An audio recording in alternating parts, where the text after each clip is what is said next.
am a Chelsea fan. I am a Chelsea fan. We lose together. We rise, we fall together. I am a Chelsea fan. I am a Chelsea fan. We lose together. We rise, we fall together. I am a Chelsea fan. I am a Chelsea fan. We lose together. We rise, we fall together. Together we overcome. Together we can be stopped. Bonitile koro oladara. We will reach those goals we set together. I am a Chelsea fan. I am a Chelsea fan. We will lose together. We rise, we fall together. I am a Chelsea fan. Chelsea fan. I am a Chelsea fan. Chelsea, okay. We will lose together. Together we win. We rise, we fall together. I am a Chelsea fan. I am a Chelsea fan. We will lose together. Together we can be strong. We rise, we fall together.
Damn it again, fuck's sakes. Right, big up everybody. We are back.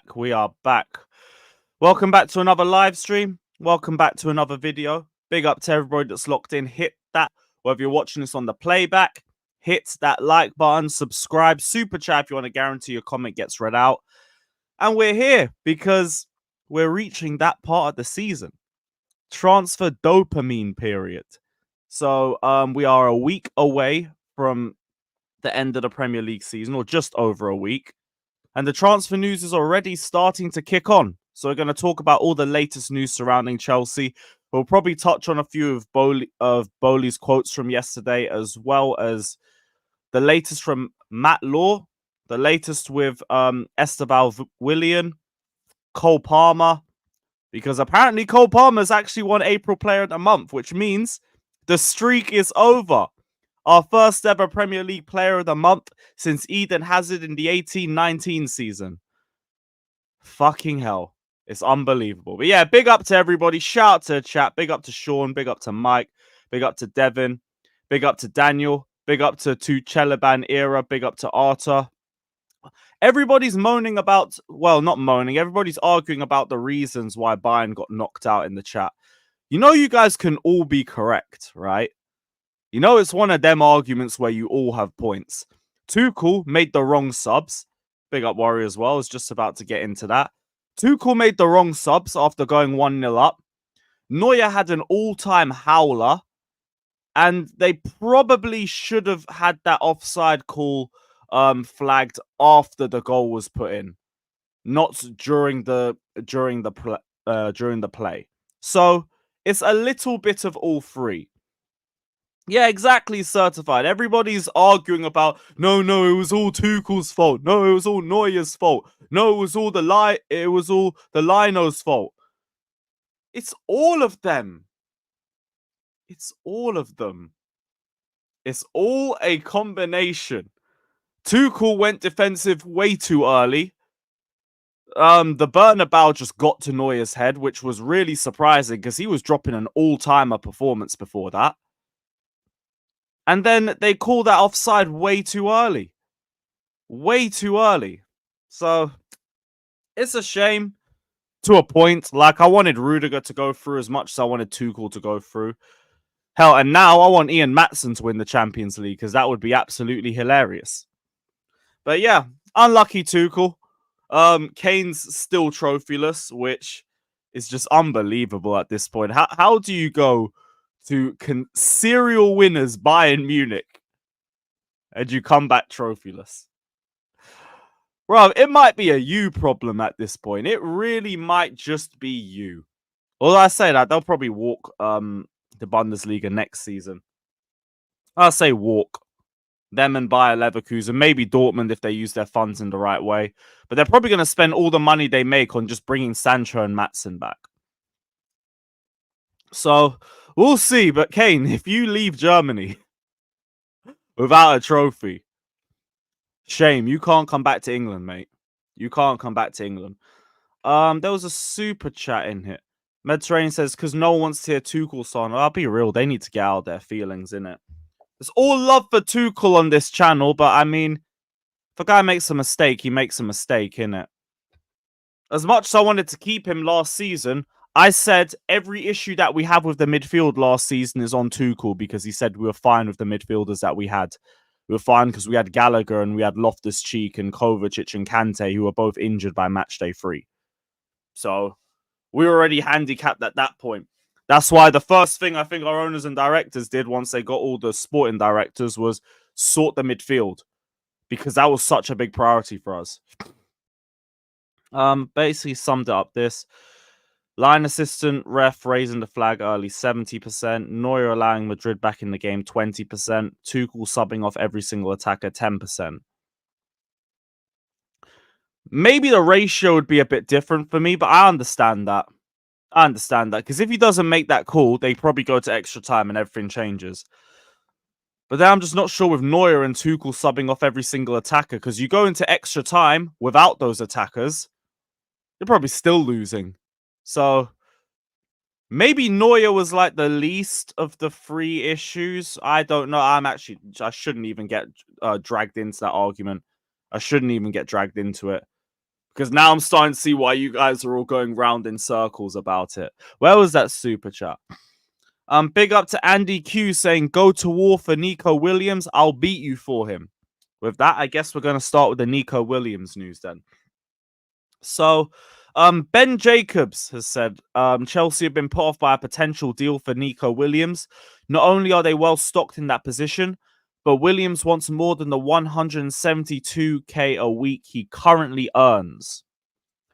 Now, because it's Ben Jacobs, I don't outright believe this.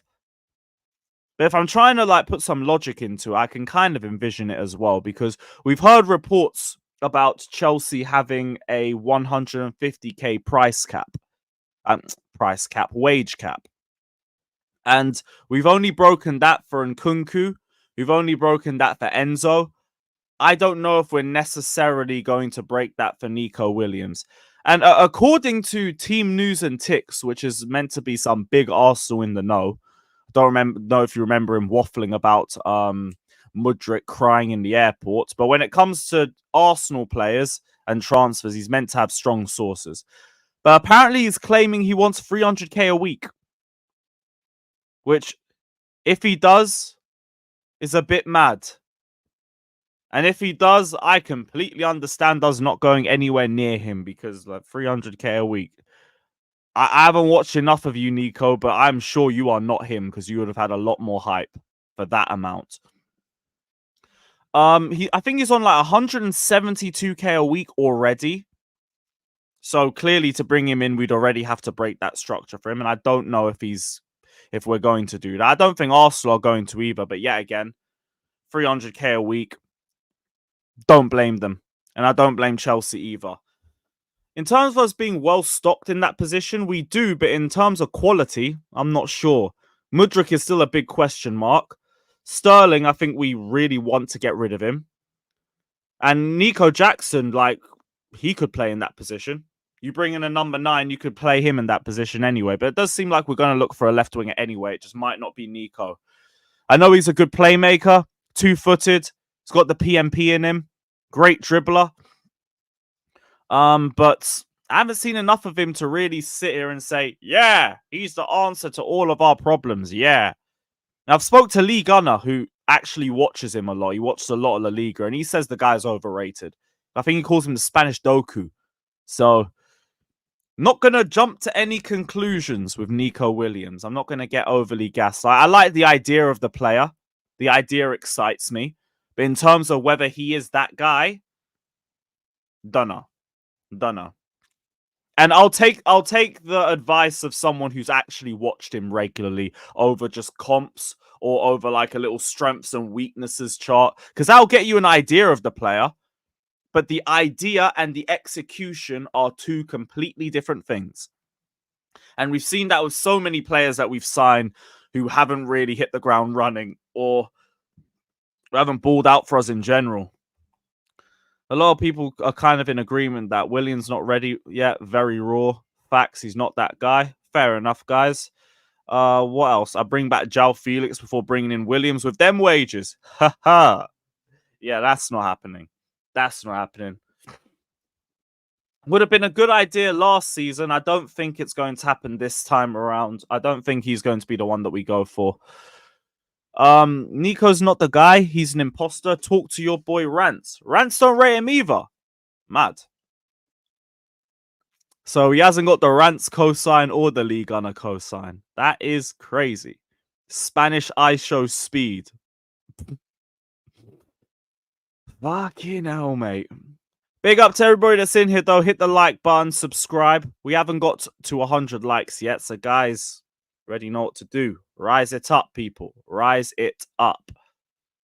What about the Aston Villa goalkeeper link? Yeah, we'll get into that. What's Warriors said?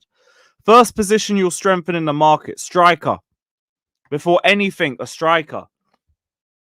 We need a bagsman. Although, to be honest, you could say a centre-back as well, with Silva leaving and Chalobah potentially leaving. Although with the centre-backs, We also can't really judge all of them based on this season because we've had an idiot in charge who's barely been able to coach a decent structure. And they've all been left out to dry. Which is another reason why I hate the combined 11 argument. I can't talk about my defenders because my defenders have been made to look stupid. I can't talk about my midfielders because my midfielders have been made to look stupid. I can only really talk about Palmer and Jackson when it comes to the front line. And maybe Caicedo. Caicedo will go into every combined 11 I have a chance to put him into. Except maybe City. But yeah. Vent over. Someone wanted me to talk on Aston Villa. Yeah, cool. So, let me get this tweet up from Pies. And we'll get into the whole situation. Guys, again, hit the likes. I want 150 likes immediately, people. I want 150 likes immediately. Yeah, I'll get into Matt Law stuff as well, but bless for bringing them up. I'm going to start all of those quotes. So Chelsea are expected to reignite interest in Emi Martinez this summer, which is from Alex Crook, which is a brazy name as well. Like, for slander purposes, unbelievable. So we were keen on signing him last summer, but we didn't want to spend too much on him, which, I mean, we're probably still going to have to spend a lot on him because he's got like 3 years left on his contract. I don't think wages are a problem. Because I think he's only on like 120k a week or something along the lines of that. Was he spot on all summer with Caicedo? Fair enough. Because he was a TalkSport, I'm thinking of him like, not too sure. TalkSport are capable of some good articles, but they're a bit inconsistent. Where's the rest of this article? So, manager Pochettino remains a big admirer of his fellow countrymen, as is the club's head goalkeeping coach Ben Roberts, having come close to signing Martinez for Brighton. Didn't know that. Villa recorded losses of 119.6 million last year, sparking fears they might have to sell players to stay on the right side of Premier League PSR rules. Okay, so there's actually a little bit of reasoning behind this. Interesting. They're saying Villa might be forced to sell assets to keep on the right side of PSR, and with that in mind, we might have a chance of being able to take Martinez from them. I'm just saying goalkeeper is the last position we should look at. I'm not sure, man. Like, for the right goalkeeper, I think we should. And Emi Martinez is a good goalkeeper. He's got good experience. He's good 1v1. He's got a lot better at claiming crosses. Strong goalkeeper. I don't really have any problems with us going for him. It's just more like, I was going to say the likelihood, but with that recent quote, there's at least a story behind it. It's just also, how much would Martinez want the move? Especially with Villa being very likely to be in the Champions League next season. Whereas with us, we might be in Europa. We might not be in Europa. Will we even take Conference League based on all those articles about us it not being financially suitable for us? Shout out Husam in the chat. Big up Husam. But yeah, like, I do think we need to look for the right goalkeeper, and I think Martinez is that guy. How much Villa ask for him is one question. Would Martinez want the move? Is another question. But have a go. Like, I don't mind. This I think would be a positive move for us, and it would still be an upgrade on the goalkeepers that we have now. The only real question is, like, who are we selling? Because how many goalkeepers do we already have? We have Slonina, we have Petrovic, we have Sanchez, and we've got that idiot Kepa coming back in the summer. I feel like there's one more that I'm forgetting about as well. But yeah, we already have 4 goalkeepers. So, who's going? Now, I know I would love us to sell Sanchez. That brother's got like 6 years left on his deal, and he knows he lucked out on the deal of his life. That brother ain't going anywhere. Maybe you sell Slanina, maybe you sell Petrovic, but like, kind of a bit more belief in them two than I do Sanchez. Like, Sanchez just really hasn't raised the bar for me. Betlinelli. Oh wow, we got another 2 with them. Yo, this stockpiling is insane, man. Yeah, you're gonna need to sell a couple of these. A few of these lot need to go. Shout out Teddy Curd and all that. Betlinelli, just don't care. Bergstrom, I feel like I've seen that name like 4 times this year, and that's about it. But if we're really going for another goalkeeper, some need to leave. Some need to leave because you've got we've already got too many. Although, to be honest, we probably called up Ted Curd anyway because of our injury issues. So he'll probably just get sent back. Send him back to development or just throw him to someone on loan. Who cares? Genuinely, who cares? Of all 3 of them, like, I don't care what happens to them. Just sell, loan, do whatever. Like, the real question mark is the others.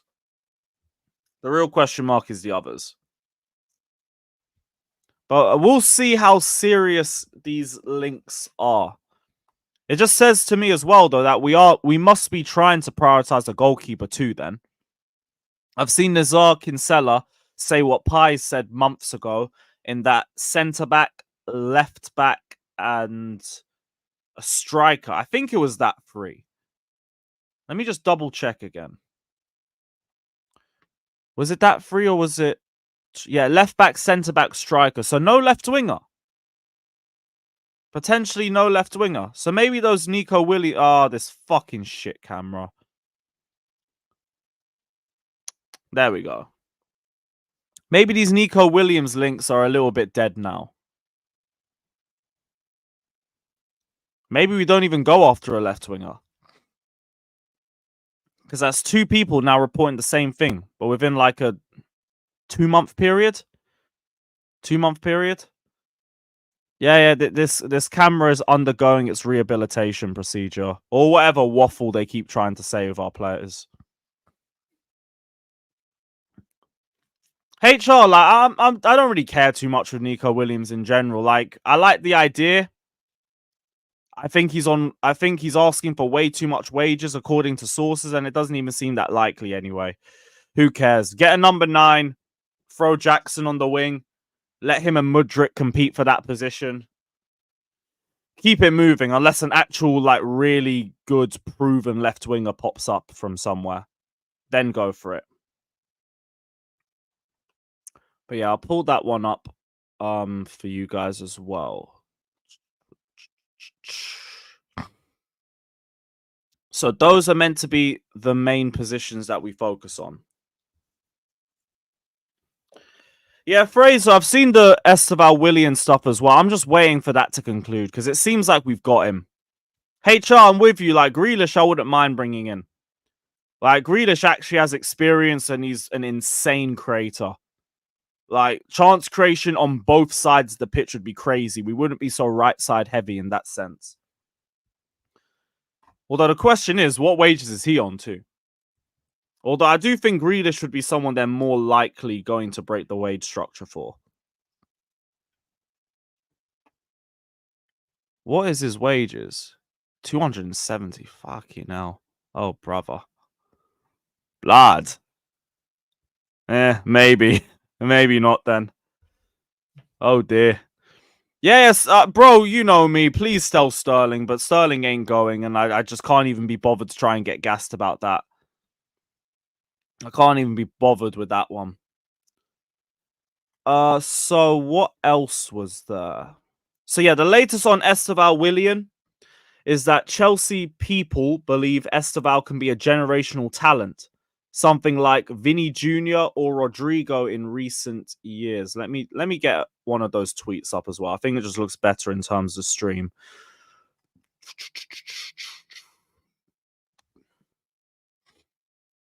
Yeah, that one will do. That one will do. So Chelsea people believe he can be generational. Something like Vinny Jr. or Rodrigo in recent years. Chelsea want to close this deal very fast and conversations are advanced. Chelsea are advancing well in conversations with Palmeiras over Estevao Willian. 32 million up front plus 25 million add-ons were discussed, but Palmeiras want a bit more up front.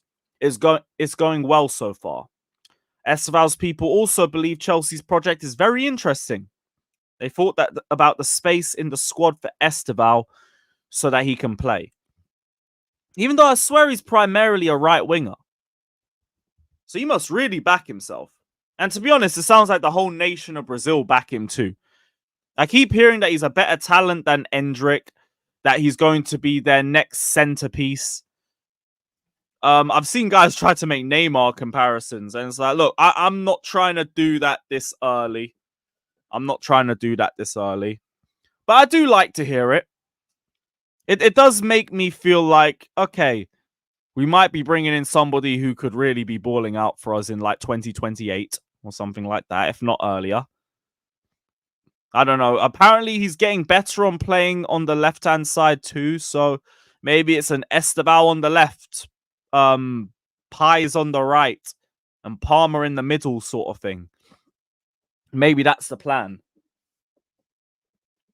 HR, let's not even speak that nonsense into existence, brother. If he turns out to be another Willian, oh no, I can't be bothered for that. But from everything that we're hearing, like, he's a really good player.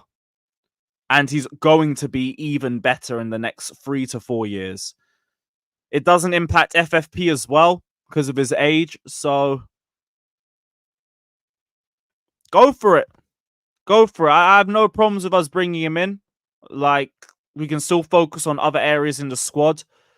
This is part of Vision 2030. And, like, even though we can't really see that far into the future in 2024, that's the job of the owners to do that. So, calm. Bring me all them wonder kids because, like, we should be balling in about 5 years, if that's the case. Yeah, Prize, we won't see him till 2025, I think.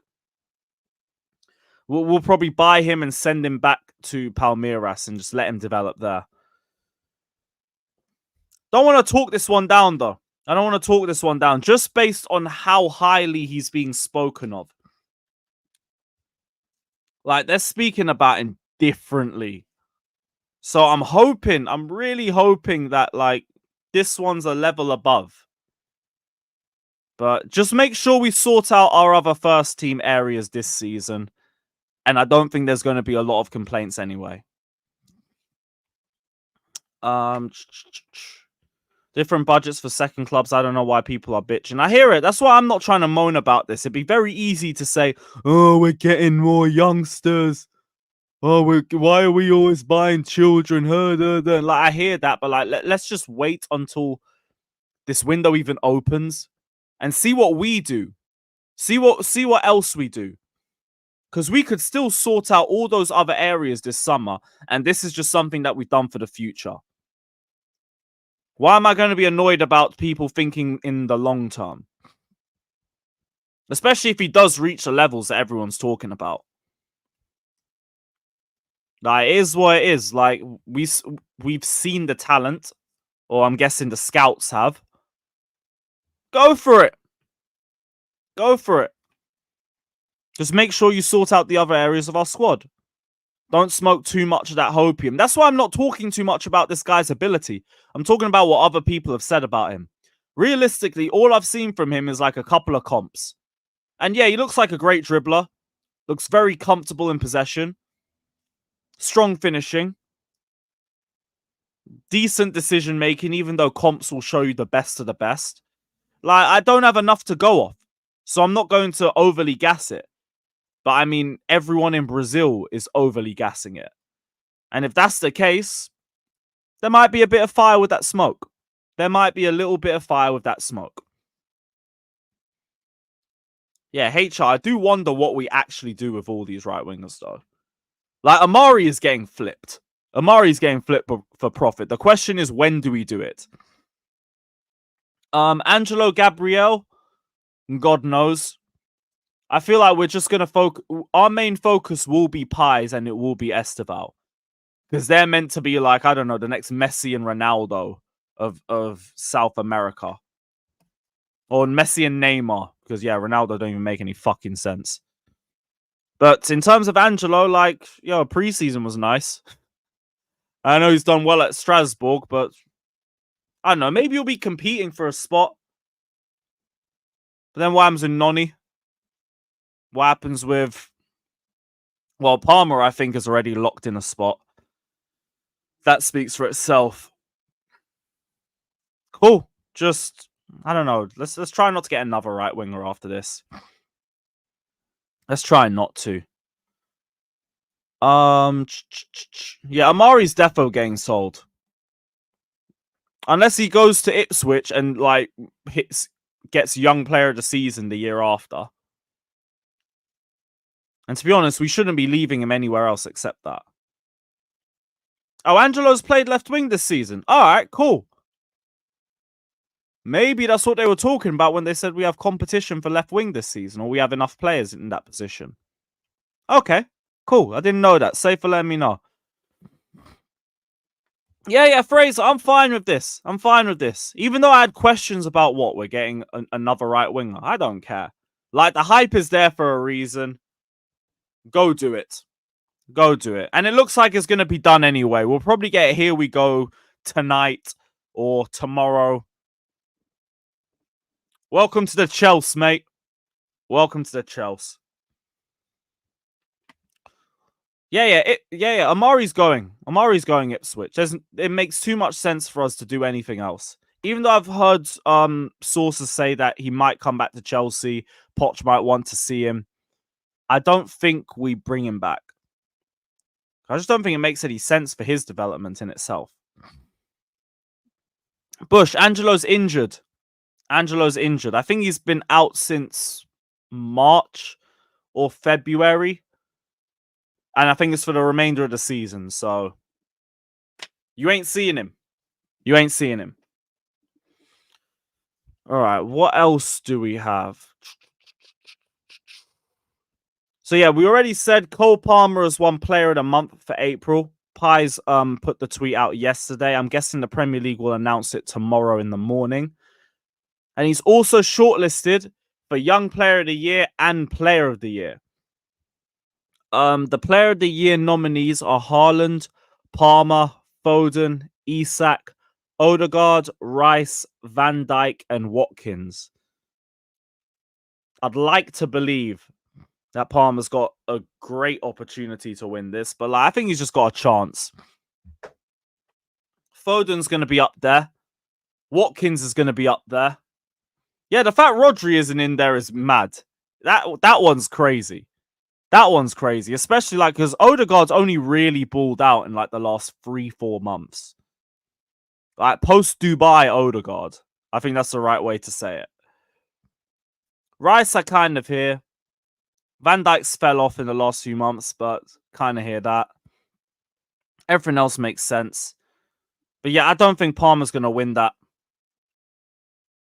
I don't think he's going to win it. Title race talk is going to be the main push against him.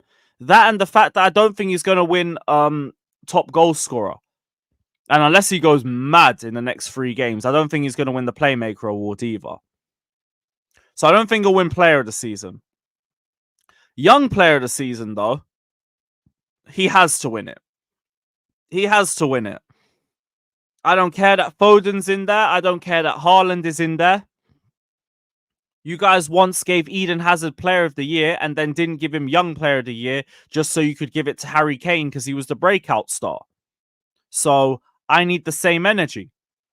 Cole Palmer has been the breakout star by a mile. There is no reason for him not to win that award.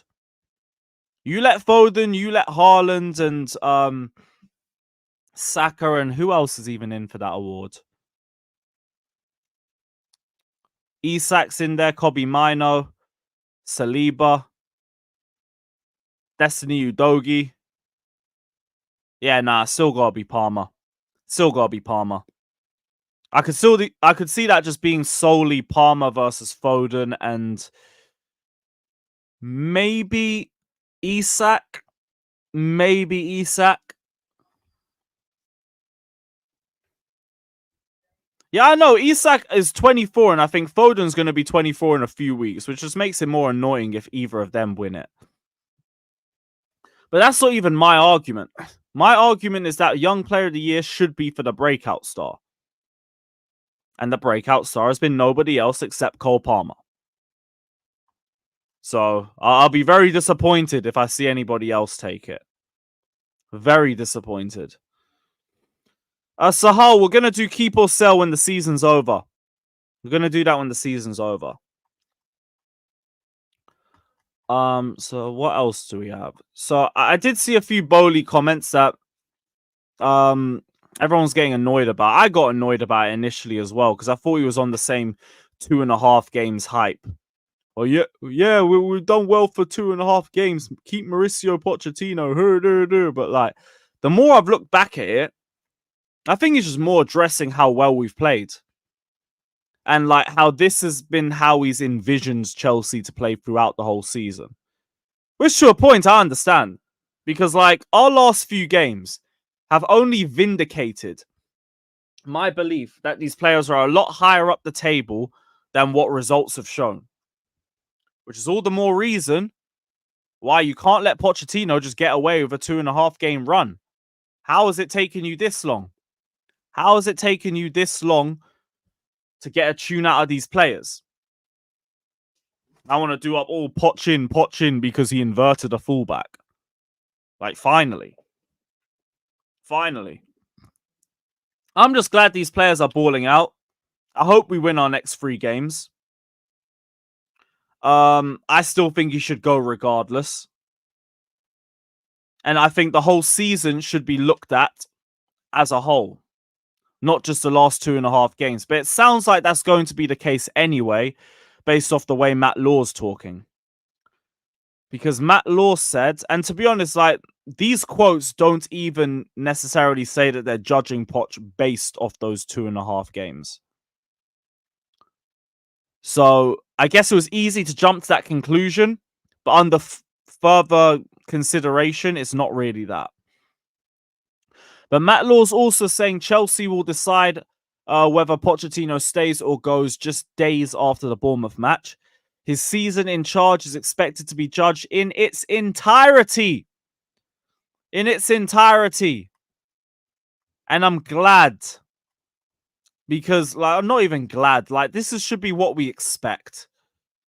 This should be what we expect. Because, yeah, I mean, nice. Well, we beat an out-of-form West Ham. We beat an out-of-form Tottenham. And we had a nice second half against Villa. But why has he failed to make the most out of a full pre-season? Why has he failed to make the most out of no Europe? Why have we set a club record for most goals conceded? Why is his subs reactive?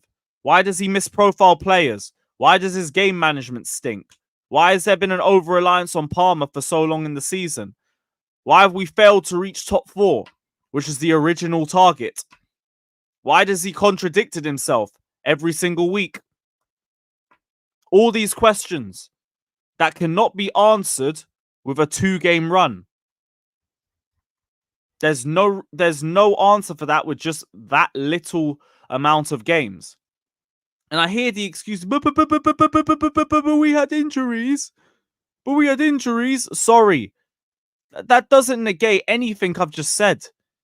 If we want to talk about big injury issues in terms of the amount of players we've had out, we've only really seen awful depth when Jackson went to AFCON because we had Broja as the only other option. And the last few games. And I mean, I want to use the last few games to prop Poch. So I don't understand. Clearly injuries weren't a problem for us. against Tottenham and West Ham. But those 2 games are the reasoning why these tapped fans want us to keep Poch. Injuries. Okay, we had like 14 injuries against Spurs and we bopped them off the park. Do you want to talk about their form now? Do you want to talk about their form now because it doesn't suit your point? Like, what are we doing? You're forgetting that our season since January has been decent and our board members will look at that. This is even waffle to a certain point. People just look at the 2024 table and they're like, oh, we're 4th. Nice. Again, that is half a season, by the way. It's not a full season. That's half a season. And second of all, since January, and let's not even do since January. Let's do since 2024, because this is the argument everybody wants to use. In 2024, we got battered at home against Wolves because of an awful structure. We got battered against Liverpool away, and we went with a high line with Disasi and Silva at the back. We lost to a Middlesbrough team with 16 injuries, all to moan about injuries. We defended against a very young, inexperienced Liverpool side. We drew to 15th place Brentford. We drew to a 10-man Burnley with no manager for half the game. And we got bopped off the park by bottom of the table Sheffield United. So what are we talking about? We scraped a win against Manchester United by the skin of our teeth. By the skin of our teeth. So what are we talking about? What are we talking about? And then just when I talk about all of the other reasons, all I get is injuries. Man. In the bin. In the bin. I don't care if you think we've been just a bit decent since January. Out of every Premier League club, we've had the most injuries. And like, that would be a lot more impactful if we were in Europe, no? But we haven't been in Europe. We've had 1 game a week. Which even makes it more baffling that we've had so many injuries. And a lot of them don't happen on the pitch. They happen in training, which raises its own questions. But yeah, in terms of injuries, like, injuries is not the main reason why we have been where we are, and it is pure copium to do that. I will give you that it might be a factor, but it's not the major factor. It is not the major factor. Why have we started cooking with our highest amount of injuries this season? Why have we now started cooking? Why is that? I hear all of this, Husam, but your problem is you only listen to stuff that will suit your Poch narrative. When I tell you everything about the structure and how many games he's messed up, you blindly ignore all of that just to say injuries. Just to say injuries. It's the same thing everybody else does. We have 1 game a week. That doesn't impact us like if we're in Europa every week. That doesn't impact us like if we're in the Champions League. It doesn't do that. It's just more copium. And spare me your disclaimer. Because when you talk on Chelsea on your streams, you only talk about the players and you barely ever criticize Poch. So spare me your disclaimer. Not listening to it.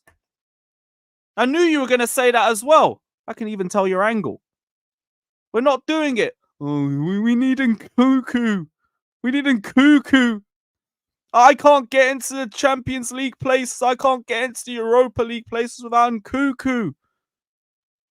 Like, come on. And no, I don't ignore the games we play well because I've given Poch credit in games too. I gave him credit for Everton. I gave him credit for the City games.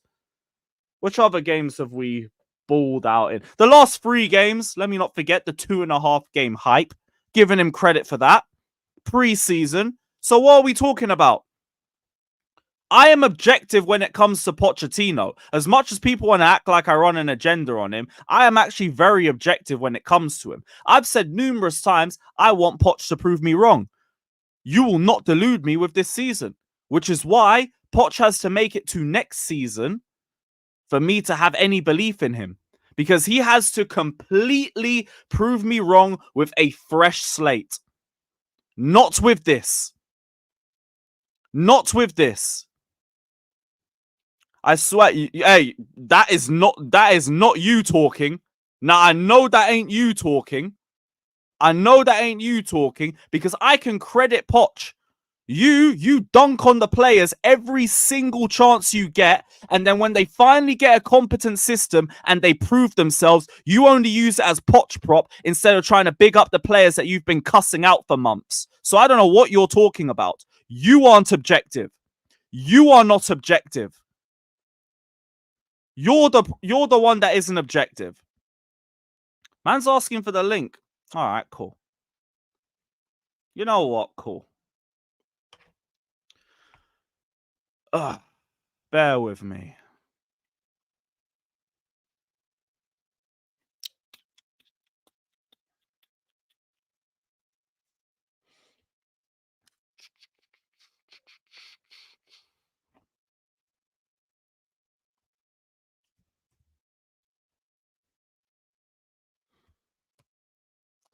Calm. Calm, I just sent the link. Yeah, no worries, man. 2 minutes, no worries.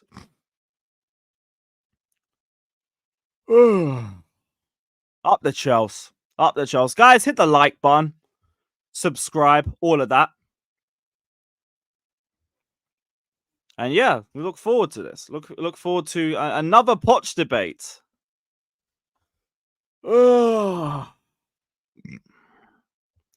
Oh, yeah, Maldini, we're sending the link to Husam. We're sending the link to Husam. So we're going to have a conversation. We'll have a conversation.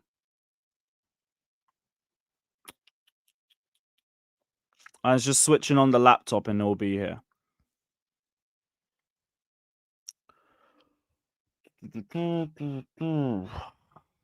Big up to Vision saying Chelsea. Poch out. Big up, brother. Big up, man. Big up to Dylan saying Poch should go, but if we bring De Zerbi, I swear to God. Like, I hear what you're saying, but like, I think De Zerbi actually does get a bit more out of our midfield and attack. Just whether he's the ideal option for us. Yeah. In terms of Poch, again, 2 games has not been enough.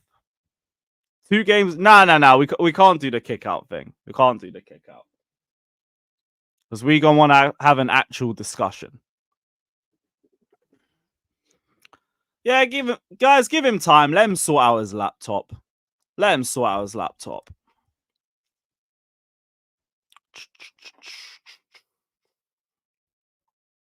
Bro, it's starting to become a weekly thing at this point. It's actually starting to be a weekly thing. Oh. Now, Trini, I hear it, man. That's why 2.5 games is, again, too little. It's too little to make a judgment on.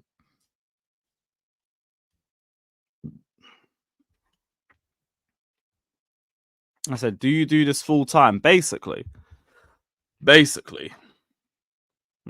Big up, Jesters. I'll have a look at this article. One sec. FIFA have been threatened by legal action by FIFPro and the World Leagues Association. The bodies representing professional players and leagues, if it does not reschedule the 2025 World Cup in the US. Oh, they want it moved. Where do they want it moved to? There's concerns over the expanding international match calendar and the impact this is having on player welfare and the organization of domestic leagues.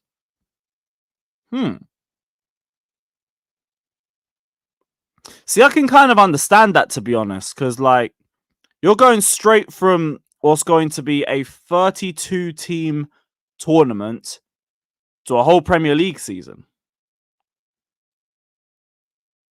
Because that's mad.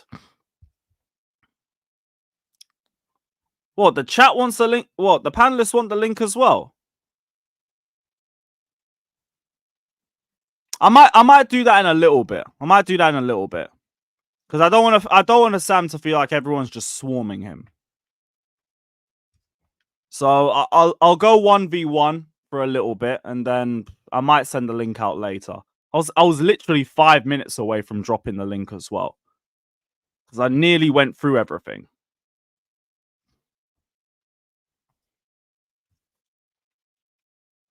But yeah, I'd rather just do this 1v1. Plus, it saves anyone saying, "Oh, you need to call for backup." No, I can't. I don't need that. And CBA for any excuses, but for fuck's sakes, stepped on my mic. Fucking bullshit. Actually, Maldini, you know what? Fuck it. Fuck it. You just reminded me about A-listers. Yeah, fuck it.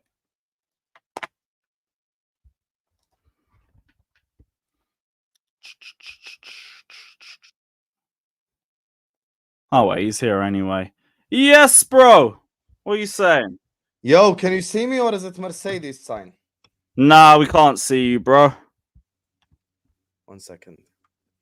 Yeah, no stress. No stress. Well, we saw you for a sec. Now I should be here, I think. Hi, chat. Yes, bro. What are you telling me? Hi, Lewis. Make sure you guys are liking. Make sure you guys are subscribing. You got me, Carefree Lewis G. We in Facts. the building. Let me put your link in the title as well quickly. Big up, Habibis. Yalla, hit the like button, subscribe. We're here. I'm in the lion's den now. And I'm here to take the lion on with my spear. You get me? My spear. Let's go. You get me? I can't. That statement you just made is the most fraudulent statement in Carefree Lewis history. Man said, I'm objective about Pochettino. You call him the worst Chelsea manager ever? You're saying you're objective? That's mad. From all my experience of watching Chelsea, yes. You didn't say Benitez? Yes, I'm speaking for me. Yeah, I'd say as it stands right now, he's the worst Chelsea manager I've ever watched. Worse than Benitez? Benitez, like, is not the worst I've watched. He managed to keep us in the top 4 and get us get us a Europa League. So, Potter? like, the hatred for him is just his Liverpool roots. Potter was bad, but we had a decent defensive structure. We didn't concede a lot of goals under him. We only got battered like by Brighton, and that's it. Avram Grant, Villas Boas. AVB was bad, to be fair. AVB was really bad.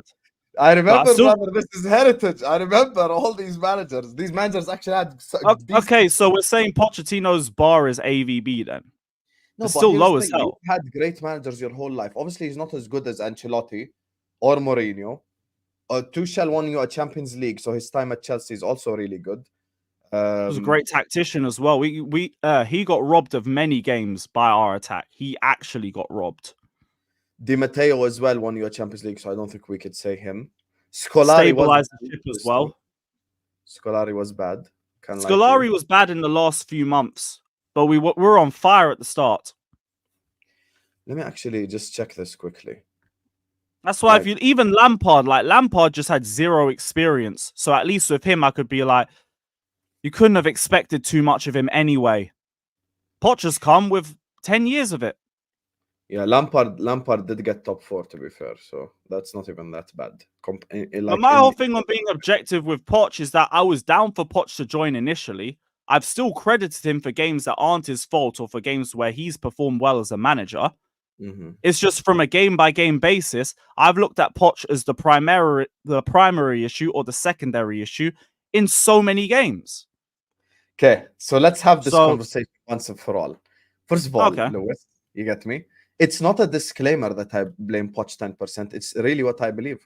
I blame Pochettino more than the players. The other 85 is the people who change the direction of your club, which me and you have had that conversation before with Stanley, Stewart, the people who are making transfers.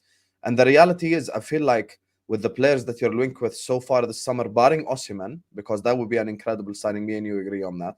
The likes of Sesko, Estevao, even, like, regardless of how incredible he's supposed to become or whatever, it's not a player that's he's not coming into the squad now.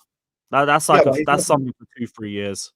Yeah, but I'm saying he's not a player like, you know, players that are ready to play now, basically, type thing. I think Osimhen would be great. I think, you know, out of the players that you're linked with, like Grealish, me and you disagree on whether he's good or not, but even he's experienced to an extent, so that would be good. Emi Martinez, I was saying in the chat, would be a good signing. I actually think Emi Martinez would be a great signing because the goalkeeper position is an important position in the team.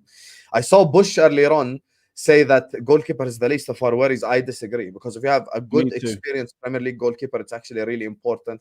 So I think what it is that we might have bigger issues, but it's still an issue that we need to address. That's like a bit of the midpoint. But my whole thing with that is that we've been on a lot of streams, and whenever we've spoken about games, you don't talk about Poch like you talk with the players. No, but I do. So then when you say it's 10% Poch, it's 5% the players, it feels contradictory. No, but I do talk about Poch in regards of the defending, in regards of the set pieces. I do talk about Poch when it comes to the fact, like, okay, the game away at Anfield, I spoke about Poch. I thought Poch left you way too open. You get me? That game right there, he's 100% to blame. I've spoken about, the Man United away game, which I think was your worst performance of the whole year. Those games, I understand when you say stuff like Pochettino. Where you lose me in your argument is when you get a 1-1 draw away at the Etihad, and you're like, the reason why it went 1-1 is because we brought on Chalobah to defend after they brought on Bernardo Silva and took over control of the whole game. That's when I feel like you actually have an agenda on the guy, and you're kind of just nitpicking the stuff that he does, type stuff. So you're going like, okay, this decision specifically in this moment of the game, and I see the change in how we play and the change in control from that move, and also taking off our forwards and bringing on like likes of Cassidy. Okay, let's. Do you want to use the City example, the City game, as just the example for this whole conversation? Let's just use that as a measuring stick. Okay. In Lewis's mind, because he's so done with Poch, he will look at that specific moment as the reason why the game ended 1-1. That substitution where he went defensive too early. But at the same time, I could go back to the first half, and had you took your chances, and that's not an agenda, that's fact. I agree with you on that too. The first half, to be fair. So like, But I feel like as well, to a point, like City is the sort of game where you kind of have to take everything that you get, which is why for the semi-final, I had nothing to say about Pochettino. We made enough chances. We were actually solid defensively throughout the 90. No substitution changes impacted that at all for us. Except maybe bringing on Disassi, but Gusto was injured. You had to do it. There was no other option, whatever. I have no problems with that. This City game, calm, we missed our chances. We went 1-0 up. We had the lead.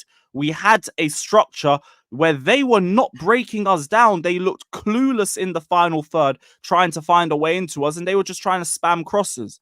Then we go and we change that system that is working fine for us, and then we just invite more pressure. The fact that we took the forwards off as well meant that we had less outlets, invited more pressure. Then equalizing goal. Do you see why I look at that decision from Pochettino and I said it led to a domino effect? Yeah, but you're ignoring what City done. That game, you were in control until one substitution happened. And it wasn't the Chalobah one. It was Silva on for Alvarez. Because as soon as Bernardo Silva came on for Alvarez, City possession directly went up. They kept the ball a lot better. And they started creating a shitload of attacks. So if you're in Pochettino... Their possession went up. And I agree with you that from the match. But we were still fine in terms of our structure, and they were barely breaking through us. Yeah, but hear me out. Let me tell you the reason why I don't think that substitution is the reason. When Bernardo Silva came on, the possession stats now worked in City's side, and they were overloading.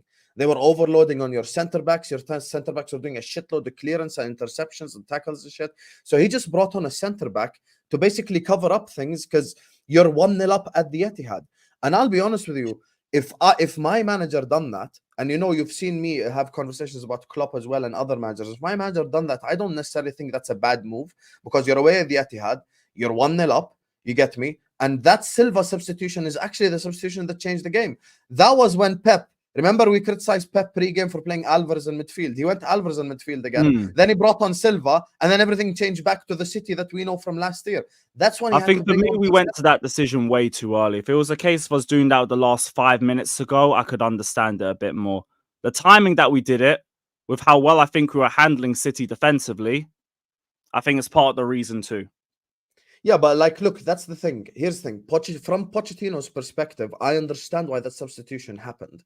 Like, this is where, for me, when I'm looking at that game, when we're talking about agendas and who actually has an agenda and who actually has, like, is nitpicking, I don't have a Poch agenda. Regardless of what you think, I don't. Because I've wanted him to prove me wrong the entire time. It's just every single time that we've lost every single time that we've lost games or we've dropped points, I've looked at him as one of the main issues. And that's not because I want to. It's because when you come out of a game, you need to address the reasons for it. Reasons why you've dropped points. Reasons why you got to that issue. And that's just been the case where I've seen the manager as the main problem. Which is why I'm not getting gassed over just this little run of form that we've had. Yeah, but for me, the conversations that you've had with me have run way before this 2.5 games. So I'm not even going based off of Cucurella inverting. I'm going from the start of the season till now. I'm looking at things holistically. And I think this squad was just not ready. The squad was just not ready to take on a Premier League season. And these players were not ready to take on a Premier League season. And the players, even you could tell their experience on this season alone has helped them get through the last 3-4 games. Like their experience, the fact that they themselves have got experience. They themselves have gotten, used to the Premier League a bit more. They themselves have gotten used to the flow of things a bit more, has helped them a little bit. And for me, here's the thing. I think a better structure from the start would have helped. Like what we did with just throwing Colwill at left back just out of nowhere. And the 2 forwards at home against Nottingham Forest, and the way we handled the Bournemouth game. Because what we have to understand as well is we had a good start to the season in terms of fixtures. Never capitalized on it. Immediately started on the back foot. Managed to pull up a little bit in October and November, and then we completely shat the bed in December again. And the way we played, the structure of the games that we had were abysmal. Midfield was nowhere to be seen. We persisted with Colwill at left back when we had other options in that position for about 4 or 5 months. You didn't have other options. Cucurella was injured. And Chilwell was injured. Only for a small period. Chilwell, he was playing left wing at periods while Colwill was playing left back. The Chilwell at left wing. Look, here's the thing. That's why I'm saying Poch is 10% to blame more than the players. Chilwell playing left wing, I think that is a genuine criticism of the guy in terms of the decisions that he's made. So I think that's one of the decisions that he's made. You forgot Matson. Typical. Generally, let's not even start that. Come on, man. Come on. No club could have been given opportunities. Yeah, but no club has 4 left backs at their club. Chilwell. But Cucurella. Matson was there for half the season. No, I understand. But I'm saying literally in the squad. Yeah, but no one's gonna keep 4 left backs around. I think that's normal. I don't expect. I understand that in terms of eventually you might have to put one of them out for some game time. But I mean, while he was there, he wasn't used. And the guy who went to Newcastle, I forgot his name as well. Hall, is it? Yeah, Lewis Hall was gone by the summer though. Yeah, Lewis Hall. So you've had a lot of left backs anyway. I think for me, I just feel look, what you're used to as a Chelsea fan versus what's happening at your club since the Todd Bowley and Iqbali era are 2 different things. And this is not lowering standards. This is what they've done to your club. So I'm not asking you to think like a Spurs fan or think like a fan of a club who hasn't had success their whole life. That's not what I'm saying. I'm simply saying you look at the way that they have changed the ethos and mindset of your club. I mean, we're sat here talking about Chelsea being in 7th. 7th place is actually the highest you've ever been under Bowley and Iqbali. That's the highest you've ever been in their whole era. So now if we look at that from a general losing the squad of last season that was experienced. Exactly. So you look at this whole thing from a general perspective. How is it in a 2-year period, Chelsea's highest ever position in a league table is 7th? That's when you start to look at deeper mistakes, deeper issues within the team, deeper problems in the squad. And this is where, for me, this all goes back to the start of the season conversation. When it comes to the squad that Chelsea have built right now, you've done too much at once. You've done too much at the same time. There are players that you wanted to keep. And I would be trolling or doing agendas if I started saying names like Havertz and Mount. I'm not saying names like Havertz Mount. I'm saying names like Jorginho. I'm saying names even though he was bad last season, but just Jorginho shouldn't have been sold. I agree with you on that. I had a problem with that from the start. Someone like a Koulibaly, even though he isn't, I understand he wasn't that good last season. But I'm just saying someone like Koulibaly, who is experienced, who has been there, done that, when he was at Napoli, he was wrong experience. It's like what we say with Sterling. It's like we say with Sterling, where it's the wrong type of experience. Koulibaly couldn't handle the league. That's from someone who even wanted to give him time. He couldn't handle it. There's younger players who are performing to a better level than he was in that position. That's fair. That's fair. You know, someone like an N'Golo Kante, you know, as well, maybe keeping. The only problem with Kante was fitness, to be honest. Wages and the injuries couldn't do it. If I wanted to keep anybody, like, it probably would have been maybe a Ruben. But he wanted to go for extra game time as well, so you can't really do anything. Everybody else, like I keep saying, this clear out had to happen for a bunch of different circumstances involving like just contract lengths or players not wanting to be here or players that we just needed to move on. We've had years of crap windows, and it's all come to this point where we had a team that last season under Tuchel, I was saying, we're not getting top 4. Forget it. We've barely strengthened. Tottenham have strengthened. Arsenal have strengthened. Don't talk to me about top 4. I said it from match day 1. Then when we lost Tuchel, I'm like, no, just get Europe in it. Just get Europe, because we might not even get. We're not even going to be in the top 4 race. So now we've had to make this clear out, and we've gone young, which I understand with a lot of these injuries because these players, because the only duds I think we really have is Mudryk to a point and Robert Sanchez. That one makes absolutely no sense.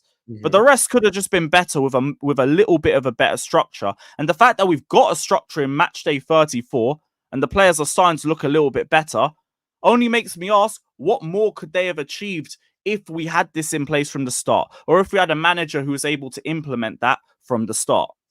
Didn't you sell Rudiger as well, I swear, 2 summers ago? 2 seasons ago, him and Christensen left on a free. Yeah, this was, see.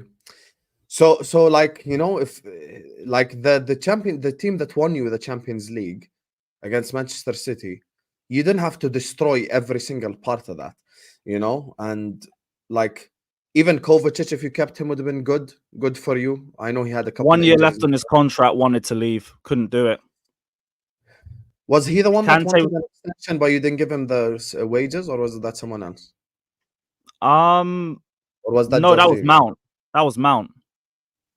Jorginho, I think, wanted to re-sign.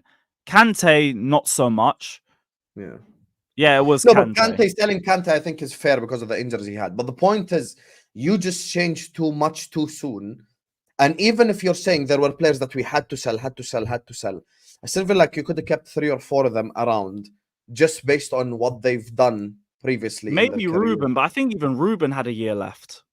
Yeah, but here's the thing: beyond just the examples that we can use, I'm just saying from a general perspective, not selling everyone and buying a whole new team basically would have been in a better position. And the Badiashile example would have been to have had better windows before that point, so we wouldn't even have to consider a clear out of this magnitude. That is true, because you did have a lot of duds towards the end of the Abramovich era. But that's the thing. Like, I understand, but that team was a mess. That team was an absolute mess. We had to do it. I understand what you're saying. I know there were many players that you have to like fully sell and get rid of, but there are players that you could have kept and could have helped ease in a couple of these players in. The Badiashile example, you know, I gave this analogy on the Back Again podcast, and it counts. With Badiashile, you see, like, he'll have a game where he'll look like Maldini, and then he'll have another game where he'll make a mistake. Now you can see he could become like the level that you see when he plays well. But the issue is, because he's a young center back, mistakes will happen and he will learn from said mistakes. And the example I use from the Arsenal team is Gabriel. When you ask people who's like the top 5 players in the league this season, many people say Gabriel. People say Gabriel is the Arsenal's best defender, and they have the strongest defense in the league. Are you talking about Badiashile from this season? No, but Gabriel, when he first came in, you remember when he was a meme. You remember he was a meme at the start, and it was like, oh, Gabriel's crap, and Gabriel Magalhaes. But Badiashile, who was here last season, and it was literally like he had 1 bad game against Southampton. The rest was all like 8 out of 10s minimum. Like, Badiashile impressed me. Yeah, he impressed me massively last season. That's why his fall off this season has been crazy to me. Thiago Silva. So we're saying it's just Thiago Silva, because now I think Thiago Silva with a year more on his. He had a brilliant game. Well, that's just 1 game against Spurs. It's too small of a surface. Yeah, with a year more on his legs, he's already old as hell, Thiago Silva. This is the issue. So like, actually, no, tell a lie, because he was doing that with Fofana as well. He was doing it with Fofana last season too. Wesley Fofana, that is. Yeah, when he was fit. Bro, There was where a the hell period in a back three as well, but a back three does give you a bit more support. did he But I even think play there were times with where Poch yet? For fun. who? No. He Like hasn't even week played. 1 in July, he got injured. We ain't seen him since. Yeah, and look, as soon as you mentioned Badeshile, you see how people in the chat, there's people who really like him and people who don't. And by the way, I realize this is the same thing with Disasi. It's the same thing with all these center backs. It's simply a matter of getting better as a team, getting better as a structure, just getting there step by step by step. Now, I understand for the last 20 years, yourself, Lewis, and everyone in the chat are not used to like step-by-step building type shit, and I hear it, I get it, because this is where it goes back to the ownership who changed the whole concept of your football club. But right now, in the position that you're in right now, stability matters. Keeping the same manager and building blocks step by step takes you to that position. Now you look at this current team, this current structure, even with Pochettino's mistakes. If I give this team 2-3 good experienced players and gunmen forwards who can score goals to support Palmer, you know, and if you want Jackson to play a role or not, obviously that's like debatable, but Jackson's beside the point anyway. So if you get those gunmen forwards, you get experienced players who could fill in when you need it. I think this team could finish top 4 next season, but with the same manager. And there's 2 reasons for that. Number 1 is stability. 3 reasons, actually. Number 1 is stability. Number 2 is the manager himself is experienced in this league and knows what it takes. And number 3, and this is another reason that people listen, guys, I know now people start mentioning names and shit, but I've been there. I've looked myself. The manager market stinks. Respectfully, if Man United are looking at Southgate and Tuchel and shit like that, that's not going to help your club in the long term. These type of managers won't help you. So Pochettino is a good manager. You need some stability, because what can't happen is the first 3 years of Todd Bowley era and Iqbali just directly sack. You cannot just do that sack every year. Sometimes just give the guy a little bit of time and let him But cook. that's why you really need to be bringing in the right coach. And I don't think we've done that twice. I feel like if we're saying stick with him just for the case of stability, I understand the stability argument. You need stability at a club, but you need the right guy to be behind the reins, not a guy who honestly like just locked on a structure and we've just been running with it ever since. Because what happens when teams start to figure out how to play against that? Like, then what? Then what's the idea? Yeah, but Poch has 6 years experience in this league with Tottenham Hotspur, playing almost the same team every year, and he has gotten good results, which is consistent top 4. He has which got is I good know results, what but like he's also, but he's done Spurs that level. at a time where the rest of the top 6 were dropping off. That's I'm okay. So you really want to go there, because last time when you said that, we were on the Back Again podcast and we couldn't argue about it.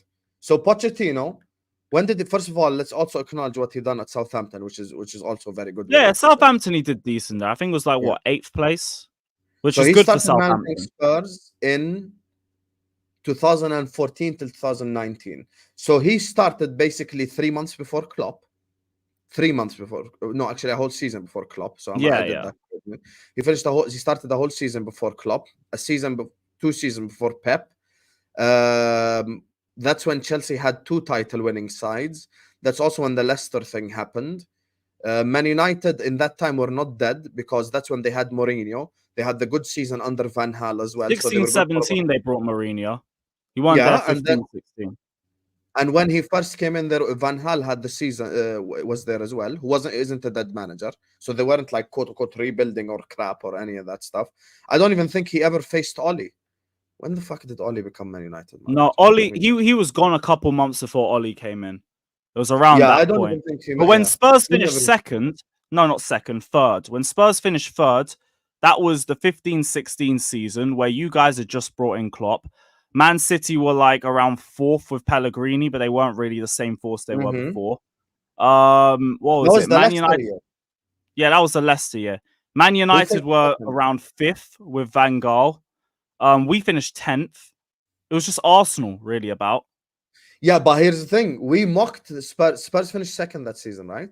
Third. Arsenal got them last day.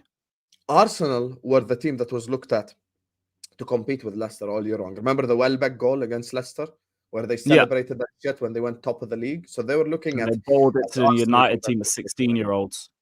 The year after that was the Conte season. But then even with Conte, there was Mourinho there. I believe Pep was there. That was Pep's first season, and Klopp was there. and Pochettino still managed to finish second. The year after that, that was Mourinho's second season in which he had 81 points. That was City Centurion season. That was Klopp's second full season in charge. Klopp's second season, but they brought in Van Dijk and Alisson around January, which is what really helped them pull up we got the the Champions League final, finished fourth. They finished third, I believe. So once again, he wasn't competing. He was actually competing against good managers. It's not like he wasn't competing against clubs in a rebuild or clubs in a bad state. No, but they were rebuilding. Like, even you at that point in 17-18, you were rebuilding, but you were just close to the end game with that. No, we weren't rebuilding. Rebuilding was 14-15. Because you brought in what? Salah in the summer. You brought in Van Dijk and Alisson in January. So you were just finishing up. You were getting the final pieces. Yeah, we were getting the final pieces, but the final two pieces is not a rebuild, So essentially we had a team, or else we wouldn't have part of a rebuild. Final, So, okay, you could say it's the last step, but the house was built and the second floor was on. We just needed to the only teams that were really there in terms of their squad was us. And to a point, Arsenal. City. No. Centurions literally that year. No, sorry, I'm talking 16-17. My bad. I'm talking about like the best period. 16-17. That's the Chelsea. That's when Chelsea won the league. But the point is, even then, Spurs. Let's. Here's the thing. If we go with back to the Spurs era, before Pochettino became Spurs manager, bro, no one even knows Spurs. Like, I'm from the Middle East. No one knew who Spurs are, bro. Like, Spurs were the equivalent. I mean, we say that. Harry Redknapp Spurs with Gareth Bale and Luka Modric, that was the first time anyone ever heard of them. Who else? So that was before Poch then. Yeah, but like 6 years before Poch. But that's before Poch. Yeah, that's before the thing. Poch, but he never lasted long. He was there like 2 years. It's not like he just put Spurs on the map like that. Like, they were kind of already there. He did put Spurs on the map because them being consistently in the Champions League is actually what put them on the global map. Lewis, let's be real. Harry Redknapp had a good Spurs team, got a good spell out of them. Then he disappeared and they dropped. Then Pochettino came, got them to a good level. Then he left, and then they dropped under Conte and Mourinho. Like, just two managers who got good Tottenham team. In our whole lifetime, that's the most consistent Spurs have ever been in our whole lifetime. The fact that they were in top 4 for basically a 5-year period, that was unheard of. Spurs were not a Champions League club. That's why they made so many memes out of it. The only place... And they weren't under Redknapp because the quality of the top 4 was also better at that point. Yeah, I hear it. But didn't they not get it because of like some technicality where someone won the Champions League or some shit? Yeah, that 2012, that was us. Hold that. Yeah. I was gonna hold that. There you go. And so, yeah, like they weren't. Essentially, when you look at Tottenham Hotspur, look, the reason why when we do now top 6 shows, big 6 shows, shit like that, is because he put Spurs on the map from a global perspective. Because let's be real, 10 years ago, if I was doing YouTube, you get me, 2014, no one putting Spurs on any of these streams. It would be the equivalent of putting a Villa or a Wolves. No one's doing that. But I also think we've completely overshadowed what Harry Redknapp was doing with them as well. Because they're also around those top 4 races. Spurs. No one talks about Spurs. No one knew who Spurs are. Spurs were a mid-table club my whole life. Like, no one knew who Spurs are. No one knew who they were when they were balling out with Modric and Bale? No, because now you're talking about Modric and Bale in retrospect, as in like what happened within like their careers and stuff. At that time, Spurs, at the time, they were also doing really well at Tottenham. No, they had a good team. Put Mike on a spliff and ruined his career. Yeah, they had a good team. Never recovered. They were finishing 6th, 7th. You're talking about that was the Villa. No, they were finishing 4th. In fact, yeah, Scott just pulled up there. 4th and 4th in his 3 full seasons there. Yeah, that's fine. I know Harry Redknapp done a good job at Spurs. I'm aware of that. I've never denied that. But I'm saying like it's only before that point where I could hear the argument that no one would have taken Spurs that seriously. Yeah. Fine, I could give you before that. It's not when Poch was there. No one's denying Redknapp done a good job, but that's beyond the point. The point is Pochettino's who kept them on a consistent level for a long time. And I told you that this year that we're talking about, the year that we got to the conversation, where we got Alisson and Van Dijk, Spurs were supposed to be in our position to challenge and win and beat Man City because they'd already finished second. They were already in the Champions League. They'd already had all that experience. The issue is they decided to build a new stadium with their best ever team instead of signing good players. Now, they were 2 signings away, just like we were. We were 2 signings away. We went and got them. Alisson, Van Dijk. Problem solved, and we ended up winning. I agree, Poch didn't get backed at Spurs. I can give you that. Yeah, he never got backed. And by the way, there's a reason why Conte was successful everywhere other than finish the sentence Spurs. There's a reason why Mourinho was successful everywhere except finish the sentence Spurs. And that has nothing to do with Poch. That has to do with Daniel Levy. So like he'll always, bro, he sacked Mourinho just so he doesn't have to give him 20 M's just because he didn't beat City in a Carabao Cup final. Bro, I know Levy's an absolute terrorist. And that season already Mourinho beat Pep in the league. When Bergwijn scored, I think they won 2-1 or 2-0, I believe it was. So 2-0, and we all know Mourinho don't really lose finals like that. So obviously that club just doesn't win shit. We've seen it our whole life. That club just does not win anything. So let's not judge Pochettino by winning at Spurs because no one won. Because Mourinho didn't win, Conte didn't win, Redknapp didn't win. The last guy that won was Juan de Ramos in 2008, and it was a Carabao Cup, and they keep talking about I don't judge him for not winning at Spurs. It's just I also just don't base any belief in him based on his time at Spurs. I look at more what I'm seeing in front of my eyes with Chelsea, and what I've seen with Chelsea isn't enough. I hear it. We're just talking about CV now in the Premier League and the experiences he had. So I don't think other teams were rebuilding. You had Pep there, you had Mourinho there, you had Conte there, you had... Just keep going. I'm going to send a link to my panel as well because they've been waiting for a minute. But keep going, bro. Big up to the panel. So for me, step by step, Pochettino is building something at Chelsea, and I can see it from the outside looking in because I'm not emotionally invested into the Chelsea players. I'm not emotionally invested into Pochettino or the squad or the club. And everyone knows, look, Liverpool and Chelsea have a rivalry. Like I would, if Chelsea get liquidated, just like if Liverpool get liquidated, Lewis would be happy. I'd be happy if Chelsea get liquidated. I don't care about, like, I'm not going to sit up here and fucking celebrate your wins or anything. But the reason why I've defended Pochettino so strongly this season is I feel like Chelsea fans still have that Abramovich mindset, but they don't have Abramovich players and they don't have an Abramovich direction and they don't have an Abramovich like sense of winning about the club. The fact that Pochettino being in 7th place is the highest ever you've ever been under Boli and Iqbali shows that there's a bigger problem than just manager.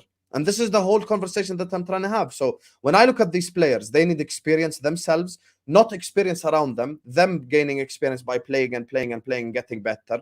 Just like Madueke is getting better right now, even though I think he's a crap player, but it is what it is. He's getting better. And there are other players that are getting better step by step by playing more. So you take this team with this manager right here, right now, you get 2 gunmen, players who can score goals. You get Premier League experienced players who will help this squad of youngsters. And I think you can get top 4 with these next season, even with Pochettino. We could have done that if we had a better structure from the start. Our issue, by the way, is not scoring goals. You nitpick. Because at the start as well, I can go back to the games where you did dominate and you just didn't take your chances. And I've already named them. Like we let's not go back there again. There were games. Said Wolves our issues aren't scoring goals. Our issues are not and have never been this season scoring goals outside of a couple games. I think you have had that issue multiple times at the start of the season. Our issue across the whole season right now was compared to Nunez 2 months ago. We were doing. I agree. Jackson has had some horrible misses. Like, there's no getting away from that fact. He's had some horrible misses, and like we've had that. We have conceded. Brentford. We've conceded this season the most goals we've ever conceded in a Premier League season ever. That includes our worst ever finish in a Premier League season in 1994-95. We've conceded more than that season. Our problem is we can't keep the ball out of the net. And that's because every defender this season outside of Chalobah, weirdly, has been crap. Even Silva's been crap for most of the season. Like, outside of the last recent run of games since he's come back from injury, or I say injury, since Poch gracefully brought him back into the team, he's been shit. And every defender, like Disasi was really good for a point, was consistent, fell off a cliff. Badiashil's been god-awful outside of the last couple of games. Chalobah's been the only good one. Right, and that's been our issue. We can't defend. Yeah, but Scott, I've already spoken about Pochettino and defensively. I've already said that one you have to hold him accountable 100%. That's why I blame him more than the players. But at the same time, I can also, even though I blame him for the defending, because it's like the defense is the structural point. that like Lewis is talking about structure from a different perspective. I'm talking about defensively. That is where Poch is and a the problem. midfield. Yeah, Poch is a problem from a defensive perspective. But at the same time, you've also had a shitload of injuries. Like all of your back five have been injured, including keeper. That's also a fair point. Reece James, what's his name? Gusto, the two left backs, all of your center backs have been injured. All of them. You can name them all. They've all been injured. Every single one of them this season. So like, and really, I love that we're going to blame our defense for our midfield being crap, because the defense is only as good as the midfield. And our midfield's been walked through. So no, why is our defense looking better? Not because the defenders have been playing better. It's because we now have a structure in the midfield by moving Cucurella inverted. You actually have somebody sitting there in front of the defense actually defending, and not in the opponent's half when they're on a counter. So it's really defense. It's really not the defense. It's the midfield structure that was not put in place correctly. As far as let's address the Todd Bowley comments, because people, depending on your bias, it's either he's saying something that's not true, or he doesn't know what the hell he's talking about. Oh, he said in the last 2.5 games, this is what we thought we'd be seeing. What's wrong with that? He's not saying that we've been amazed. I initially overreacted to that. But he's just talking about the 2 matches. So we played well. That's what I wanted to see. All he said is this is what we expected. And he didn't get it. That doesn't mean anything. Quit reading into somebody's comments. None of us have ESP. None of us know what is in somebody else's heart. We don't know what the motivation behind the words that are coming out of your mouth. We can guess. We don't know. But everybody wants to be a prophet. Oh, he means this, and it's going to be this. Nobody knows crap. That's why we're all on YouTube and not running a football club. Let's be real. These guys are multi-billionaires. They know what the hell they're doing. Nah, who's that ginger old mate you fucking came a football manager by playing Football Manager? The ginger fella. Will Still. Will Still. Yeah, that old mate. Yeah, he's a YouTuber. Oh, big up to the YouTuber out there trying to make it. I'm not saying anything about it. I'm just saying we don't know the ins and outs of how to run a football club, or we'd be running a football club. And doesn't it worry you the fact that if you finish in Europe, apparently you can't compete in it? Because if we finish in Europe, it's because we've got Cole Palmer. The only reason why we finish in Europe is because we've got Cole Palmer. Okay, for Europe, all we're saying is when I say Europe, it's Europa or Champions League. Okay, Conference League is not a thing for Chelsea Football Club. Yeah, and I'm gonna say this one more time: it will cost us more money to play in the Conference League than we will make. The same thing happened. The same thing happened to Juventus this year. They paid a fine to get out of playing in the Conference League because they didn't want any part of it. That's probably part of the reason behind these Emi Martinez links. Yeah, because Villa's money now. This is just not a thing. Europa that's for Burnleys and those other clubs. That's kind of a bad ownership, no? No, it's how because the ownership knew two things when they came in to buy this club. Number one, because of a forensic audit, they knew how Roman managed the club, and they knew there were problems.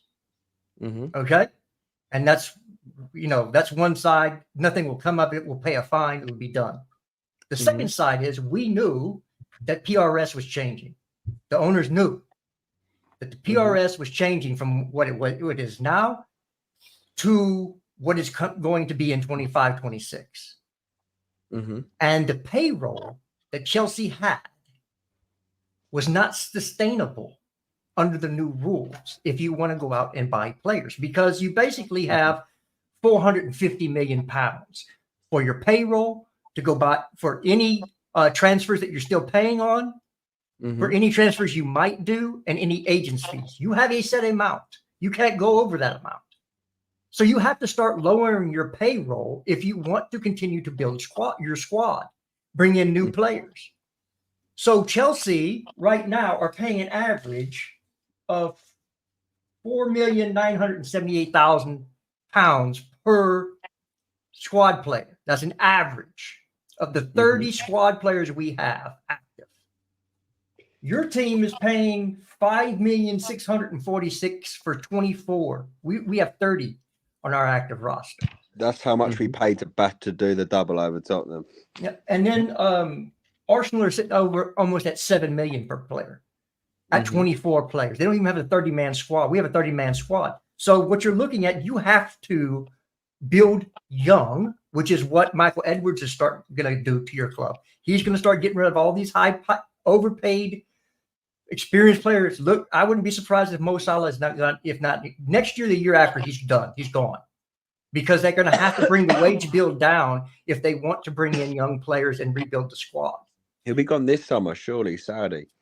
Well, 1 year left in his contract, I think. I don't speak in absolute. I don't think he's leaving. Ornstein already said that. But don't you think everything you're saying actually points towards putting some blame on the ownership? Exactly what you just said, Jester. Because you're looking at, I'll explain to you why. You're talking about 30 squad players with a lower amount of the Liverpool team or the Arsenal team or whatever. The fact that you have this amount spent on 30 squad players, which a lot of them are young players, and in case the ones that you're paying obviously a lot of money to, like the likes of Sterling, might be a bit more experienced. The fact that now, if Chelsea end up in the Europa League, you actively cannot compete in it. And I think it's the same for conference, because it actually costs the club money, I believe, or whatever. The conference league, yes. Yeah, the conference shows that there is a financial issue right now. And that's why we saw the article that I think came out yesterday or 2 days ago about Chelsea pushing for the hotel selling, essentially to basically keep along with the whole financial rules. Now, these wages that we're talking about per year, they might be per year right now lower than Liverpool and lower than Arsenal, lower than these clubs. There's two things to take into account here. First of all, your ones are longer. So your ones are for a 7-year period, 8-year period. So that takes that into account. So perhaps if you sign Mudryk on a 4-year contract, maybe he would demand higher wages versus an 8-year contract. Second of all, the quality of the player. If we look at the Arsenal squad, the Liverpool squad, the City squad, the quality of the player is obviously at a much higher level currently than the Chelsea player is. So that all plays it into account. However, Liverpool, Arsenal, and City aren't in a position where if they do finish in the Europa League, which we did finish in the Europa League spots or the Conference League spots, they couldn't compete in it due to financial rules, which shows that I didn't say that in a stable manner. But I didn't say that, because all I said is, look, the contracts that we signed are incentivized contracts for these young players, right?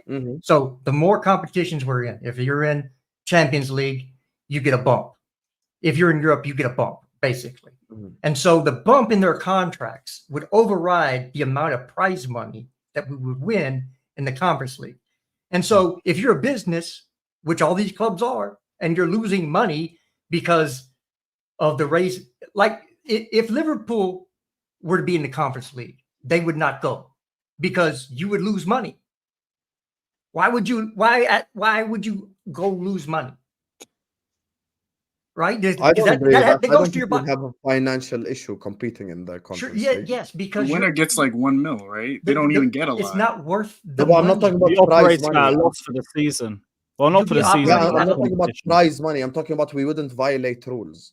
No, we wouldn't violate rules either, but it would be a loss. Companies don't take loss. Any company. That's not how they're set up. So even Liverpool would go, we're not playing in the Conference League. It's going to cost us too much money. To the travel, paying people to be at the stadiums, all that stuff. You have to keep all that in mind as a business. And it's not a violation of rules. It's a violation. It's just a violation of business principles, right? You don't want to lose money in a competition. Europa League, we wouldn't lose money because we would make enough in the Europa League with the gates and everybody else. Because who's going to come watch, some team that we've never heard of come playing at Stamford Bridge? Nobody away, bro. Okay, you would. You would. That's just one person. But you understand what I'm saying. You're not going to be making a whole lot of money in those things. But every team is going to start following the Chelsea model. Which is the Man City and the RB Leipzig model. You're going to have Michael Edwards has said as much at Liverpool for Liverpool. Because this is the way. Which model are you referring to that people will start multiple clubs? So no, not the clubs. Which model are you talking about? The multiple club model that Chelsea, that Man City have, that RB has. Liverpool will do the same thing because you have to be able. Owners got more clubs than fans. Yeah, they do. But that's because that's how they bring through all this talent, and they don't pay so much for it. I disagree with the multi-club model, by the way. I've made that clear before. But that's the way everybody's going to go to get around the new PRS system. No, I understand what you're saying, but that does not prove in any way, shape, or form that Chelsea are run properly just because of everything you just said. Yes. Everything you just said is an indication of quality and length. The length of the contract is longer, so I can give them lower wages. And when I look at the quality of the player, your quality of player, it's normal for you to just pay less player than the actual good player. What's wrong with the hold on. Caicedo, did Liverpool not want Caicedo this summer? Yeah, but I'm not talking about Caicedo. Who are you talking about? Yeah, who specifically? Who are the players that aren't quality? I mean, you said Mudryk. Okay, there's one. Yes, Mudryk. Yeah, I'd say there are players who haven't lived up to their price tag either. You know, there are players who haven't delivered based on how much you pay them. You can look at Sterling. Isn't Sterling the highest paid player at your club? Yeah, he is. Second. He's garbage. He's not on the 7 year, thankfully. He's garbage. That's why we're going to get rid of him. Only have 3 years left on his contract, I swear. I think he's got 2. I think he's 2 years on it. Two, maybe 3. I don't know. Yeah, so that doesn't show. That doesn't show because the quality of the players that you're talking about isn't of a quality of like the clubs that you're using as a reference point. So it's normal for you to pay less, and it's a longer contract. But see, I don't subscribe to that notion. I don't think that who currently in the Chelsea team would you think makes the title contending teams better? Cole Palmer. Yes. I think Nick Jackson makes Arsenal better. I think Nick Jackson. Nick Jackson's better than Nunez. Let's stop. Nick Jackson is better than Kai Havertz. Like, come on, bro. Nick Jackson. As long as he's not on top, I can hear the argument. I was going to say Jackson starts for Liverpool and Arsenal. Like, fuck, Nunez has way more misses than Jackson. I didn't see Liverpool because you're not title contenders this year. It's Arsenal and Man City, right? Actually, we did contend for the title.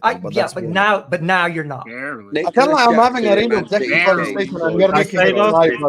Like I'm genuinely even bantering. You want to make it tribal? I'm ready, you know, but I'm not making it tribal. All I'm saying is the 2 teams that we're talking about for the title are City and Arsenal, right? I mean, that's the 2 teams we're talking about for the title. Start, so your subconscious is speaking to begin with. I can put people in your team too, because let's be real. Gakpo ain't Liverpool quality. Ain't it? Is he not? Gakpo is definitely a good player. I don't see a problem with Gakpo. He's 10 high quality. Devin Nunez? His real position. He's Liverpool. Nunez is not a good player. I agree with you. I'd sell him this summer. Has Luis Diaz been playing well? No, I'd sell Diaz this summer. Okay. All right. What about the midfielder y'all got from Ajax? What's his name? Gravenberch. Is he Liverpool from Bayern Munich, not Ajax, actually. He was at Ajax. He's just a kid anyway. So okay. So all I'm saying is you don't necessarily for us. You don't necessarily have. Well, is Endo? Do you think Endo is a Liverpool quality? Yeah, but Endo is a low risk signing on low wages. He's 31. We signed him for about 10 million pounds. I'm not going to use him as a measuring stick. To answer your question off the top of my head, there are investments from the past that debunk this logic, Jester. That the investments of the past days from 4 and 5 years ago are the reasons why we are in a good position this season. Like the Salahs and the Trents and the Van Dijks and the Allisons, those were not the players that were signed recently. Now, I asked you a question, a very straightforward, non-agenda driven question. Sure. You just made it tribal. Oh, you're not in a title race. And to answer your question, 6 or 7 players. I think when I look at the Chelsea team, there are 3 players that I believe would start for the 3 best teams in the league. And that's Caicedo, and it's Cole Palmer, and it's Gusto. Reece James, fantastic, but he plays 8 games a season. So let's not be facetious here. That's like me mentioning Thiago Alcantara. I won't. So let's not mention players who are always injured. So those 3 players are the players that I genuinely believe are of quality this very moment right now. Forget what they could become. Forget what could happen 3 years from now. I'm saying right now, as of May 2024. They're good players now, this very second. Those are the 3 players that I believe are good this very second. That goes back to the regional conversation that we were having about Boli and Pochettino and why Poch isn't to blame, and it's the direction that you're headed in. Because I feel like right now, and this makes sense with my initial argument from a year ago. I was on Football Terrace a year ago, and I said this is the worst project to give to Chelsea fans because they lack patience. And right now, it's like you're kind of speaking like a Brighton fan, because the Winstanleys and the Stewarts and the people that have come to Chelsea Football Club have kind of turned you into that model to an extent. Obviously, you're not going to go this summer and sell your best players. That would be the full-on Brighton model. But to an extent, it's at that level. So right now, when we go back to the initial Poch conversation, I say Poch is 10% to blame. The players are 5% to blame. I put 85% on the blame on the Bowleys and the Igbalis and the Stanleys and the Stewarts. I'm not willing to just sit here and just say who's the face and get into just unnecessary details. I'm talking about the people who changed what Chelsea is about. All of Chelsea for the last 20 years have been a winning club. There's no emotional attachment to any manager, any player. You just win, get the best players in every position, and you develop a winning strategy with different managers, with different directions, etc. But you all go and win. Now, with the new direction of manager, the fact that Pochettino right now in this very second and 7th place is the highest you've been over the last 2 years, and that you're trying to sell a hotel to make do on some, essentially, on some transfers this summer, shows that by definition, your club is not run well, despite the wages and whatever you're mentioning, which really doesn't correlate to the bigger problem here. Well, we have been. Well, again, you're taking. I hear what you're saying. My argument with you from the original start was just the amount of energy you give Poch compared to the players. I hear what you're saying. I just want to know what your sporting director's from. Your new sporting director. Where's but once again, just wait, no. Where's he from? German. Schmatka. You didn't get a guy from Southampton? He's not talking Husam. He's not talking about your sporting director. He's talking about Richard, whatever his name is, from Bournemouth, who you're bringing. Yeah, Bournemouth. He's from Bournemouth. Bournemouth. Is he going to turn you into Bournemouth? Actually, Jester, it's nice to meet you. First time me and you are sharing the screen together. This is football. He just posted it and thing. You feel free to subscribe. You got me. I've already said I'm worried that we turn into Bournemouth. I've already said that. Okay. So let me Alex goes. Lewis's channel. Talk about Liverpool. Forget who I support. Respond to my argument, not the club I support. That's how you in defense of Husam. Okay, that's fair enough. Go on, Scott. Right, go on, Scott. In defense of Husam, what I will say on this matter, and it's the issue I've had when it comes to sporting directors. He won't turn them into Bournemouth because he's working under Edwards. So it's physically impossible for them to turn into Bournemouth when he's working under Edwards because of how successful Edwards have been. It's my issue with these sporting directors. If they were working under a Cheeky and Edwards, a Vivell, for example, and they were the main voice, they got final say, calm. Like, it's part of the reason why I kind of want these sporting directors to stay just in a much lesser capacity, because their talent ID is like A1. Especially like with the stuff with Wharton, how he's playing this season, with everything, like it's A1 in terms of talent ID. It's everything else that sucks. Everything else outside the talent ID stinks. Here's my 5 cents. Here's my 5 cents about the situation. Big up Husam. It's how you interpret the news, how you interpret the news that comes from anybody. There's the people over here that gonna tell me that we must sell Gallagher to keep the books up, you know what I'm saying? For Chelsea to fulfill the FFP dreams. I don't think it's that. I think it's, for example, Gallagher got left 1 year on his contract. He does not want to get. They don't agree on the pay rise. So what news telling you? We must sell Gallagher because they use an adjective of it's because of FFP. But at the same time, Gallagher got 1 year left. Chelsea saying we must sell him because we don't want him to go for free. Same thing with Husam with Hotel. Husam, you saying a hotel, you applying that we need to sell the hotel rights to fulfill the FFP. That fulfill the FFP, it's the speculation from the people that writes that article. because as a matter of fact, and that's one thing that I do believe that this ownership is better than Roman, is marketing. They do better at it. So, for example, Abramovich, some of the things Abramovich did not upscale it. London is a big city. You have to upscale the situation. So if one of the things that they use as a hotel, that not necessarily means that we FFP have a problem. This is where the narrative goes. You believe that we're in trouble of FFP, or you don't believe in trouble of FFP. That's the whole conversation. And that's how you interpret the news. I don't believe it. That those billionaires, people keep saying it's a loophole. I don't say it's a loophole. I'm saying it's a using the system to best way they know how, and they are marketing people. That's all it is. That's my point. I don't disagree with what you're saying. I never even mentioned the FFP stuff. I think Chelsea will get out of it eventually by selling players or whatever it is. So I don't think that's I don't think Chelsea is necessarily going to be in FFP problems this summer. But the fact that these things are coming out shows that the direction the club is headed in and the way that you're run is not a sustainable model of running a successful football club. That's all. So can I we shall see. We shall see on that point. I believe that we're better suited for the future than how could you say that though with all these new rules putting in place? Like I don't get that. How would you say that? And Husam, is because of Roman, because we were under debt by 1 billion because of Roman, right? We can't move stadiums because the Chelsea pitch owners. Oh, so you blame Roman then? All right, let him go. Let him go. Can you just shut up for 2 seconds? You do this every time, Fats. We're even on sarcasm. He just doesn't like you. Go on, CP. Go on, CP. I swear I'm gonna choke this guy up, man. Honestly. That's a lane. Go on, bro. I'm saying no. He's okay. Anyways, Roman has done great things, but we were 1 billion in debt, right? We couldn't, because of the Chelsea pitch owners, also make a new stadium that Roman had tried to do. You happy, Fats? I sucked him off for you, fucking Christ.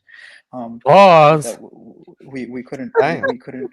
Yeah, so we couldn't build a new stadium even in 2015. I remember seeing the sketches for that, and we can't do that now, right? So how do we sustain constantly buying great players and getting out of and having a sustainable model, because we were 1 billion in debt because of Roman, right? And we're seeing under the light that he did a lot of shady dealings that now we're getting caught for, that we have also self-implicated by handing them in, but that's because hopefully we get lesser charges, right? So hopefully we become that's what we're trying to become a sustainable model, because we but you haven't sustainably signed great players. You know, according to newspaper articles, if 50% of your transfers strike, you're considered successful. So if you make 10 signings and 5 of them bang, that's true. Successful. So if you sign 25, out of 5 signings, there's only 1 or 2 potentials actually gonna make it. So if you find 20 of them, like 10 of them don't work on an 8-year contract, by definition, it's worse. We don't have 20 people. No, I get that. But here's the thing. We speak generally. I'm not speaking. So here's the thing. We don't have that many expensive signings after the DOS came in. Besides Caicedo and Enzo and Mudryk, 30 million for Jackson, 30 million for Disasi, 30 million for Barışıl, 25 million for Gusto, 12 million for Petrovic, who's a decent starting goalkeeper in the Prem. We can say that right now. Madueke was 30 million. No, he's good enough to get top 4. He's good enough for. I'm not saying he's world class or anything, or get us a right. league. How many of those players their value right now? I will say, because Husam touched this earlier with goalkeepers. I just want to say, when it comes to goalkeepers, by the way, no one can tell me that Petrovic isn't good enough for top 4. David Raya was part of a title challenging team, and he fucking reeks. He's about to win the Golden Glove this season, and he stings. Yeah. So no one can tell me that. Locked it. But Raya has big experience and experience in the English game. But he stings. He's a terrible goalkeeper. He's short. There's a difference between playing constantly in Chelsea's 11 versus like title contenders or sustained top 4. Yeah. That's three different conversations. I can give you some examples, anyways, of players that will retain or have already exceeded their value. Datro Fofana, we got for 10 million from Norway. He's had 6 goals in the Prem in the past 3 months. I'm pretty sure we can get more than 10 million for him. Petrovic we got for 12 million euros or 10 million pounds. I'm sure we can get more than 10 million for him. Okay. Palmer, Gusto, we got for 25. He's more than 25 now. If you're getting Pedro Porro for 50 million from Spurs, right? Hutchinson, we got on our fee. he's doing well at Ipswich. We can easily get money for that because we got him as a free signing. I'm just giving examples of players. That's fine. That's fine. That's 5 players. Right. Carry on. Yeah, 5. Right. Obviously, Caicedo and Enzo can never meet their signing potential, but I can say Jackson at 30 million right now is over the price limit because he has double-digit goals and assists. He's worth more than 30 million pounds right now in the Prem. I can say. I disagree with that. I don't think you're going to get more than 30 for him. I think 30 for who? Husam? 30 for who? No, because 30 for who? Can I give you an example? Can I give you an example? You don't think we're gonna get 30 for Jackson? We're not selling. No, I think you will. We're not selling Jackson. How much? No. I know that. I know that. Do people know what the prices are now on the football players? Yeah, you know. Do people realize there's nobody sell for 30, 40 million. Richarlison went for 60, so that's why I think he can go for over 30. Yeah, but you're using examples of bad transfers in hindsight. Richarlison was looked at as a Premier League striker, who's like an average to good Premier League striker. Forget what you think of them now. Think of at the time of selling. Husam, when they bought him, he only had 10 goals in the season. Jackson has 13, and the season's not over. Yeah, and Spurs overpaid. Yes, but we will find that's someone who the overpays. thing, We okay, got you know what? from Let's not argue over Jackson. found... That's fine. That's 6 players. Oh, yeah. I'm not. Every player will be here. We're gonna be here all day long, right? By the way, I need Bush to come into this stream so I can cook him for his fucking. Don't bring Bush. Let Bush stay in the bush. I need to let Bush stay in the bush. No. I need to cook this dude. I need to cook this dude. No, I need to cook this fool. I need to cook his agenda bullshit. This fool told me, sorry, Justin, this fool told me we should get Lampard as DOF instead of these guys we've got. Number 2, I said these DOF's talent ID has been A1, and he named me 4 players that they signed before the DOFs got here. You fucking moron. So I'm gonna leave y'all with this so y'all can have a better conversation. Big up, Jess. I haven't seen you in a long time. Big up, Jess. My guy, Alec. Big up, man. The reporting, the journalists for football, bar a few, Ben Jacobs, Fabrizio, are about as useless as a tampon in a trans woman. Hey, yo. Yo. You'd have to put no DD. That's a wife. That's a wife for that, man. What an analogy.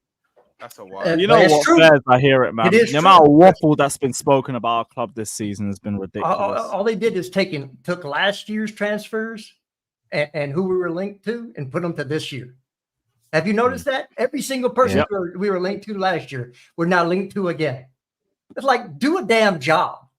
Emi Martinez, that's the whole situation. All the big clubs always link to the top players. There's not much to scout for the first 11. I said I can be a scout for the first 11 for City. I can be a scout. I can pick them with the best player for that position. You know how? But Google, go give me a scout that can sign somebody that's not known. That's when scouting actual relative. Yeah. Otherwise, they all go for the same freaking players. Especially for the starting 11 position. All strikers, how many are there? Let's see how many strikers a scout. How good the scouts needs to find the strikers. Let's see, how many are there in the market? Osherman. You see, Osherman. I'm a recruiter. I'm a scout. Take care, brother. It's been good chatting, Justin. You see what I'm saying? Go find me a 40 million player. Go find me a 40 million player that becomes 150 million player. There's no strike. Yeah, it's not that one. I just. Oh, big up village people. YMCA. Oh my God. There's no strike. He's in his costume. What comes to it, Chelsea? He's in his costume. You know, bro. Big up Jason saying, Husam, honestly, Lewis actually keeps that 10 to 5% energy. But with you, it's always Poch prop every week and play as shit. You barely mention the negatives. Now, he's saying he's spoken a lot about the defense, so I'll give him that. But like, that's been where I think our main disagreements come from in terms of the energy. Lewis doesn't keep that 10% 5% energy. Lewis, what's your? Oh, it's talking 10-5 energy when it comes to manager and players.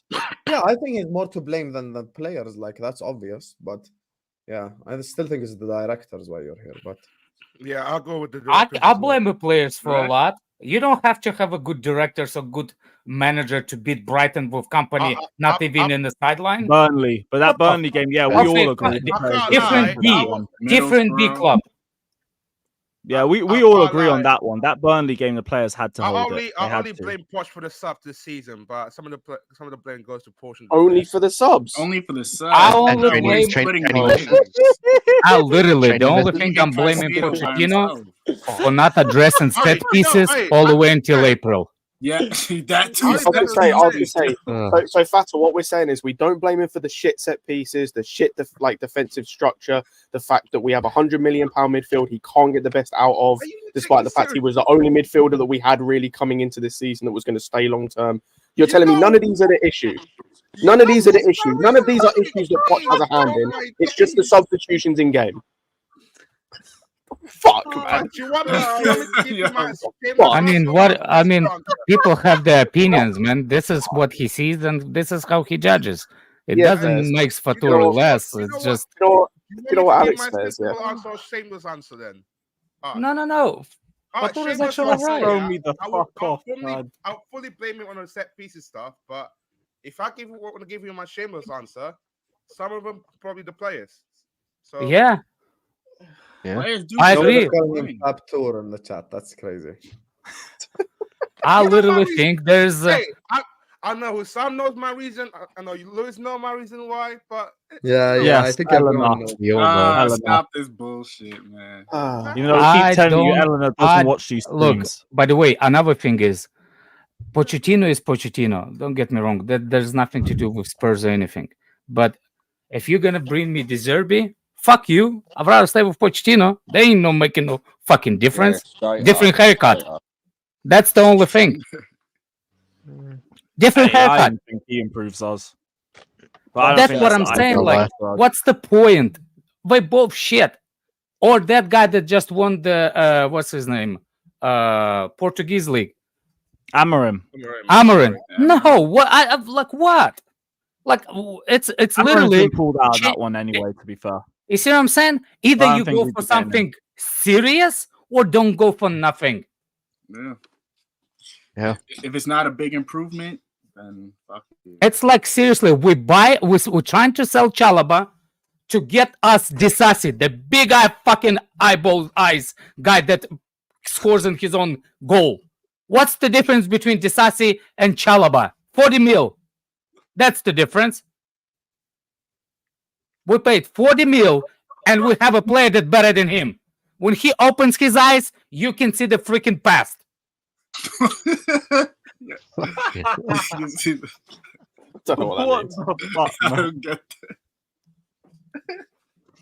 I swear your descriptions are unbelievable. Don't get me started on this big ass forehead.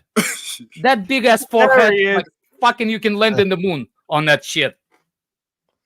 Damn. Jeez. I have no idea. On that note, I'm gonna head out. I'm going out, guys. Forehead and big eyes, bro. Husam, it's been a good chat, man. Blessed up, bro. It's a good talk. See you tomorrow. We'll do this again when he stays this summer. Yeah, let's see you. Up the Poch militancy. Come on. Up the Poch militancy. Come on. Oh, fucking hell, man. The Disasi and Badia shield descriptions are unbelievable. Fucking unbelievable. You wearing your Enzo shirt, are you, Fatter? Enzo gang. Big up to CNAC saying we already had 2 independent appraisals on both hotels to verify accurate sale to subsidiaries. Premier League hold up is the only matter of time before okaying the deals. But I thought the deals were already put through. It was just whether the Premier League had approved it first or not. But I don't know if it's already been done. No, they followed ours. Rules after. They cannot apply the rules in the past. All right, cool. The rules were applied after we signed. Nothing can do against.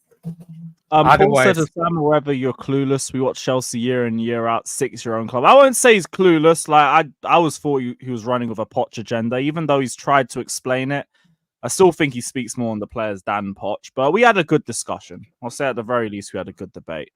CNAC said the long contracts are mainly to hold sellback value, especially when contracts are amortized. It's not about how much you get when you sell them. Yeah, I agree on that one as well. It's just the only ones that we really messed up with are probably Sanchez and to appoint Mudryk. In terms of 7-year contracts, that's never really been the problem. And big up to OTC saying, in my opinion, I'm worried. Under the PSR, we need to have a net loss of minus 105 million in 3 years. We made a net loss of 201 million for the last 2 years. This year, we need a profit of 105 million without UCL revenue. These are facts. But I stick to the billionaires versus guy. the 10-pound guy. Yeah, like, if it's just 105 million and we're not further back on that, we can make that up. But no, he made that number. He made that number based on the sales of the players. FFP is not only about the selling the players. Sponsors, everything. FFP. He just brought up the players. You freaking math. You math doesn't math. I was going to say, that's why I didn't think it was that worrying anyway. How much money are they going to make in the States in the summer? They're going to make a shit ton of money. Hotel, TV money, player sales, new sponsors. Actually, no, the Jordan deal will probably go into account in 2025. The what? All the tickets for the games and all that type of bollocks. Yeah, to it's apply like to 2-3 FFP, you million. don't have to That's be in minor. profit. To apply to FFP, you don't have to be in profit. Exactly. You just have to have no more than 105 million loss over the past 3 years. On average. And that should be sorted easily, just based off the issue. It's like I said, the best example how you interpret what people saying is hotel. Chelsea must sell hotel because we need to apply to FFP. No fucking, because we get not enough money from that hotel sponsorship. Now it's a separate entity. Now you can make a sponsor on it. You can make somebody's name. We can make Fatul Hotel. You see what I'm saying? Yo, that's what it literally is. Or YMCA Hotel. Or literally make YMCA out of hotel. A little bit of column A, a little bit of column B. Yeah.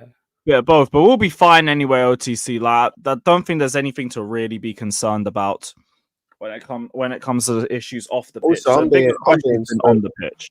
I'm being honest. Even if we are charged, it's going to take them at least a year, maybe longer, to do anything to us. So who cares? I'll let the billionaires do the money thing. I'm not a billionaire. If I was a billionaire, none of you fuckers are. Wait until we get charged. If we get charged. Exactly. We're not even got charged. What we've done. Free my Chelsea. Yeah, free Chelsea. If it ever gets to that again. But yeah, like, I'm not worried about any of that. I wouldn't worry yourself about any of that. If we get a charge, cool. Then maybe let's talk. Until then, the board have always seemed confident that they're complying to PSR and FFP rules. So I'm just going to follow that until I see something else that says otherwise. You've as a passed fact. every other test. Can you imagine what's his name? That fuck that Arsenal player that accused of girl thing. What's his name? Partey. Yeah, you know, Just it's like accusing Partey of doing it without even anybody charged him. Like, you know what I'm saying? Nobody brought the charges, but everybody was like, "Yeah, shoot the guy." Yep. Hey, he's a rapist, all right? Allegedly. Did you hold the candle when that happened? No? Then don't say it. Oh, Facts. You know, people believe everything the media tells them. So exactly. They don't want to do their own research. That ain't going to stop me from shouting it every time I see him, mate. Yeah, that's the only thing. Nobody's taking... Exactly. We use him as a propaganda. Yeah, he is. Use it to unnerve him at games. Just on that. I'll say just on that. That's not even... OTC, I didn't send you a link. My bad. Alex, the thing is, Alex, right, what he said. It's like the reason we call Partey what we do, and the reason we say what we do, and the reason why people have so much vim for him is because the allegations came out. The allegations came out. There was so much evidence against him. The same with Greenwood. Even though he's been cleared, no one cares. No, Greenwood had way worse than him. No, Greenwood. But it's the same applies in terms of say the allegation. Like say people just started calling Greenwood a whatever, right? with nothing. It's the same thing. What, People called him what they called him because the stuff came out. Yeah. Yeah. Because the allegations, it's the same thing. Oh, fuck's sake. There it is. Great. Now we have a fuck squeaky party OTC anyway. voice to listen. No, to be fair, it would be good to get his side of takes on everything. I need to pick up He my just won't daughter. take it. Big up to John B Get saying, some remember, school. Mount money has not been applied yet. Okay, so there's another 55 million, and the Lewis Hall money should go into it too. That'll be another 30. Mason Mount's money went into last year's one. No. I think it's for this year's. By the way, the FFP again thing, the sell of the player, it's not applied like 50. If you sold it for 55, it's like a 50. It's like a credit. Yeah, if you spend 55, you can buy it for more. Mason Mount went onto last year's books. Look it up. The books are going for 3 years. Yeah, I know. You can use the sell for any of them. Yeah, but he was summit into last year's one and into a 3-year cycle. If you applied his anyway, I'm saying, just look it up. I know that. I know you could just. I'm saying like you sold them last year, but what you mean you can actually apply that sell even in this year if you didn't apply his sales for last year. Yeah, but we did. Okay, if you say so. I don't know if we did or not. We definitely. Because when all that FFP stuff went out, that's why everyone kept saying we'll fuck because Mason Mount went Again, Matt, they told us we have to comply with FFP by June. When was Mount sold? Yeah, but he still went on to last year's one. I'm not saying they're not a bit flexible. I'm just saying he was definitely put onto last year's one. No, they're not. They aren't flexible at all. Okay, well, that's why Forest are getting fucked for the same thing. Because they have to sell players by June. Yeah, Ben Jacobs report that's on the books for next season. I was saying, Forest are literally the reason why Forest got a points deduction for FF or the profit and sustainability is the same thing. Is because they had to sell players by the end of June. They didn't. They sold Johnson to Spurs, and that money didn't matter because they missed the deadline. Well, that so the went on Sky Sports, who was talking about all the FFP a few months back, was just completely changed. What, Stefan Bolson? He was the one who said all that shit about Mason Mount. By the way, you know that what's his name? Oyster, whatever the fuck Evan his name. Ornstein. He comes on US pre-game talk and gives the news, and he said a lot of speculation about Chelsea FFP. None of them are true. Very well in compliant. I don't understand where everything is coming from. I think there's just been a lot of scaremongering over the last few months, just based off our league position. Now everything else has been put up in the spotlight. That's why there's been so many shit articles about us all season. Like a new one every day. It's the way you apply it, Lewis. If you apply for based on how to sell the newspaper article, again with Blondie. Oh, Blondie does not sign a 1-year contract, right? Yeah. Or Blondie does not extend his contract. Chelsea does not want him to lose on 3. Chelsea must sell Gallagher this year because he's going to be 1 year left. What the newspaper saying? They use the same Chelsea must sell player, but not they don't use it saying because he's on got only 1 year left. They just using it and saying it because of FFP. Mm-hmm. Do you see how you can become shit envelope, brown envelope, whatever envelope? Just twist the narrative into wherever twist the narrative the way it is. The argument is the same. Chelsea must sell player, but they twist it the way they want to. Do you want Gallagher to walk on free? No, we can get money for him, right? Yep. Chelsea must sell Gallagher. They use the must sell Gallagher, and they're saying it based on what they wanted. Yeah. Because you know why you cannot do this? Because if somebody to how you say to revert the article and say you must retract because you're lying, you have to prove the evidence. So for example, if Chelsea will say, look, you lied about us in your article, we do not have to sell Gallagher based on FFP.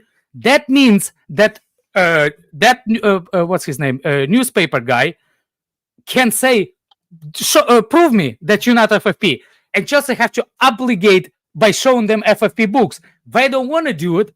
We're not gonna say nothing to him. We're just gonna let the guy go and say whatever he wants. Otherwise, we're gonna have to show him the books, and he's nobody for Chelsea to show the books. Alex, you can see it to a certain extent with the whole Hutchinson thing. Like, Hutchinson came out in an interview literally the day of winning, I think, Young Player of the Season in the Championship or for Ipswich, whatever it was, and said, I've enjoyed something along the lines of, I'm paraphrasing, I enjoyed my loan. I'd love to be here next season, right? Mm-hmm. Then a report came out from Nizar Kinsella saying Hutchinson's going to be back with Chelsea for, pre-season, so he can be assessed. And there are Premier League, Bundesliga, and I want to say Championship or another league, like, teams interested in him. And it includes Ipswich. The day after, a report comes out saying something along the lines of Hutchinson may have to be sold because of pure profit or something to comply with FFP. Like, okay, then. This is what I'm saying. Like, this is how they twisted. They use something that they can prove, and use another thing that if you want to prove, you have to show them your evidence, and they know nobody's gonna show them nothing. Do you see what I'm saying? Chelsea, to prove that he's saying lie, Chelsea have to, if we're gonna go to court, Chelsea's gonna have to prove it. Look, you lied. Yeah. Chelsea did not want to do it. There we go. Cool. Right. I agree. Like, people just need to stop over complicating this whole situation too much. Just focus on the stuff that we know, which is the stuff on the pitch. And shout out to OTC, the stuff guys, in the transfer window as well. No. OTC, what are you saying, bro? Shut up, Alex. Squeaky boys. Aren't all these players getting a pay cut because we're not hitting Europe? Isn't that like part of their deals? Right. That already happened for like. Oh, it already happens, yeah. Well, for everyone who was already bonuses signed for for new contracts by then, so your Enzos, your Mudriks, they would have had that. Now, for everyone else who's come in, the Cole Palmers, the Caicedos, if we don't get Europe as well, it'll be the exact same energy for them too. Cool. So, a couple of things. Because I've been doing a couple of work, Hold on a second before you get ready. Hold on a second before you get ready. See you later, guys. Oh my God. Wow. You're a little left, Alex. So go on, OTC. Right. There's a few things that are speculation, and then there's a few things that are facts. Okay. All we know is the simple facts, and then the finance experts can come up and make their own speculations, etc. Okay. Here are the simple facts. Under the current regulation, the new one, I need to look into a bit more detail. It's all speculation. It hasn't been announced. I don't know. But the old regulation, we need to make a net loss. And this is operating costs. This is match day revenue, non-match day revenue, amortized fees, wages, the whole shebang. We need to make a total net loss within a 3-year period of £105 million. That is the threshold that we need to hit. The last 2 years, it's been 211 million. Meaning, if that's a minus, we need to make a 106 million profit in order just to meet the regulations. Yeah. Now, the last 2 years, we've been playing Champions League football. So we've been getting Champions League matchday revenue and Champions League TV revenue. This year, we don't have that. Last year, we got new sponsorships. This year, if we carry on doing the same thing, in my opinion, we will eventually be fine. Probably when it hits next January, probably be fine. So, in my opinion, selling a hotel is a good idea, but we need to make £100 million in profit, not a loss, in pure profit. From everything we buy and everything we spend at the club, from the wages, the cost of everything at the club, we need to make a profit of 105 to 110 million pounds without Europe. Is that going to be easy? No. We have to basically do a whole lot of madness. So not just selling like last year, like a Mason Mount. We've got to do more than what we done last year to even get to meeting the threshold. So, in my opinion, I'm worried, but I'm going to give Todd and the board see what they come up with to raise that money. I don't know if they're going to put owner funding. I don't know what they're going to do. So how much you think we're going to make in the U.S. tour? I don't know. Y'all sitting here talking about fake, I don't know because when you're trucking in hotels and stuff like that, that's when I don't know. If the hotels, I don't know. I'm sure they'll make some good money in the niggas is sitting here talking about a whole bunch of shit y'all have no privy to. Why y'all wasting your time? Because you can check the Chelsea website. You don't matter. If you think this big $1 billion company has all their numbers publicly for a nigga like you and me to read, bro, it's here. You out of your I'm gonna say it again. Let me say it slowly for you. If you think these big $1 billion companies and corporations make all their money information public for you and me to fucking know, you're out of your fucking mind. Bro, it's put out to make you feel like you know something. That's it's on the Chelsea website. I know, and it makes you feel good, doesn't it? It gives you that dopamine rush. I know what's going on. You don't know one fuck. Bro, I'm begging y'all, stop hurting y'all heads with this bullshit. Every year, there's a team that's about to get sunk. And this, I'm not worried at all about it. And then we turn around and it's fucking Everton and Nottingham Forest. All right, Jimmy. Everton and Nottingham Forest. That's who's got money problems. All I've mentioned is what is published by ChelseaFC.com on the 7th of March 2024. And I know but these math and all this shit that you coming up with, you're pulling it out of your ass. No, in my opinion, Chelsea has to sell and make. You don't know what Chelsea has to do. You don't know the numbers. Bro, I don't know what we have to sell. All I know is how are what you we have to get saying in your opinion? How do you have an opinion? Bro,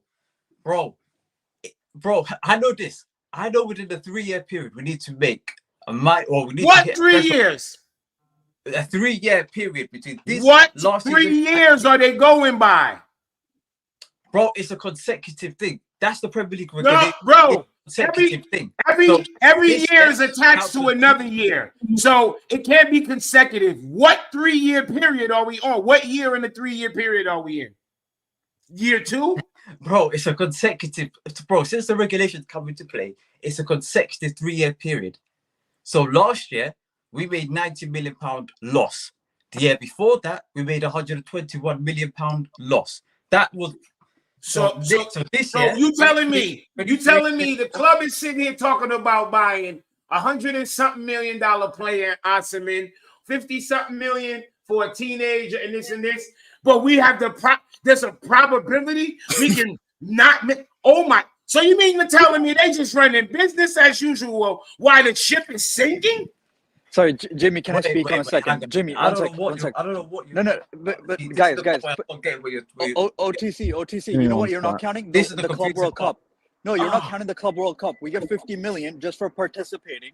And if we go further in the rounds, we get more money. We get 50 million. I'm saying they're not worried about that shit, bro. Like, why are you? What year were we in the Club World Cup?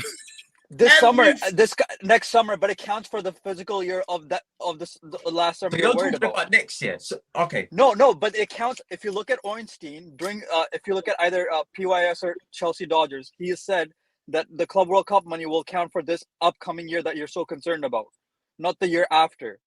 Even though we're playing summer. Money. So you're telling so let me get this straight. We're going to get upfront money for competing in the Club World Cup that's happening next year. Let me ask you this. Why wouldn't Chelsea say... Let me ask you this. All right, OTC. Since you openly admit you don't really know the books, right? Chelsea come out and say, we're fine. There's nothing wrong with the books. So why would we take your word over Chelsea? Wait, hang on. Chelsea has what? Chelsea has 1,000,001 times came out and said there is nothing wrong with our books. We are in no problems, no issue. Who are you to come and be like, oh yeah, well, I believe they are based on what? Bro, let me explain it to you again. All I know is I don't know what we're doing this year. I don't know what we're doing behind the scenes. I don't know what money we're pulling in. I don't know what we're getting extra money, etc., from other sources. I don't know none of things that's going on this year. All I know is what's been going on for the last 2 years, and I know what we need to get up to. That's what I know. Trust me, and bro. The fact that we're not even in Champions League football this year, that's where I'm a bit more concerned. We're not getting Champions League. They're not concerned. Why are you concerned?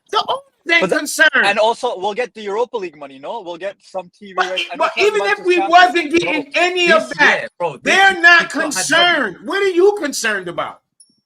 What are you concerned about? Bro, you're telling me a profit of 100 of... Bro, do you know what Arsenal's profit was last year?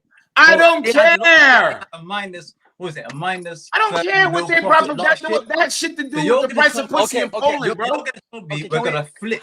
Bro, you're going to tell me for the last 1 year, we were in £120 million loss. £90 million loss. We're going to flip it on its head. I'm going to make 100 million profit. Can I give you an example of how we can do that right now? Can I give you an example? You saying we need to make 100 million? Ain't nobody saying that. You make it up. Wait, Jimmy, let me just counteract that. Let me just counteract that. Bro, we're arguing about the facts, right? You can search it up at your own time. Look up the Premier League regulation. Wake up, Joey. Put it together. OTC. So you don't think we can make 100 million? OTC. Let OTC. Wait a second, bro. Wait a second. You are speculating way too much, bro. You are speculating. Let me finish before you jump in, okay? What Jimmy is saying, he's not wrong at all. Think about what has happened, okay? Just for the sake of the conversation. Yeah. Think about what has happened, okay? The Mason Mount money gets moved because and nobody, even the guys that were coming up on Talk Sport that supposedly knew everything about Chelsea's finances, was saying we owe this, we owe that. Then all of a sudden, this hotel shows up on our books at the end of the period, right when the actual reports are coming out, when they have to report what their finances are for the year.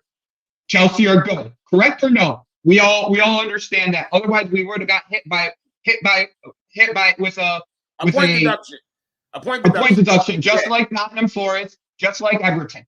It would have happened already. So for this conversation, it's all speculation, because in the end, these guys are business people.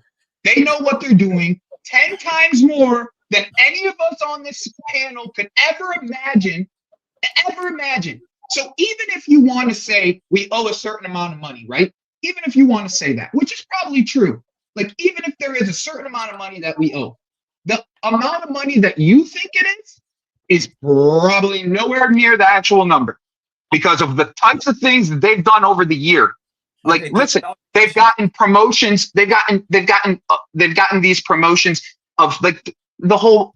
They put a bed in our goddamn stadium, bro.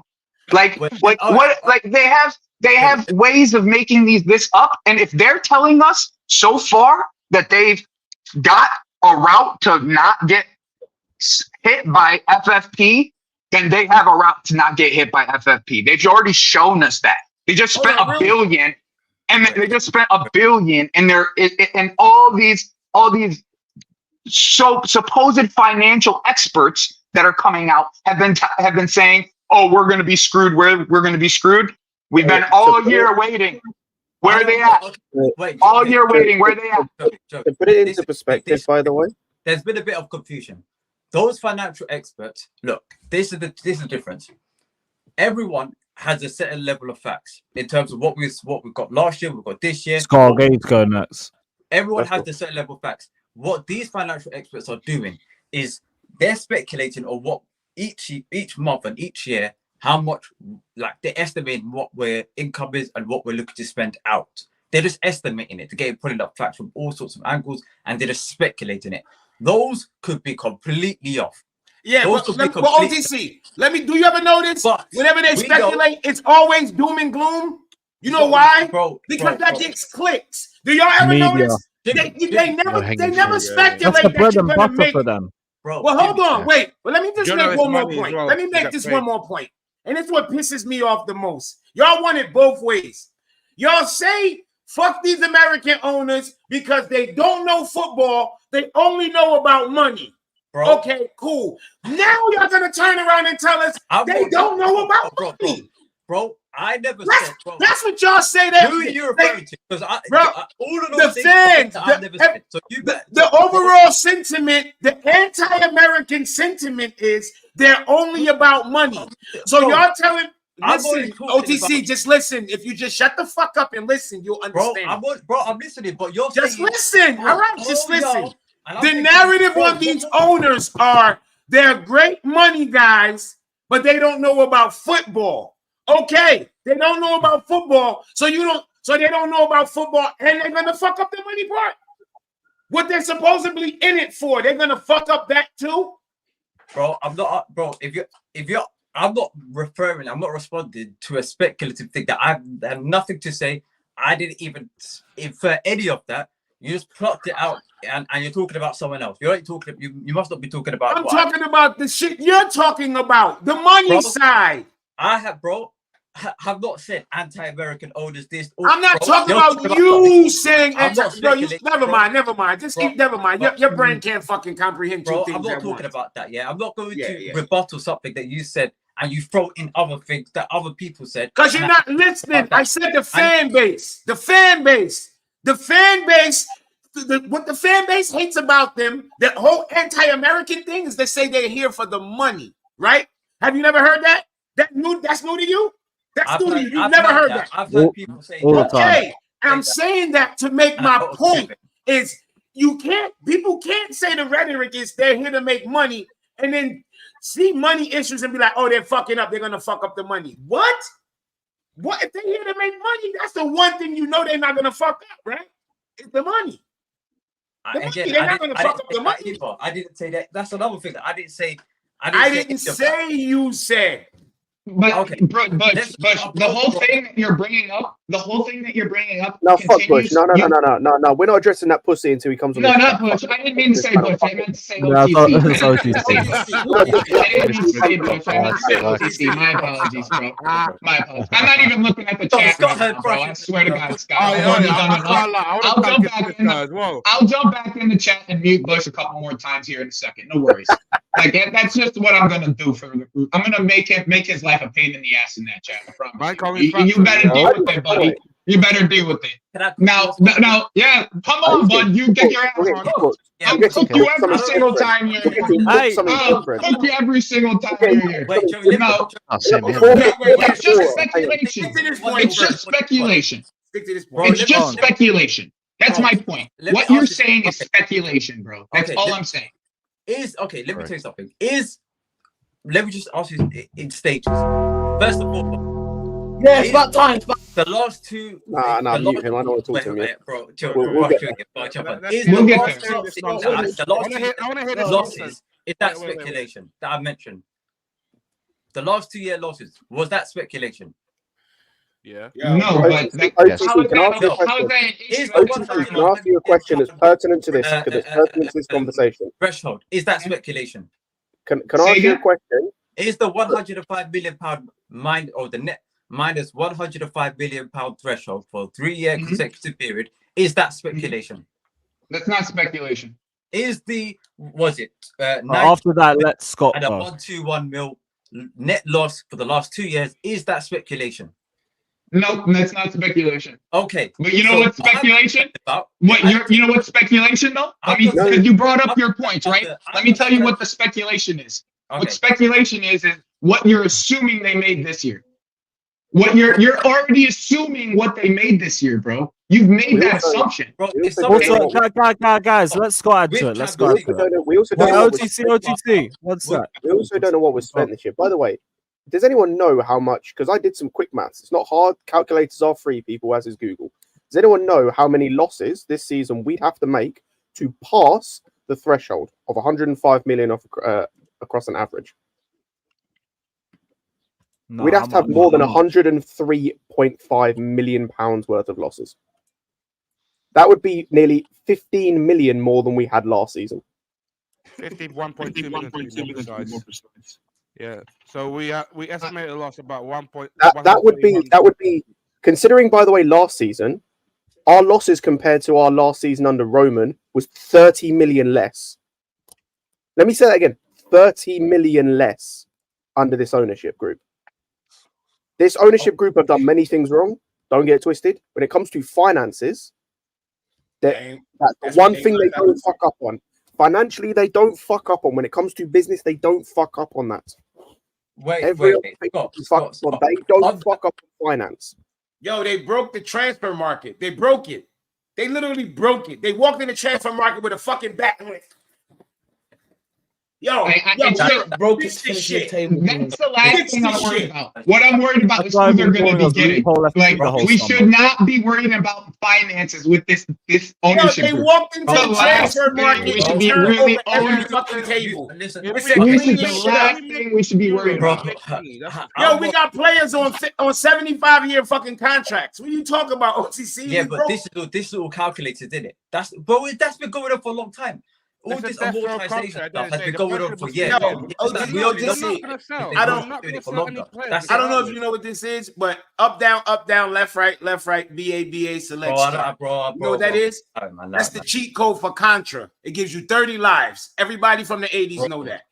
They got the cheat code when it comes to money, my nigga. Bro, I'm concerned. Bro, I'm concerned, and the reason why I'm concerned is that we're not getting Champions League revenue. Because you're one of those beta. You got that beta. Because you are that's speculation, bro. That's speculation. Just because you assume.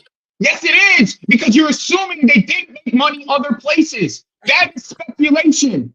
You are speculating they did not make money in other places. Bro, that is you are making it on paper what they did and what you're on paper what they did and what they didn't do. But they already showed us that on paper what they show you until the very end, until they have to show everybody that they got a plan. They've shown us that. They've already showed us that. They just spent $1 billion, bro, and they already have shown us that they have a plan to get out of these scenarios. I don't understand where you're coming up with these numbers when you don't know what they're doing. You don't know what they're doing. You know what else I realized? All of the numbers that I mentioned were numbers that were on their website. I'm not, and also the hotel. I've not mentioned any new numbers specifically because I don't know the numbers and I don't know the details of what's going on.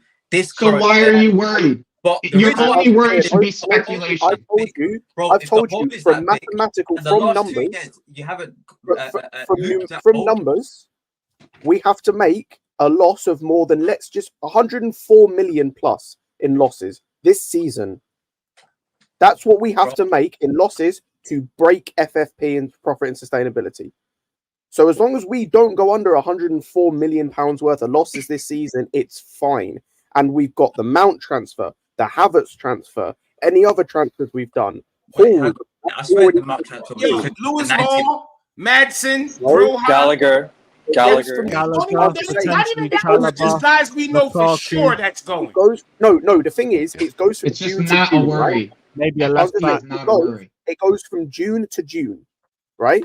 So anything you do in July is for that financial year or that year, right? So, for example, Forest, I mentioned it earlier. The reason why they got fucked is because they sold Johnson too late.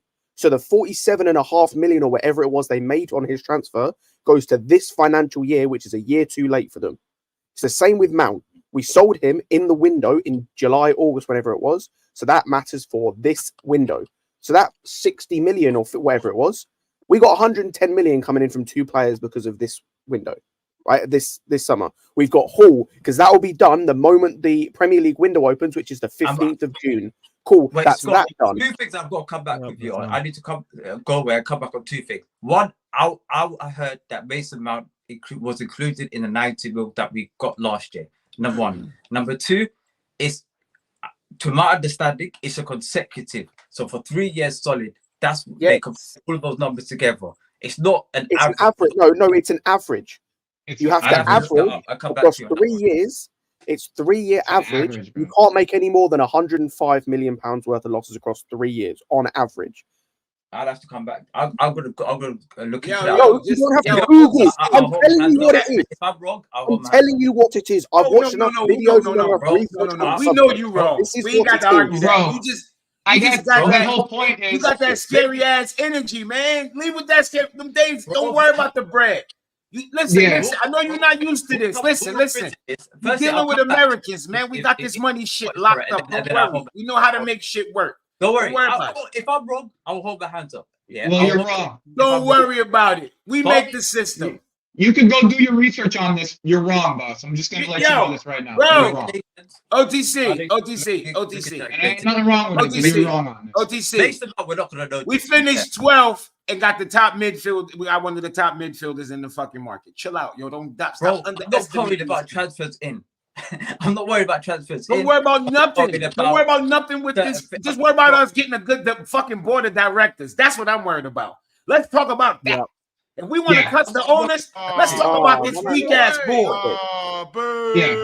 Where do you go? Or what they choose in transfers. Who they choose in the transfer market. That's the type of shit you should be worried about. Yeah, that's the board. Let's talk about this board. If I'm a customer, board decisions. I'm a customer. These owners are putting together this weak ass board. Transfers. Where's that pussy ass bitch gone that wanted to compare fucking signing Saliba to signing Savić? Oh, he left because he's a Y'all stop arguing with Bush. No, it's fun because he does talk shit, so I can just cook him all the time. But yeah, it's fun. He's like 14 or some shit. I got to find out.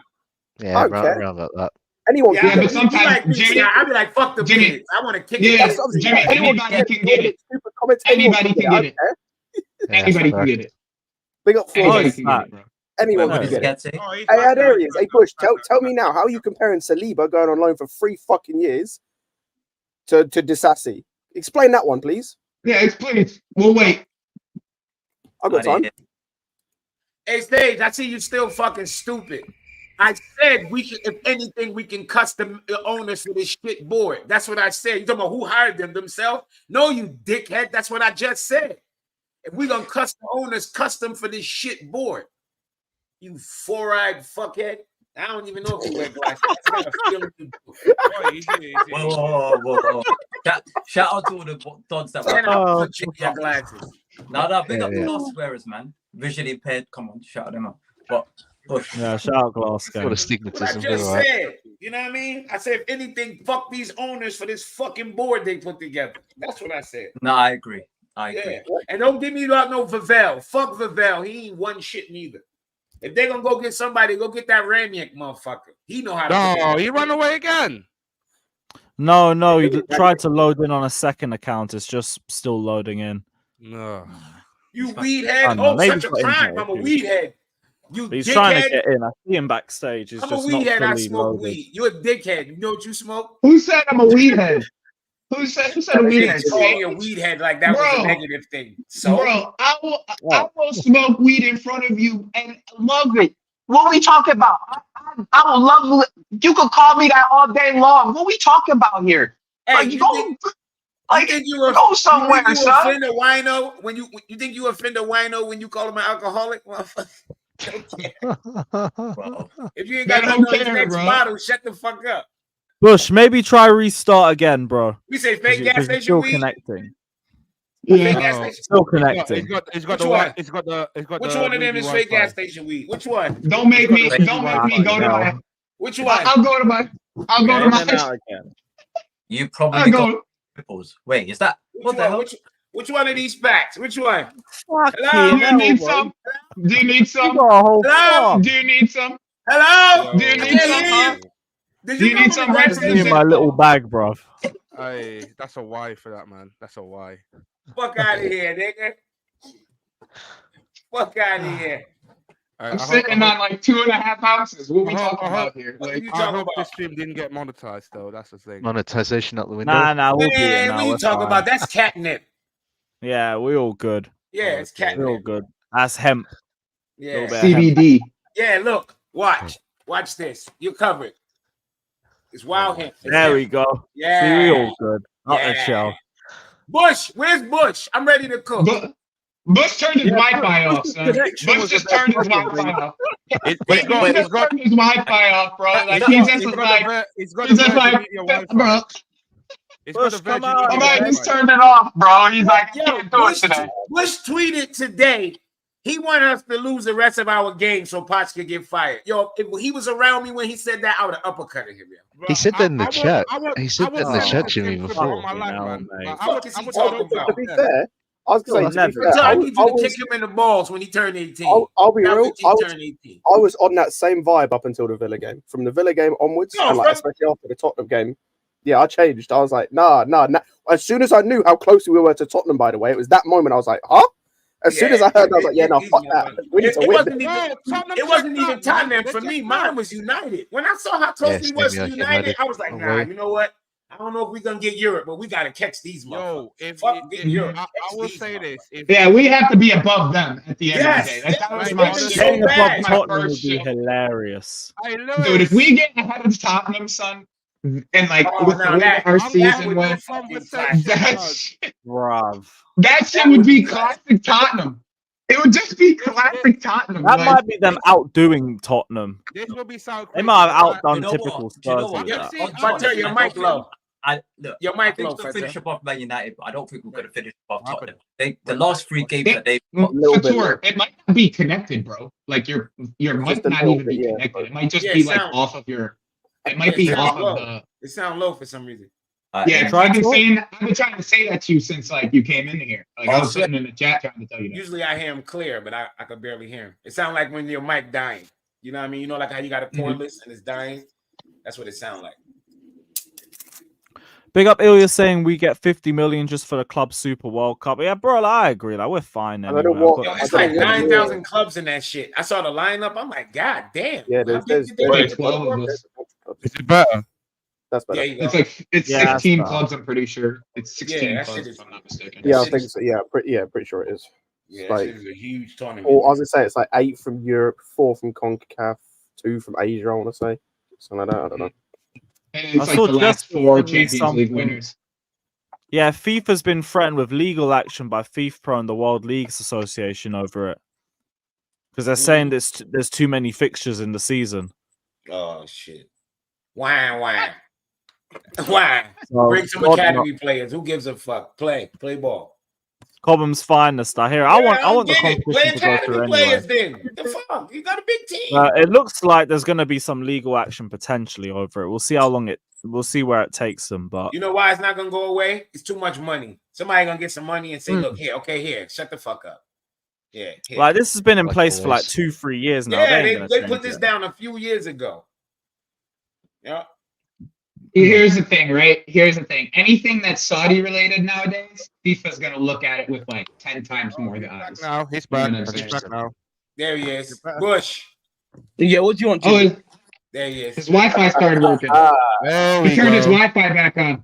All right, Bush. Yeah. So what do you say, Bush? Bush, you want us to lose the rest of our games? Oh yeah. I'm praying that Forrest do a job. Cho Dagger is gonna put you Pudrick Proppers to bed. Yeah, it's all out. It's all out now, guys. Trust me, like the fan base flip-flopping, POCH in, POCH out. No. You need a channel because you definitely get a lot of followers because people already hate has you so one. much they will follow Now you. you should just do TikToks, Bush, because everything you say is just bullshit, and that's what TikTok is. So everything is just straight bullshit. Joey,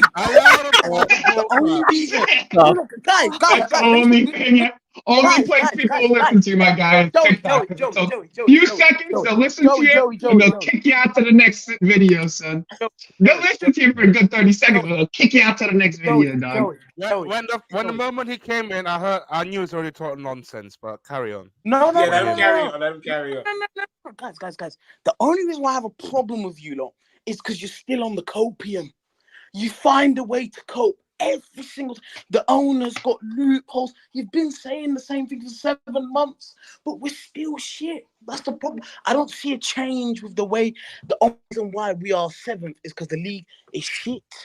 and what's it called? Let's be honest, individual brilliance. The only reason, but I have to, guys, because so hold on, the individual brilliance. So those individual. So hang on. So what you're telling me? I was gonna say. So what you're telling me is the players. No. So hang on. You're telling me the players that you say aren't good enough, and we've signed that as shit. Their individual brilliance means that we're reversing. First of all, the players have been saying. No, we're not. We're not reversing. We're talking about exactly what you're talking about, dude. We're not reversing anywhere. Oh my guys, who scouted the players who are actually saving us by the day? Who scouted them? Because it wasn't Win Stanley and fucking Stewart. It wasn't. In fact, let's. Yes, it was. No, it wasn't. No, You just said all our players were shit. You just said all our players were shit. I'm gonna go over the shit players. We'll go over the shit players, man. No, but you just said all of our players are shit. Like, no, I didn't say like how can all of our players be shit? No, Joey. I gave names. No. Let this guy simmer or something. He ain't cooking. He's fucking simmering or whatever he's doing. Like, I don't know. I'm a simmer. I'm a cook. I'm a burn. Whatever it takes. Yeah, you burning up. You burn your condom, that's for sure. Fucking hell, man. Yeah, he's burning shit with a microwave. That's what he's doing. Oh, let him land. He's burning shit with a microwave. We at least gotta let him land. Good luck, Landon. Let me go to the copium shit, yeah. Let's go back to the on, bro. Shit. To those people who were saying the owners, the good thing they've done is they've marketed better and whatnot. Yeah, sure they have, but we're still fucking shit. When we haven't won anything for 2 years, guys. I'm sorry, I've lost pay. We haven't won anything, and I don't care about your marketing. I don't care about how many shirts you can sell. I don't care keychains you can sell. We are trophyless for 2 seasons, 2 years on the bounce. We are actually going to become Tottenham Hotspur. Tottenham Hotspur is a club that lives off the stadium, the players, the sell players. It's all perfect. Bro, you weren't even alive when we won a lot of these trophies. What the fuck are you talking about? Joey, I've literally fucking Champions League final. I've seen us win everything. I've seen us your whole life. You're 4 years old. I've seen us win everything. Unfortunately, yeah, you were 4 years old when we won it the first time. Unfortunately, I have. Unfortunately, we have because we've won shit multiple times. So I was there. Unfortunately for you, Joey. But let's go back to the unfortunately for me. No, let's go back. Guys.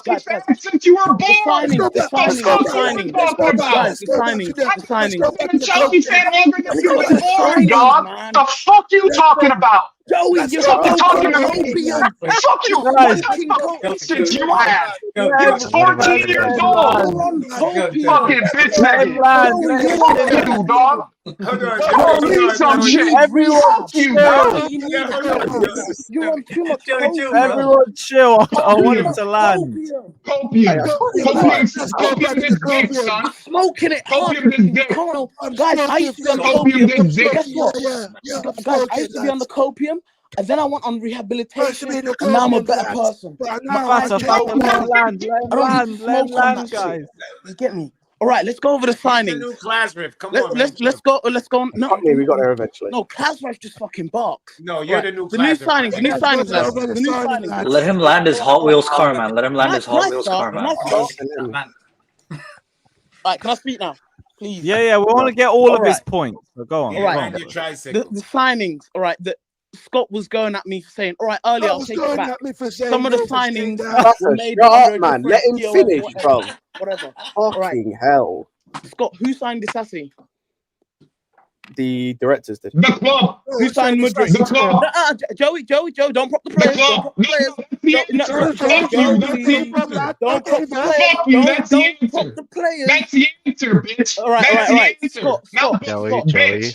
Right, everyone, just push. Who signed Mudryk for £66 million?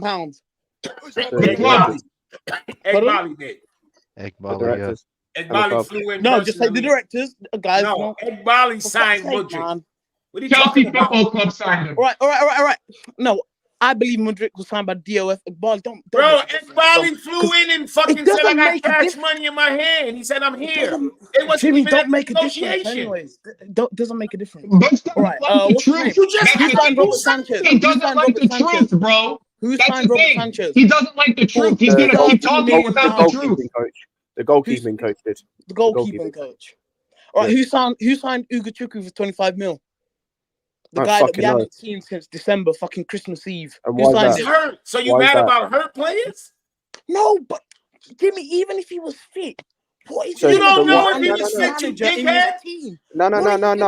But we can do this. We can do this. We can do this. Push, it was the directors who also wanted him to go out on loan until this manager decided he needed height. Oh my God, man. Either way, that was the plan. No, that was the plan. The plan was to send him on loan to Strasbourg. He doesn't like the truth. You tell him the truth. He just goes, hey, since we're doing this. Also, by the way, Disasi's been a good signing this season. You can no, he hasn't. Yes, he has. He's been a good signing. And when we signed him, we had 2 fit centre backs. You fucking moron, Joey. That's the only thing he's offered, though. Availability. Don't get me wrong. I'll praise him for that. So what the fuck? What else you fucking? You're fucking unbelievable. No, you're fucking stupid. So considering we've had no, shut the fuck up a second. Considering we've had 54 injuries and we've had, in terms of minutes, we've been the club that's been most affected by injuries in the league. You're complaining that a dude's fucking available all the time. Why do we have so many injuries? All right, I'm going back in the chat. It's because of the this manager, right? You bitch. Why do you have so many injuries? You bitch. Answer the question. Oh, you're fucking stupid. Scott, just give me a reason, man. Because of this manager. Do I need to speak any slower? Yeah, go on. I didn't catch what you said earlier. Genuine, just say it. Because everyone's shouting. I can't hear you. Carry on, Mega Marco. Hurry up, man. Yo, see that super chat. I said Black Blazref. What the fuck? Let's move on. Big up, Cenac. Oh, go on, boy. No, you're just stupid, bro. No, you're just. Let me ask you a question. My overall point is where's your big? We're on this copium like crazy with these hang on. These men are signed. Jester is the one that makes my blood boil because he's defending these owners at every possible opportunity. I haven't heard him say anything bad about the owners of the That's what's concerning. What do you disagree? Okay, what's your biggest disagreement? No. We're not moving. Sorry, we're not moving from the fact that my man talked about transfers and has named four players, and these owners were responsible for 3 of them. Cool. Should we talk about Enzo? Should we talk about Caicedo? Should we talk about Palmer? Should we talk about Madueke? Should we talk about Petrovic? Should I keep going? Badiashile. Should we talk about him? Gusto, why not? Should we keep fucking going, or are you going to focus on the 3 players? Do we want to talk about the fact that you named 4 players that was signed in the summer window before these directors signed as to why the directors are bad at their job? No. We're not done with that, by the way. No, we're not done with that. We're not done with that. And I named you and I gave you another 4 names. No, you didn't. In the chat earlier, did you or did you not say Kukurea, Sterling, Koulibaly? I took it back. No, you didn't. You didn't take shit back. You just focused on You focused on Sanchez. The thing you focused on. Wait, Bush, what is your point? I don't really. What you point doesn't have one.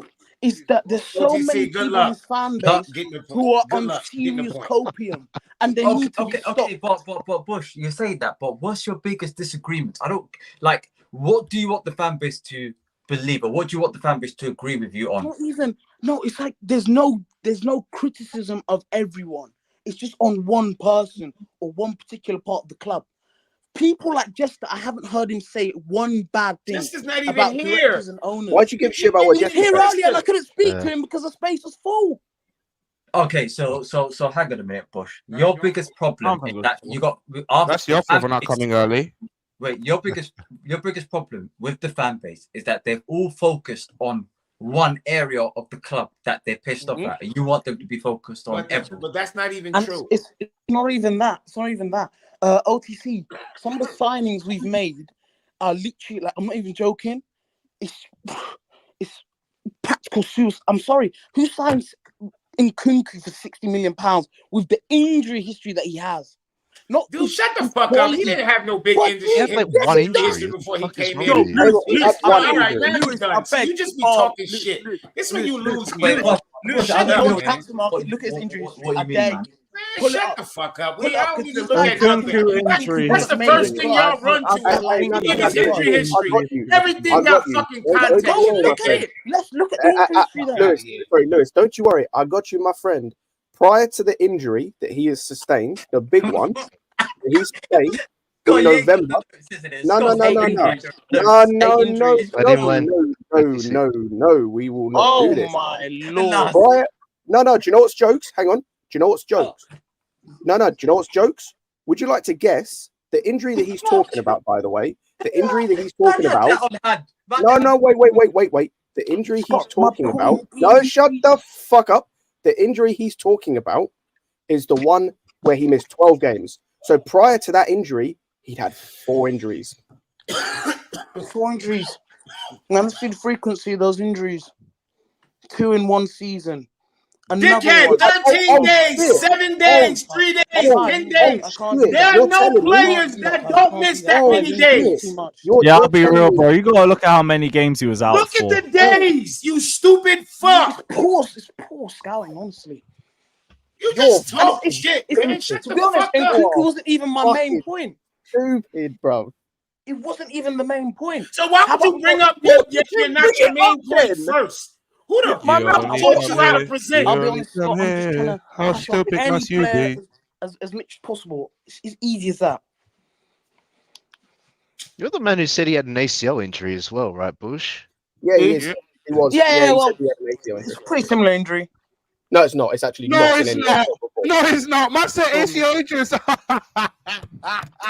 Yeah, torn lateral. Get your ligaments That wasn't right, me. That please. wasn't me. Yes, it was. 109 days. 109 days.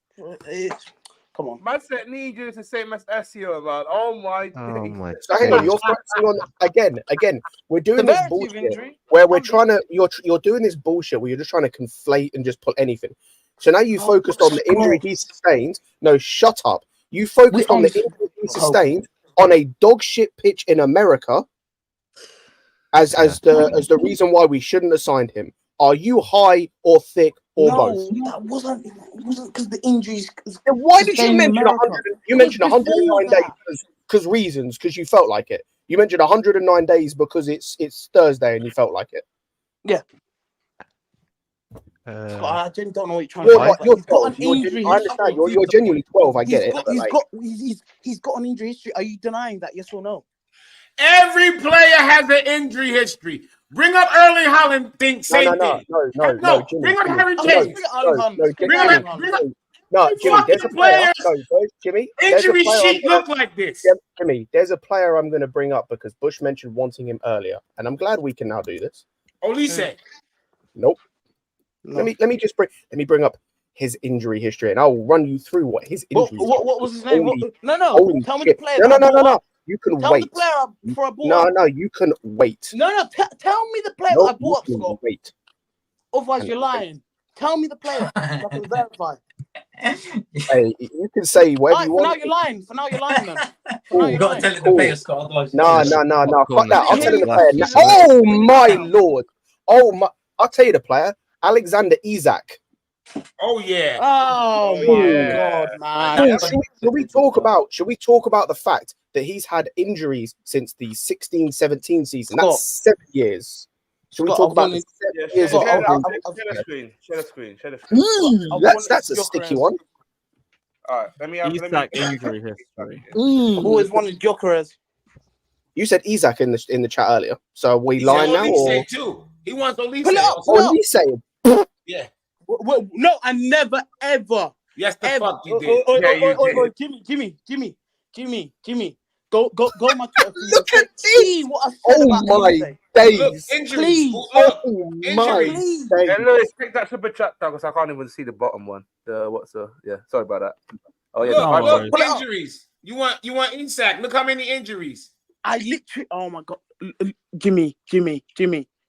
Go look at my Jimmy. Yeah, why the fuck you keep saying my name, bro? Get off me. Suck your mom, pussy. Suck your dad. Suck your rascal mom. Suck your sister. I don't have a sister, but okay. Yeah, go suck off POCH. I did say in the beginning, didn't I? Right, you didn't listen. Okay. Hey, look at those 106 days. Just saying. 106 days, Paul. Oh, bro. Wait, okay, so hang on a minute. I don't even get your point. Okay, what do you want to change? That's what I want. What do I want to change? I'll be real. It's just signing shit players for high prices. So your problem is that you think we got bad players. No, I think we paid too much. So what's your problem, bro? I don't get. I don't get either as well. So OTC. Do you think we should get these players for free? Obviously, you have to pay a fee. No shit, Sherlock. What a revelation that is. We should be getting all these players for free. I'm just saying we overpaid on quite a lot of players. Based on what? Some of the players we overpaid on, I agree. But wait, do you think they're bad, or do you think the only one who's looked like an outright bad transfer has been Sanchez and to a point Mudryk? Yeah. Mudryk. I don't know anybody else who I think we overpaid for besides Mudryk. Everybody else we paid with the market dictate. I think Casado's a good player, but I still believe we overpaid on him, and I said that. But we were forced to overpay. Do you watch the games? What? No, I'm saying he's a good player, but in my opinion, what are you talking about? That's the market. What top midfielder don't cost 100 million? Name them. No, we paid 115. Come on, like that's. Is that? Oh, I'm sorry. Did I not say 100? I thought I said 100. Well, you said yeah. You did. Okay, what top midfielder didn't cost 100? How much did Declan Rice cost? No, we paid more than what they got. How much did Declan Rice cost? Do you know? Bro, we paid more. 105, 105. So is there really a big difference between 105 and 110? That's a big difference to you? I think we overpaid. Okay. That's your opinion, then. He's a good player, but I think we overpaid. So we overpaid. So top midfielders, how much do you think top midfielders should cost? I don't know. But we overpaid. They overpaid for us. No, that doesn't make any sense. You can't tell me we overpaid, but can't tell me what we should. Because in my opinion, at that time, I was. We should have paid 80 million. Up to what? After to probably we paid 115. I was already 90 to 100 at max. We paid 115. I think we overpaid. Of course we did. But that's and they overpaid for Rice. Who cares? Yeah, he's a good player. I've got no problem. But if Poch is saying that he thinks that we've overpaid on players, and I think that we've overpaid. Who we overpaid on, by the way? Because there were like 3 players max. All these good midfielders cost $100 million. I don't know what the fuck any of these dudes talking about. You can't name me one midfielder that's at a decent age that you can go sign for less than 100. It ain't happening. Gusto was a decent price. Madueke was a decent price. If they're getting the fact that Liverpool got involved as well, right? Liverpool got involved. That's why we had to pay more. The way I look at it, the only 3 we probably overspent on, and a lot of it was because of the market and other factors, is Mudryk, Enzo, and Caicedo. And I'll be real, 2 of those we were kind of forced. Not even forced, but that's what the market dictates for those guys. When I say forced, Jimmy, that's what. When I say forced, I'm talking either other clubs, market, coming off the World Cup forms, whatever, right? And like I said, Bruno Guimaraes right now is $100 million midfielder.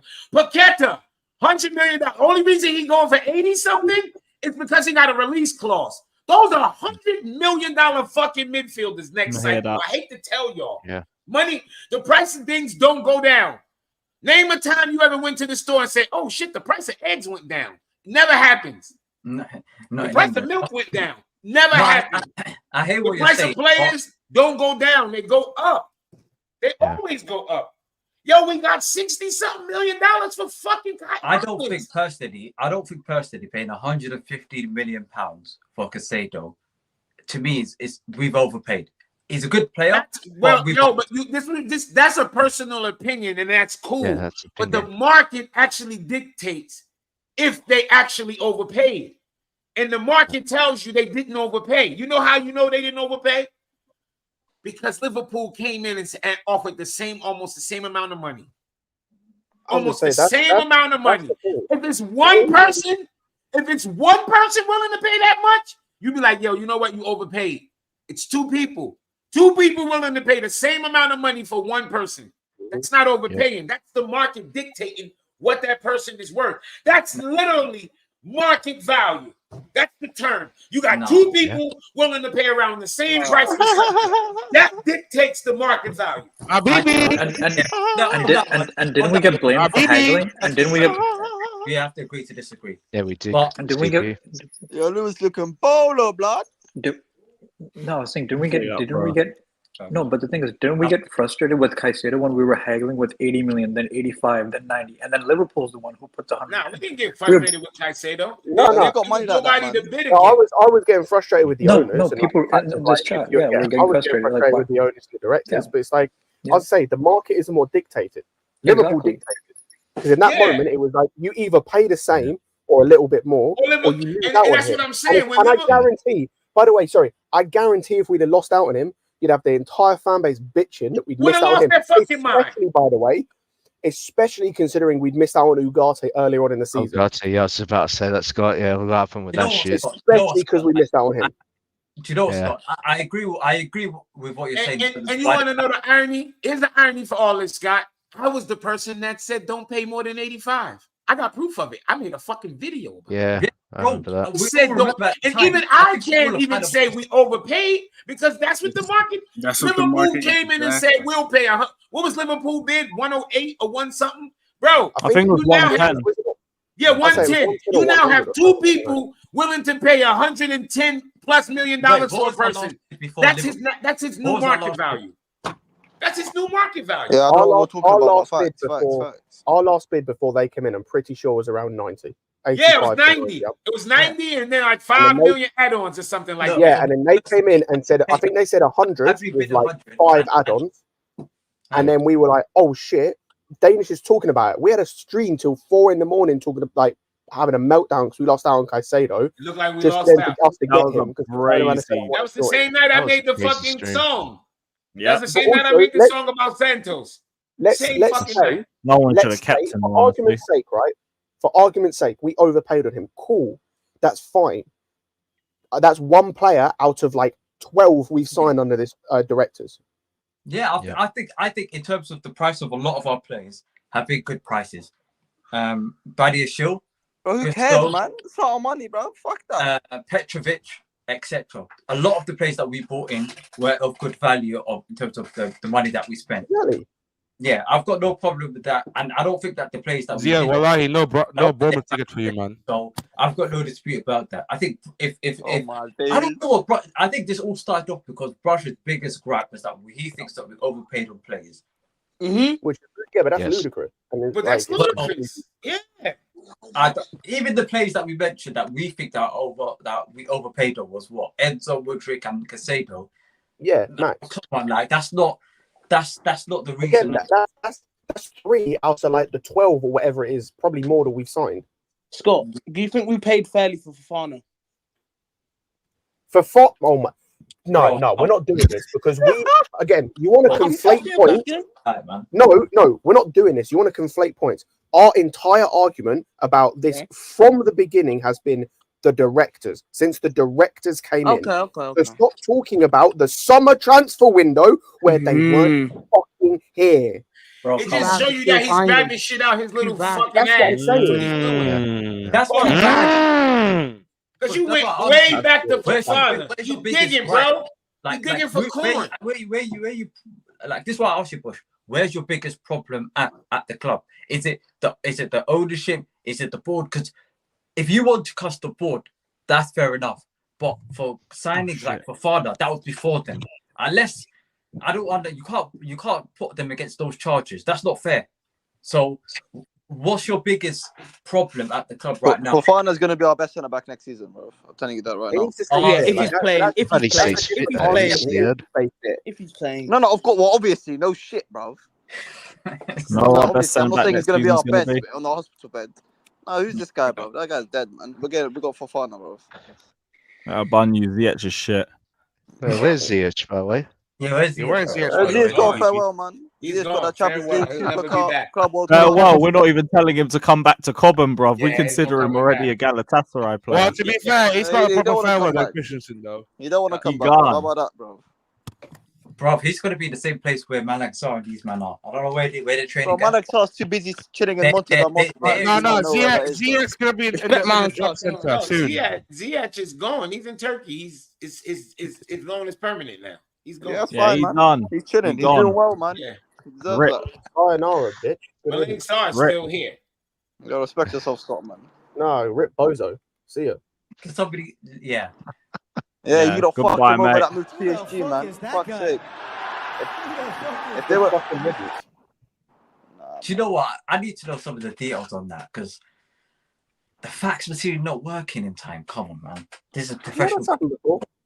Yeah, we were too busy getting Enzo through the door. Yeah, like Nah, what the fuck? I He's don't where know, he man. needs to be. Unlucky. PSG should have come for you earlier. You were there to sell the whole month. That kind of stuff has literally happened before. It happened with De Gea at United. Like, it's happened before. And I hate to Nah, tell it's- you, you know what it is, yeah? I part of me thinks they did it deliberately. No, I'm gonna tell you the best thing that happened was that because he wouldn't have been staying at PSG. He wouldn't have got time. So I'm glad. No, he would have. He would have cooked. To where they actually would have. He would have scored the winner against Dortmund. Facts. He wouldn't have played. Get the fuck out of here. He'd also been playing last season, so he wouldn't have played against Dortmund. No, he would have stayed and he would have scored the winner. The best thing about it is that Menti went to Galatasaray and helped knock United out. That's Yeah, it. man, that's Ziyech Galatasaray. Yeah, big up their fifth choice winger. Yeah, Massive thank fifth you for choice. them Literally 2 their free best kicks. player right now, man. Big up their fifth choice winger. He's played the least amount of minutes of all their wingers. He's fifth choice. Subhanallah, bro. Am I wrong? You know what I'm telling lies? Now with Ziyech, I have to be real. The part that got me frustrated was when I watched him in the World Cup. I looked at this guy and I thinking, why is this guy running more than what he's ever done at Chelsea in the last? Because we had fucking Graham Potter and we had the toxic He's literally environment. this guy. Somebody put a battery pack into him. Hey, Potter's going to United, You know man. what's jokes here? You know what's jokes? Ziyech got the same treatment Noni got right now. You know that's a different level. No, bro. Ziyech got the same treatment Noni's getting right now. Oh Yeah, my there's a god, why massive is Noni difference. walking like that, bro? Why does Noni think he's a I gangster, don't care bro? about playing No, Ziyad, there's a massive gangster, difference. bro. So Ziyad, it's not the same, and there's a massive difference, and you know that. Because one performed on the football pitch, one didn't. No, Ziyech was performing. That's facts. No, he wasn't. No, wait, forget Scott. I'll be honest. He could be honest. The guy was getting abused when he wasn't even playing, bro. It was like Cucurella 2.0. The guy wasn't even playing. Why are you getting abused for? Haters, Yeah, bro. that's all I'm talking about when he was playing. I'm not talking about when he wasn't playing. I'm talking about when he was That playing. Atletico Madrid game, Man City game, Cool. Norwich Good game, for you. Crystal Palace game. The list goes on, bro. Nah, Cool. So Tottenham you've was named 4 games across the whole season. You've named me 4 games across the whole season.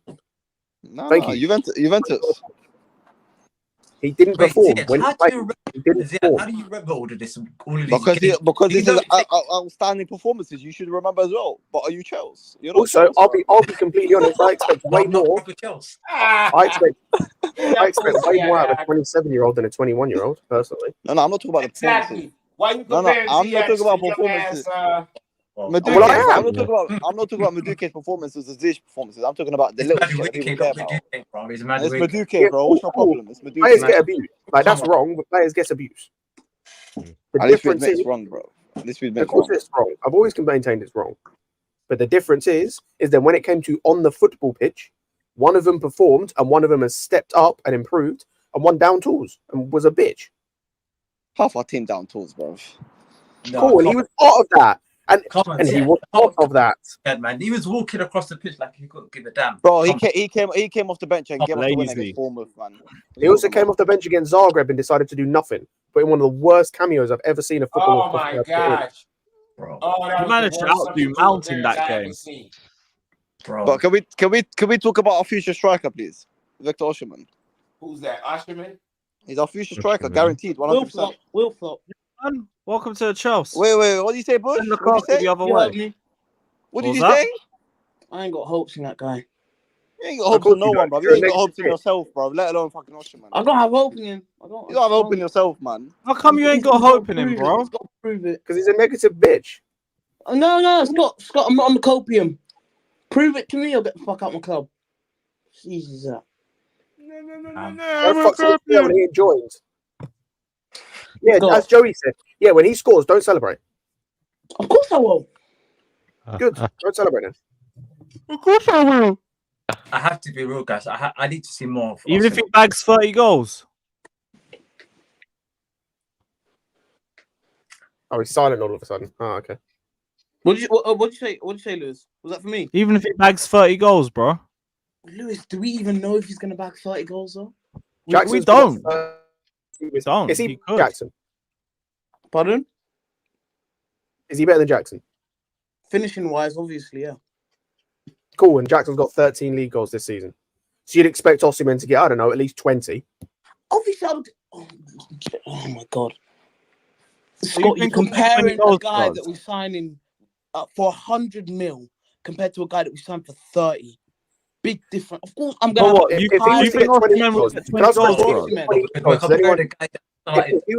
he was to get 20 league goals, does anyone know where he'd be in the Golden Boot race? Out of interest. Second. Third. Joins third. And we're complaining. And that's if he gets 20. Bro, Palmer can get that many goals, bro. Just give us a penalty and that's it, bro. This league is rubbish, honestly. You know what, Bush? I want to punch out of. But this league's rubbish. You're not expecting. No. Wait, what? You're telling me this league is rubbish. You're telling me this league is rubbish. You don't have faith. How shit do you think Osimhen is? No, I don't think. Oh my God, I don't think he's shit. But for 100 mil, I expect him to bang up for that same value, genuinely. Because I'm not doing some of these signings have been underwhelming under this ownership. So who would you get instead of Osimhen? What do you say?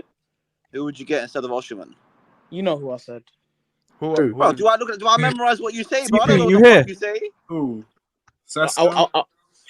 No, of course I don't want Sesko. CP? I don't want Sesko. Wait, who do you want? Sesko. Who do you want? All right, cool. CP, big I'll up, be honest, brother. I'm going to lads. get Joey in, but bless up. Sesko. If he didn't have the injury history, Genuinely, who do you want? I'll keep Jackson. Oh yeah, mute this guy, bro. Mute this guy's mic.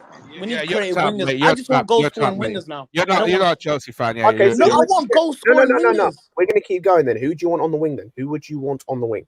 What, on the left? Yes. No, man, on the right back. No, I can't answer. I just genuinely, because I don't know who's the highest scoring left winger out there. Oh, I can't answer. I'm not putting it. So you just don't want anything then? So you just don't want anything then? Jackson on the left. No, I'm just waiting. Scott, I'm a fan. I'm not. I'm not a director. I'm just waiting. Waiting for what? No, Don't lie. Don't lie. You've been in the chat this entire time giving us striker options. Don't lie now. You're lying now. You want to lie now? You've been lying this entire time. We just pulled you out. You said Isak earlier, and then you just said Gyökeres. So just say it. Say it with your chest. Say it with your chest, bitch. I'll take any. Any. Oh, but not Osimhen. Not Osimhen though. Man, this Lukaku. Oh, okay. The same Gotcha. circumstances. Have you watched Gotcha. Lukaku 2.0. Gotcha. Okay. Yeah, what do you mean by that? He doesn't even know what he's saying, bro. He doesn't know what he's saying. 90% of the time, what comes out of this kid's mouth is total garbage. Bro, he just needs to get on space. Rival fan. He's gone. I don't care. I'll keep talking. He'll come back in a sec. Here's a question. I'll keep talking. Here's a question. Wow. Here's a question that's gonna probably, you know what I'm saying? Do you give Pochettino a second season, or do you get Amorim or De Zerbi? Who does better? Second option. Wait. And the second in terms option. of what? So where does Poch finish this season? So who will have a better second season? No, actually, that's not my question. Who do I trust to have a better? That's not my question. Who do I trust to have a better second season? That was a wrong question. My main question is Amorim and De Zerbi, are they good enough to get rid of Pochettino for? Less, bro. De Zerbi. I think Amorim is. Amorim. I'm not gonna lie, bro. I'm thinking. I'm not taking the Zerbi. No, not another hipsters. No. What the herpes? Yeah, keep that guy away, man. Bro, if I had a choice, I'll take Amorim. That guy held 4 to Luton, bro. Nah. Well, and Tuchel held 5 to West Brom in his first season. What are we doing? Bro, that guy has no defensive fundamentals. The same way what Everything is we all are about talking build-up. about. The Zerbi Defense, man. lost his best players, best 2 players. He lost them, McAllister and Caicedo. But everyone raves on about his structure being that good. Surely the other players should be able to do good. No? What do you mean? Really? Moving those players, McAllister and Caicedo. And filling the next players for filling just like that? And also Colwell. Wait, did we know Caicedo and McAllister prior to joining Brighton? What? No, but they pulled out at Brighton. It don't matter though. Who cares about that? And now he's before De Zerbi He didn't bring And they Caicedo both there. left and they pulled out at their other clubs. I was going to say, like, what's this argument? Yeah, well, I don't get that. What that have to do with anything? What, can we not expect the other players to ball out as well? Same way Caicedo and McAllister. De Zerbi's being judged. Not if because he you plays scout. the attacking style Not of if play you don't without scout the the. tools for it. That's what his problem is. It's Not like if the you same don't thing as scout the right Andrew, type but of much players to worse replace squad. those guys. You can't. You can't. Sorry. I'm saying De Zerbi's getting cussed out because he's playing an attacking brand of football without the tools for it, and his team's getting cooked in certain games as a result. It's like Tottenham, but to a worse extent. Lewis, do you know what's jokes? Do you want to know how many goals this guy, by the way, De Zerbi with Brighton, has only conceded 4 more league goals than Emery and Villa? What? I'm not joking. You can go and look. Yeah, no, but we know Emery. I believe you. I believe you anyway. That's crazy. No, To good. me, I think you should get rid of Poch. I'll be honest. I do not want. Are we all agreeing that Poch is shit though? No, Yeah, Poch is trash. Right, cool. No, but I'm saying if you get rid of Poch, you got to bring in Tuchel or Flick, man. Other than that, man, I don't know. No, you don't. No, you do. We have to look at the let me make proper players that we something clear. have. Let me make something clear for all of you people that want Tuchel back. How Tuchel is not going to work in this with this team. We're already seeing that from this season, by the way. Because guess what? If he doesn't have ready-made players that are ready to win now and do something now, he is shit. He does fuck all. He can't develop young players. We're seeing that with Tell. Don't tell me about Musiala. Musiala is one of the best young players in the world.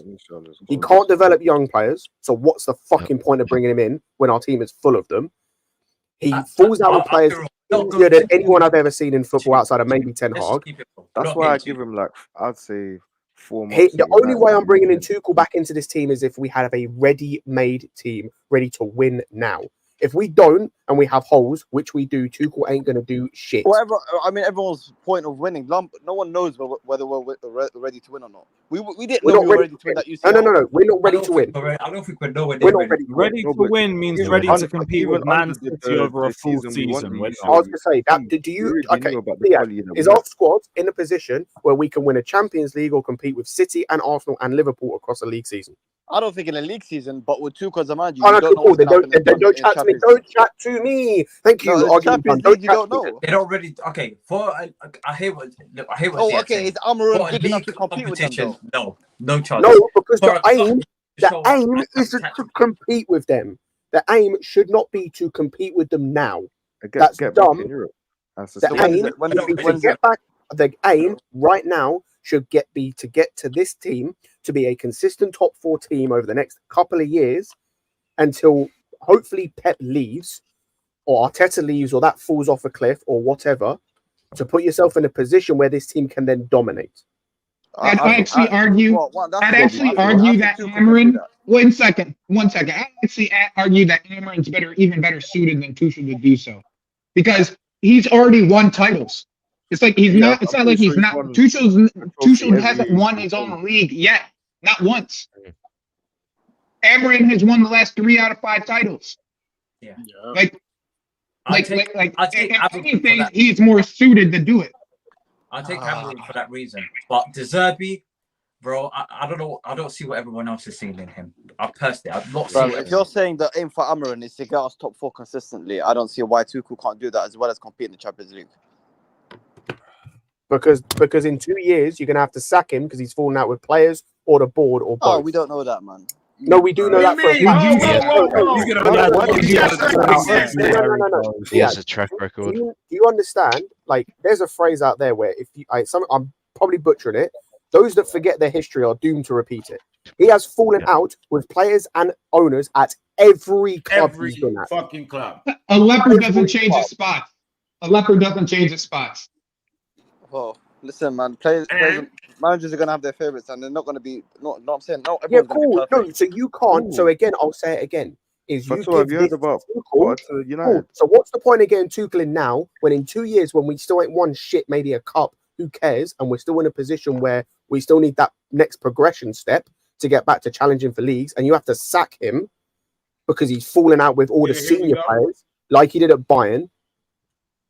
He fell out with Muller, Kimmich. Kimmich started every single big With game as Ice well. Cole. With them, man. We are, yeah. All of You them. don't see one little one. Oh my god, they fell out, man. Wait, he's forced to start him though. Who else are they gonna play? This falling out thing. I don't know. He's falling out with them. What do you mean with this thing? I don't. But he's falling out He with fell them. out with what's that fighting name? Bowley in the first season because they. Let's be honest, man. You Bowley tried to tell him how to run a football club and tell him how to run his football team. Anyone would fall out with him. You don't tell Thomas Tuchel how to run a football team when you've just walked into the door. That's not what he told him. He told him why we're are you running like huffing- a team. why are you Yeah, he huffing- needed his They help. wanted to and be Tuchel wasn't trying included, to do it. inclusive. I was You gonna say, can't why tell are you your huffing boss this no. Tuchel copium? Why are you huffing this Tuchel copium, bro? Like, I want Tommy T back, bro. You know, I don't think Tuchel's a person that is like a great employee. Like, no, he's not. I'll tell you why, Scott. I'll tell you why, Scott. Scott, I want more guarantees, right? I want more guarantees, Scott. I want more Tuchel's not a guarantee. I can guarantee you that if we finish in the Europa League, right, which most likely we're going to finish in the Europa League. A guarantee. 1 second. If we finish in the Europa League, I guarantee you we win the Europa League, and I guarantee you we get. 1 second, and I guarantee you we will get to both domestic finals, right? What happens in the league? I'm not. We did that this season, nearly. We nearly did that this season. We didn't fucking win it. We didn't win it. So you hang on. You just said I guarantee we get to both domestic finals. We practically did that this season with POCH. No, I say we got a better chance of winning it than when having Amorim. Do we guarantee? Are we guaranteed to win it? Not 100%. Of course not. Cool. Then it don't matter. Oh, I can guarantee you the Europa League. Cool. We had a chance. We had a chance to beat Man City in the semi-final, and we didn't. We had a chance to beat Liverpool in the final. I just think we're guaranteed. I just think we're more likely to win trophies with Tuchel than any other manager. And that's why I want. Based on what? Based on what? What happened yesterday with Tuchel? Based on you don't mind me asking. Hey, Lewis, go on Insta quickly. Yeah, based on what he done at Chelsea. It's just because he's more of a cup manager based off his CV. That's more. That's what he's trying to say. Are we going to sit and deny that Tuchel's amazing in cup competitions? Can't do that. That's what I'm saying. I want more guarantees at this point.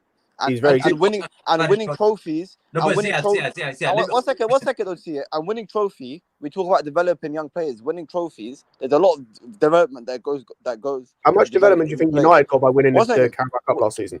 Man, fuck Ten Hag and fuck United. I'm talking about. There we go then. So winning cups. When I'm hearing United fans talk about, I don't care about. No. Winning cups does fuck all. We've already seen that at Chelsea Football Club. So winning trophies does fuck all for players' development. No, let me fucking finish and you'll understand. Winning cups does fuck all in terms of in the long-term plan. If you're trying to build something, winning the odd Carabao Cup or the FA Cup means fuck all. I think if you're winning the Europa League or FA Cup in one season, that does a lot. No, it doesn't. Because Jose won the Europa League for United, they sacked him because it wasn't good enough. Because they weren't being successful in the league. Ten Hag won a Carabao Cup last season. It can be a catapult. It can be a catapult to the league, but it's not. If you're not doing anything in the league, it doesn't mean anything. But what's not doing anything in the league? I still think he can finish Champions League football, which is what we all want. Yeah, but that's just to get back where we should be. Yeah, but that's what everyone wants. Amorim. That's what everyone wants. Yeah, but I feel like Amorim has a better chance of lasting longer as a project manager. He probably could. Past that. Yeah, continuing past Did that. he develop 2 years. habits? If we got a process we trying to go through, the process with Tuchel is that you might have a chance to win a cup and you'll be firing him in a year and a half. Fuck that. Exactly. That's the problem. He's in the same bracket. I said this in the group chat earlier. He's in the same bracket as Conte, Mourinho, and them, man. Like, he is a fantastic manager to bring in if you're in a position like Newcastle, right? Or in a position where Liverpool... your team is put together already. Not even really Liverpool. Arsenal, for example. If they brought in Tuchel now, that's an amazing signing because they have a title-winning team. They are on the precipice. They need like 2 more players and they're on the precipice of winning. That's fantastic. We need like 4 or 5 players in terms of a squad, not starting 11, squad. We have holes in certain areas and that's going to be a problem. We're seeing Tuchel this season at a club that has a fantastic attack, but has holes in defense and holes in midfield. And guess what? They've lost the most league games they've ever lost in the last 10 years. Yeah, but we're gonna. No. They've lost more league games this season than Borussia Dortmund. Yeah, but we're aiming to fix those holes in the summer. They're literally nearly finished. And what happens when we don't get players that Tuchel wants or can work with? Fall out with a board, or he doesn't like. Well, we can say that with every other manager. I'm hearing the argument. No, we can't. Every manager is not confrontational. No, they're not. Stop. I was going to say, this guy didn't get his player in Paulinho in the summer and threw a hissy fit about it and was playing Pavlovic in the midfield the whole season. You fucking balled out yesterday. Good for him. Did they win? Oh, okay. Now, okay. Anyway. Cool, good for him. Good for him. No. Cool, no, good for him. I'm good for him that he He's balled out. 19, by the way, as well. People talk about player development. He's 19. Cool, good for him. How's Mateus Tel doing? I mean, you got fucking Leroy Salah and Nabry, bro. I mean, Did he develop Havertz? No. How's Mateus Tel? How's the guy? One of the guys they stake their future on. How's he doing, bro? Havertz only performed to Chelsea on the Tuchel. No. How's Mateus Tel doing? He's a guy they stake their future on. By the way, they've just signed another young player. By the way, from the A League that they see some big potential in. He'd be sold in a year if Tuchel was still there. Oh shit! The game started. They brought Brian Zaragoza. They brought in Brian Zaragoza in January, and Tuchel didn't use him not one time. Oh, do you know how many? Brought him up. He's played. No. He's played a grand total of 83 minutes since he came in January. We're now in May. Yep. Every man just got a different way of running their team. Tuchel got performance. I like to. Not everyone has to run their team the same. No, I hear what Ziad's saying. I like Tuchel, but right now it's not the best fit for him. Let's just keep it real. For what we do you really think that ownership group is gonna just like say, "Oh, we fucked up. We're gonna bring you back"? No, do you really expect them? It only makes sense the PR tapping. I'll be real. Even if they do, he's not the right option. He's not the right option for now. For right now. Okay, let's pose the question to who you do think is the right option. Is Amorim that good? Yes. Right? Yes. No, I don't think so. Personally, there's a lot of we don't know. But right now, OTC, just go look at Amorim's record against Premier League teams. It proves it. He proved it. On paper, I'll take Amorim. On paper, I'll take Amorim. But the Zerbies and I don't want these Dons, fam. Sorry. I want that's not. I don't mind. I don't mind if you bring Amorim, but there's a slight chance with with this owners kind of they showing the egos and that. If somehow they bring back Tuchel, maybe one season work, but next season I don't know. Okay, let's just go off the two possible names, Amorim and De Zerbi. Are we better off hoping? Yes. Pochettino Amorim is better than De Zerbi. No, I'm not saying De Zerbi. Okay, are we better off hoping? They're both better than Poch. But are we hoping? Nah, I don't know. I don't know about De Zerbi. So here's the reason, guys,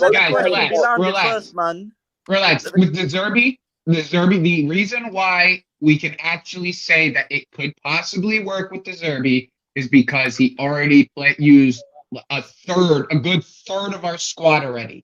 He's already had them as players, and we've seen them as players perform well under this manager. Mm-hmm. Even freaking Mudryk performed well under that guy. So that's the reason why his name's even in the discussion.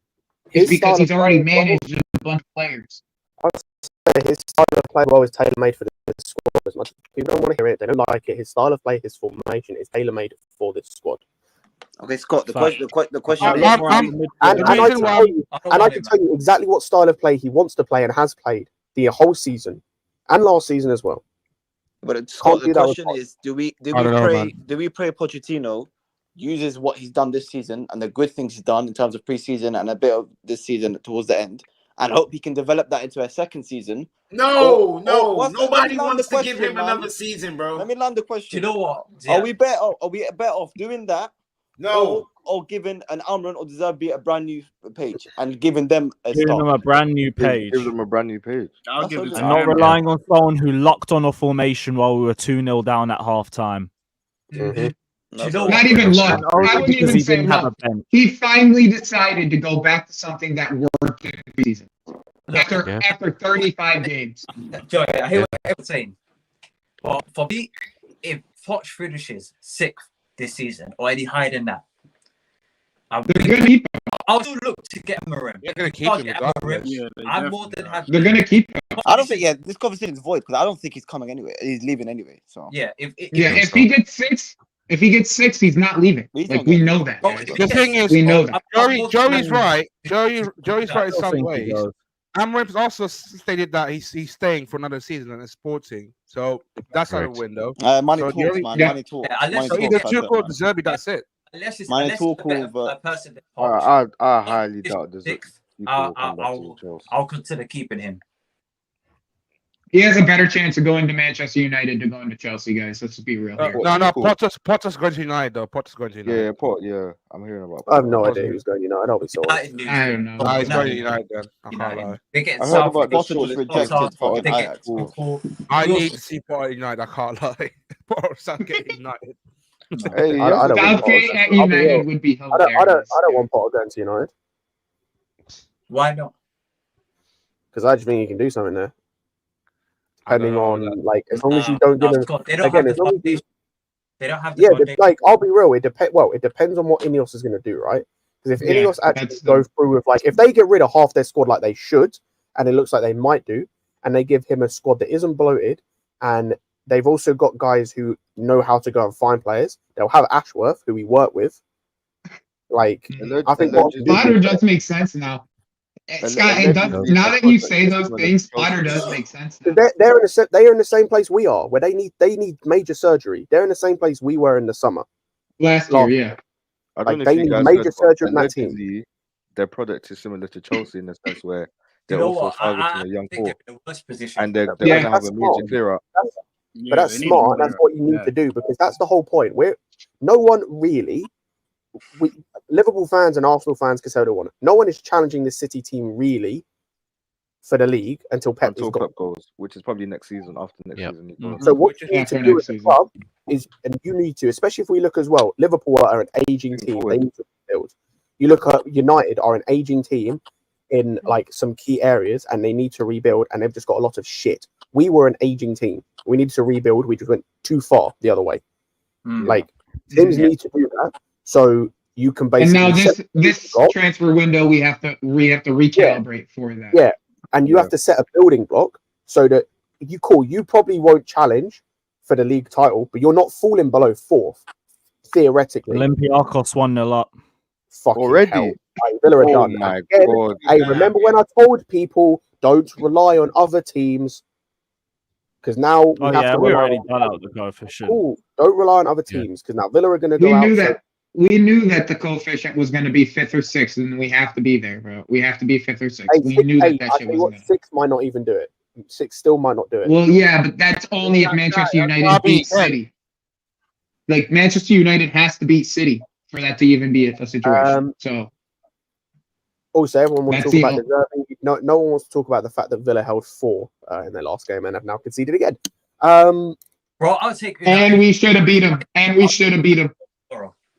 Yeah, that one. I don't see what everyone's seen in De Zerbi. I don't understand what he's done. His style of play is good. Yeah, I know exactly what it is and how it plays. Got him. What's the results of that style of play? What has he done? Bro, Brighton were absolutely OTC, let me ask you something, bro. Right? Last year, when Graham Potter left, what did you expect from Brighton? Last season, when they, to be fair, I expected them to finish mid-table, in and around there, in and around the table. He got European spots, bro. They finished 6th. Hey, fuck that. They finished 6th. Wait. Sorry. Are you talking about summer last season? January. We're talking about January. Last January, right? We took Potter off of them, right? No, right? We took Potter off of them. So, all right, we took Potter off of them, right? Early in their season, right? Where did you expect Brighton to be afterwards? I expected them to be in the top 10, so probably 10th, 9th, that region. Well, he had the best style of play next to City, and he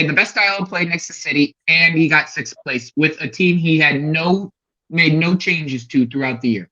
No transfers, nothing.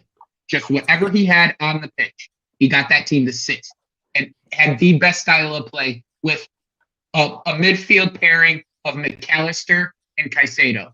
Which, if anybody tells me that Enzo can't be as good as McAllister, they could kick rocks.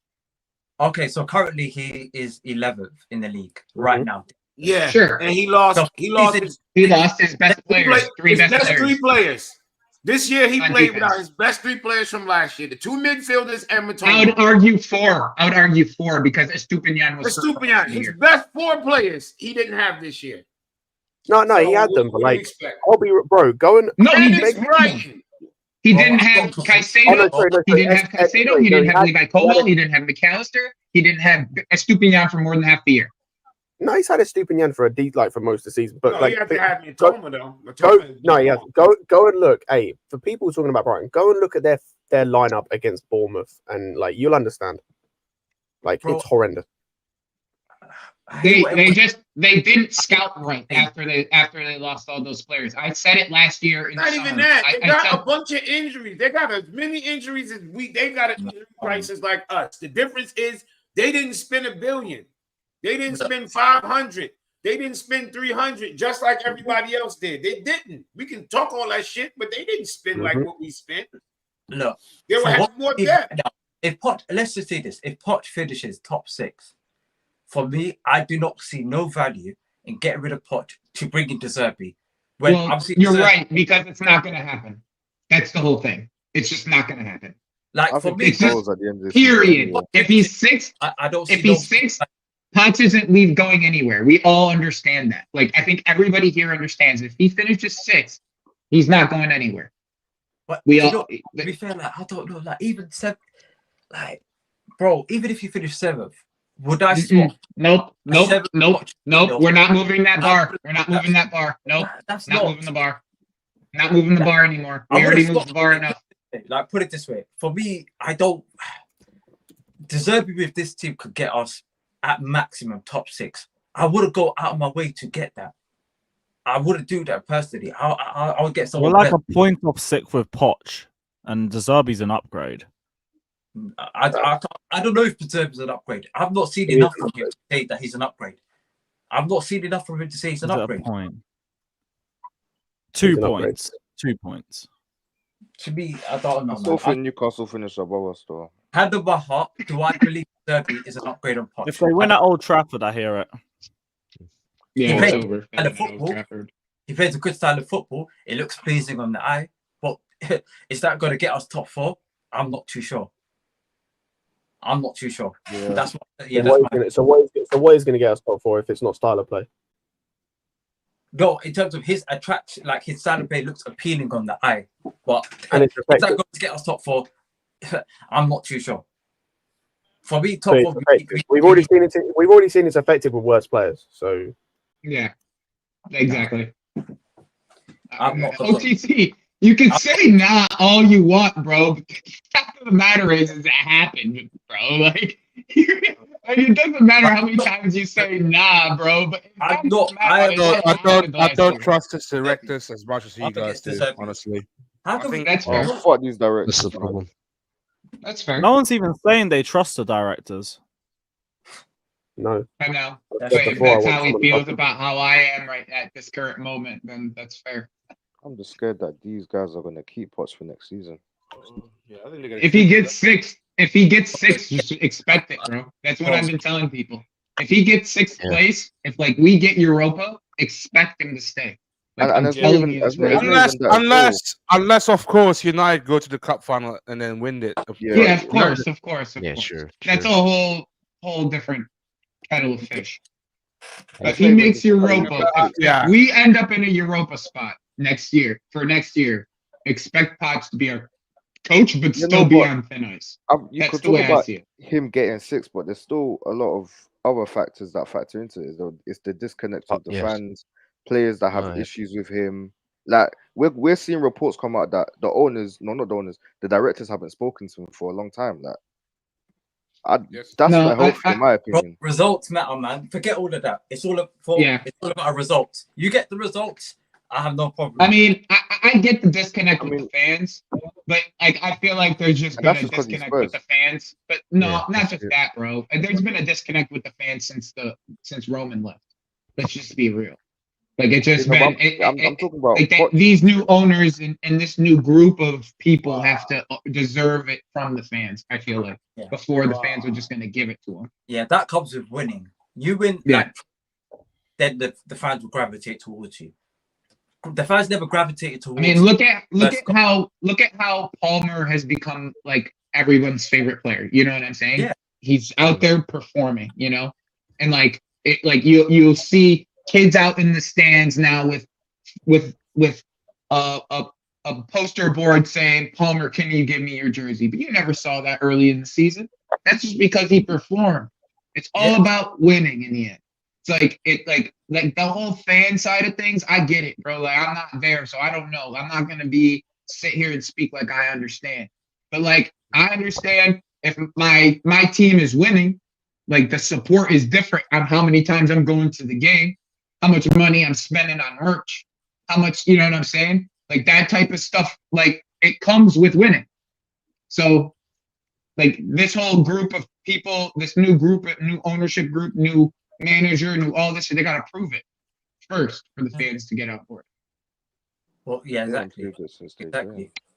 I think at the start of the season, if we said that, okay, what's the minimum Poch has got to get to, a lot of people would have said minimum top 6. If he gets top 6. Yeah, no. But OTC, what you're not understanding is it's way more than just position. Like, it's way more than just position. Because you're right, if we're basing off position, if he gets 6 calm, it's not position. It's what he's done with the defense. It's what he's done with his midfield across the whole season. It's what he did with the system, the shape. We still don't know. Ziad said it earlier. Like, he asked us the question and said, do we keep Pochettino and hope he keeps the same system? Mm-hmm. Yeah. Like, the fact that we've sat on this channel and we've said, I don't know when these players are back. Like, when Nkunku's back, when Gusto's back, when James is back, when these men are back, when Chilwell's back. Are we going to play the same system, or are we going to go back to the one we were playing? Like when Enzo's back, for example, are we going to keep this system, or are we going to go back to the one we were playing where Caicedo was by himself? I can't tell you. Sean, you here? We don't know what's going to happen, bro. I don't know what's going to happen. You are right. But personally, if he gets straight up, whoever said that, that's the straight up real answer. I don't even think Poch knows is the real answer. Yes, your fault. Bro. Oh, that's good. Watch this season was minimum top 6. He gets top 6 for me. He gets into next season. Next season, my target is top 4. Man, you can't look at the season that simply, man. You can't look at the season that simply. I think we're judging the season off the last few games. That's such a like surface. I'll say that's such a surface way of looking at things. Like on the surface, if we finish 6th, that's calm. But you look at the fact of like for me, most of these players haven't improved. Most of them haven't improved. The system is still a mess. Yeah, we're playing this system now. Like I said, we don't know if he's going to play the same thing. 35. Bro, this Brazilian post is jarring, man. Who is this, bro? But the door's already wrapped up. The door's already wrapped up. Just here we go coming soon. Yeah, that's all it is. Where this guy is, this kid, we'll see what he turns into. Let's just put it that way. We got 2 wonder kids that are like supposed to be like the generation of generational talents on the same team. So let's see what happens. Like that's all we could say about this. Is the infrastructure behind them? Alex, roll through them to perform, because I don't even think it is right now. I think it's closer than people think it is. Yo, Lewis, I bet you read this so we can fucking take this shit down, bro. Where's so Chelsea want to seal the deal as soon as possible. Parcel time's been agreed. Negotiations on the way. It's just another update from Fabrizio. That's it. Did Kishan fall asleep? Fabrizio was just milking it. The deals. I think he's saying Alex, your fault. Okay, Fatur. Oh wait, Alex is for you. Hold on. Yeah, I wish it was OTC the one there. Thank you. Thank God. Kishan, roll up. Kishan, roll up. Kishan. Alright, I'm gonna get back to work, guys. Alex, hope you guys have a good rest of your day. Yo, Lewis, you doing any live streams, G? Like you doing any ones? Sunday, I am. Saturday, I think I'm going to be at the game, but 80%. But I'll let you know. Jimmy, hit me with the link. I'm most likely going. Going to the beach for the weekend. You're gonna ruin this. You're gonna ruin it, Lewis. I swear you're gonna jinx it. If I knew that OTC is gonna leave that quick, I would turn earlier. I would try to get it earlier. Oh my God, that guy is waffle bank. You what? I'm going with my 10:35 train from St Pancras. Just all right, cool. Are you staying out after as well? Nope. Thanks for the info, Fatur. Oh, fucking hell. Thank you. Oh, great. That was just Matt Steiner. Fatur is the Alright, fraud. Cool. Look at Big those up to tits. Look at those tits. Oh, look what you done, Alex, man. The guy was enjoying Look at the himself with Jimmy camera Froze. on. Look at the Jimmy Froze. Not Jimmy. What's his name? Joey. Oh, bruv. Yeah. Yeah, Matt. I'm most likely pulling up on Saturday, so good night. Anyway, I don't want no De Zerbi. I don't want no that manager. I really don't care. I just don't think that there's an upgrade. It's like Chalaba Disasi shit. Exactly what I was saying. There we go. Fair enough. That was my Fair point. enough. No point. I think Poch's second season will do better than Amorim. Tell the truth, I kind of only want Mourinho just we for the go. shits and giggles with the owners. Mourinho Just to- 3.0. Mourinho would get sacked within 1 week. They got Matt. Yeah. he'd Yeah, kill why? his Because players. you think so? Crash it on the owners. Mourinho does not crash with the owners, man. Mourinho crash with the owners, the ones that demand the winning. Based on these owners, I don't think so. We're not gonna demand winning out of him, is it? Why was Mourinho always in trouble with the owners? Because they demanded the wins, right? Yeah. If the owners is not gonna demand the wins, like Roman did, like Ava did, so I just want Mourinho so he will break that. What's the name? That for me, the managers, like I critique the managers on a different level, is because of the mentality of the players, like the more the mental. Those players are full of players. For me, I need the mentality to be fixed in the squad, in a young squad, and I need the big character to fix that. So for me, those are not characters. You need the character. They already have the skills. Do you think those football players don't have skills? Yeah, they do. It's when you score the goal and you concede it in the next 10 minutes. That's the character. Exactly. Build a team. Agreed. Mentality. Mentality. Mm-hmm. So being able to be consistent over the 90 minutes as well. I hear that. You need someone to just drill that into them. Did I give a Roman prop or something, JK? Or you just wants to chat shit over there? Like, what? Did I give Roman props? Or I actually criticizing him for demanding too much from Mourinho? See, JK, go learn English. Or kick rocks like Joey said. Big up to all you're saying, bro. This guy's not a CPA. Don't listen to him. I think he was talking about OTC earlier. Yeah. Big up to CNAC saying, Jimmy, what do you know about CFC books? OTC. I don't know about the books, but let me tell you what I think. Fuck's sake. Bro, just stop while you're ahead. That is a crazy. That's crazy, bro. You see, Fuck's sake. Big up, the reason why I left OTC is because I know there's things that that what he's saying is true because they showed it. The question is, you based on that chew? What about the third one before that? The third one. If they had minus in the third year, we should be punished, don't we? But we're not. Yeah. No, we can have a minus in the third year. Depends. Yeah, I know that. That's what I'm saying. Like, there's nobody knows how the actual exactly work until the lawyers gets in. And I'm sorry, OTC. I know you like boxing, but maybe you're just a boxing bag, not like a boxer. You know, like somebody's using you as a boxing bag. You know, like. Man said you're just a sparring partner. That's crazy. Not a partner. Sparring partner is the one that still waves the hand. He's a bag. He's just a bag, you know, like a. Just takes the hits. Takes the hits and looks. Okay. I'll give you a better example. He's the test dummy on the cars. You know the yellow ones. The ones that will see how much damage you will get with 20 miles an hour, 40 miles an hour, and 60 miles an hour. Oh, what the fuck?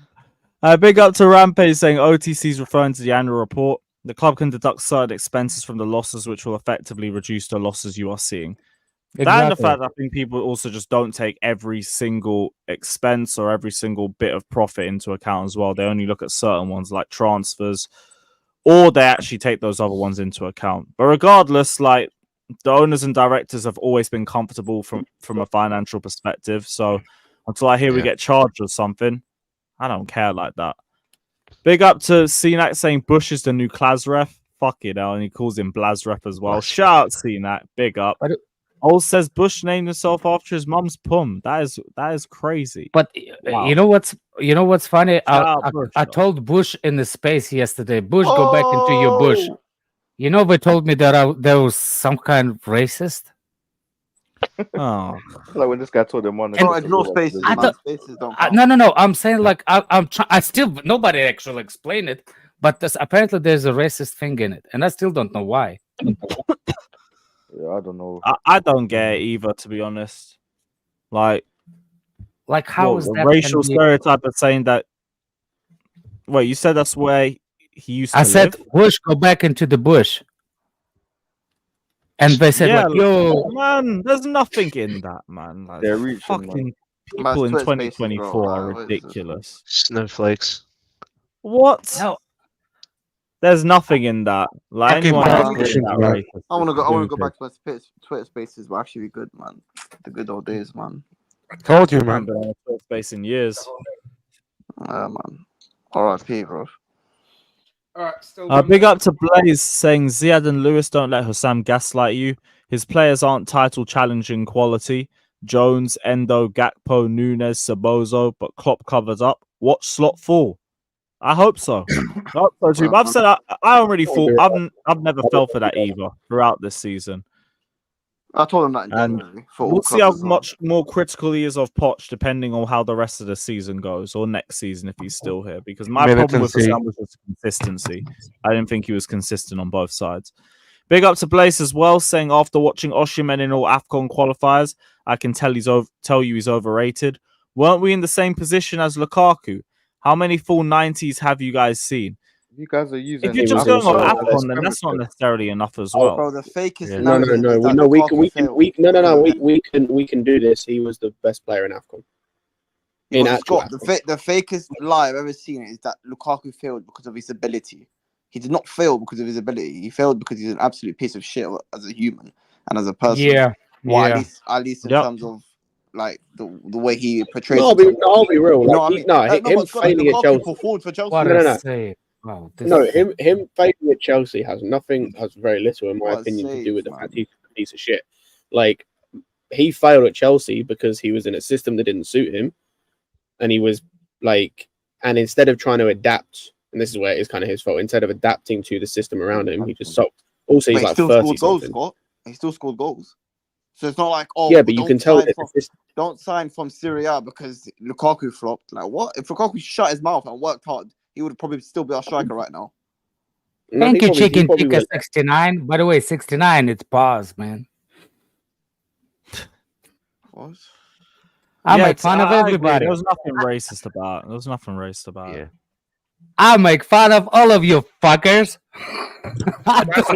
That's why you're such a fraud. What? And that's why Alex a fraud.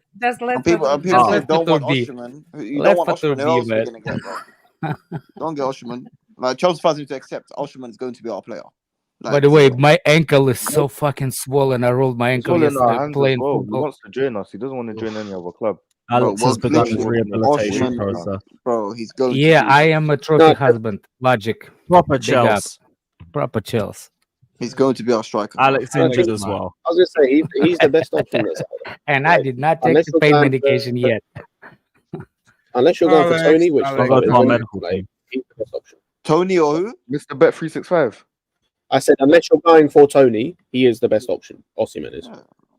Yeah, get Osimhen in, man. I mean, regardless of who he wants to join Chelsea and no one else as well. It just makes sense. Bro, Frimpong is absolutely lightning fast, bro. What the fuck? No, we might as well make the most out of the You know what? Here's the scenario I want you to consider with all like style deserbies and stuff like that. You know, when Pep leaves, the styles are gonna get changed because Pep, everybody to raise the game to the Pep level, have to fight for some kind of, you use the style to beat Pep, right? Like Klopp did. Technically, somehow, but anybody below City use some kind of Jurgen Klopp, not Jurgen Klopp, but a Gangsman style system. What's the Gegenpress style? Gegenpress. Yeah. You see what I'm saying? So everybody's using that. So that's why the Premier League became what Premier League right now. When Pep leaves, do you think the style that young Ganger press, whatever that press is gonna be dominating the Premier League? Because somebody's gonna come with a style that's gonna resist that kind of style to beat them with the different, right? You see what I'm saying? Yeah, I hear you. So what I'm saying is dominate the league in different periods. So what exactly? The styles are dominate. So if you thinking by going into the same way, into the future of being a dominating in league, don't you kind of look to? You need to look at the style that beats the style that currently present in most of the teams. Yeah. That's my logic. That's get on that sorry. first. I hear you. That's why for me it's going towards what system that everybody kind of like adjust to beat Pep, and Pep is not there. You all adjusted. You all did this, because nobody can tell me to prove me that when Pep leave, I know you can build academy, build everything to the kind of feeder club, like you go into the same style and the same thing. No, even Pep had to adjust. Pep adjust to Arsenal game, not the other way around. He made adjustment to the midfield. He was more afraid of Arsenal midfield than City, than Arsenal was afraid of. That's why the game is kind of neutralized. For me, you need to look forward, and with the manager is actually you need to kind of thinking. And I'm telling you, whoever comes back comes for the Pep, he's gonna play some kind of version what they have now, but it doesn't mean that it's gonna be 100% what it is, because nobody's like Pep. What's Pep's number one thing? He convinced those idiots in the dressing room that they need to play. He's demanding. That doesn't mean that everybody's going to listen to the next manager. Somebody's going to get under the skin. Remember Sane? When he was at City? Yeah. Not everybody is going to... I don't know. That's my opinion. I hear you, though. Find a manager that plays a style of play that counteracts what Guardiola's doing. Shout out to Flawless for the raid as well. Big up, my guys. Big up. Hopefully they've already started the search, regardless of whether their conclusion is with Pochettino anyway.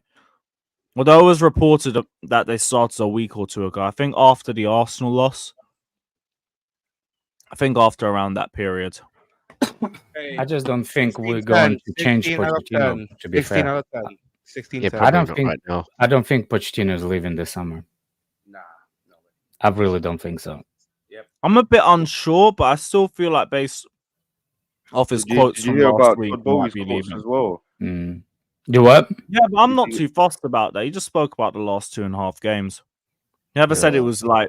I'm just saying, I told you so. Like, he's saying this is what I envision the team playing like. What envision 33 games of bullshit and then 2 games of playing well. But that's the thing. I don't see it as Pochettino prop. I just see it as him talking about. I just think Todd Bowley needs to be quiet on no interviews. I mean, I could hear that. I mean, be your owner. Just don't make comments about the team. Two games, just keep your mouth two games, and like you reflects based off 2 games on the whole. What if we go lose the next 3 in a row? What's he gonna say then? There's no interviews for that. If he wins the next 3, I think he leaves on a little bit of a high, in my opinion. But like, we don't kick him out. Under my belief in him, I'll go wait till next season if he's still here. Logic, why you want to see me? No homo. Fucking hell, bro. Oh my goodness. Right, I was going to redirect to Flawless, but Flawless just redirected to me. Oh, you're not doing watch along? Nah, not really. I was meant to go gym like an hour ago, but I've just been letting the stream run. God damn, how we not scored yet? Oh my god. Who? Leverkusen. Oh, is there a mister? Let me switch back. It's like a freaking. Oh, they hit the keeper twice. Apparently, we've had 54 injuries this season, and Newcastle on 38. Yeah, we've had a lot. Don't surprise me. People are trying to use that as like the big excuse for this season, which like it's a factor, but don't make it any more than that. Logic, there's a thing to do if you don't want to hear or see me. Press the what's the name? The thing, like when you feel the resistance, do it. Keep all the way. Pow pow. Self-inflicted. Right, are we going to redirect over to Lee Reacts? So everybody head over there. Big up to everybody that's locked in. Hit the like button, subscribe, all of that. Just spam Poch out in the chat. And yeah, we'll be back tomorrow for the preview. Back tomorrow for Nottingham Forest versus Chelsea. So keep a lookout. Like, subscribe. Exactly. Up the Chelsea. Up the Chelsea.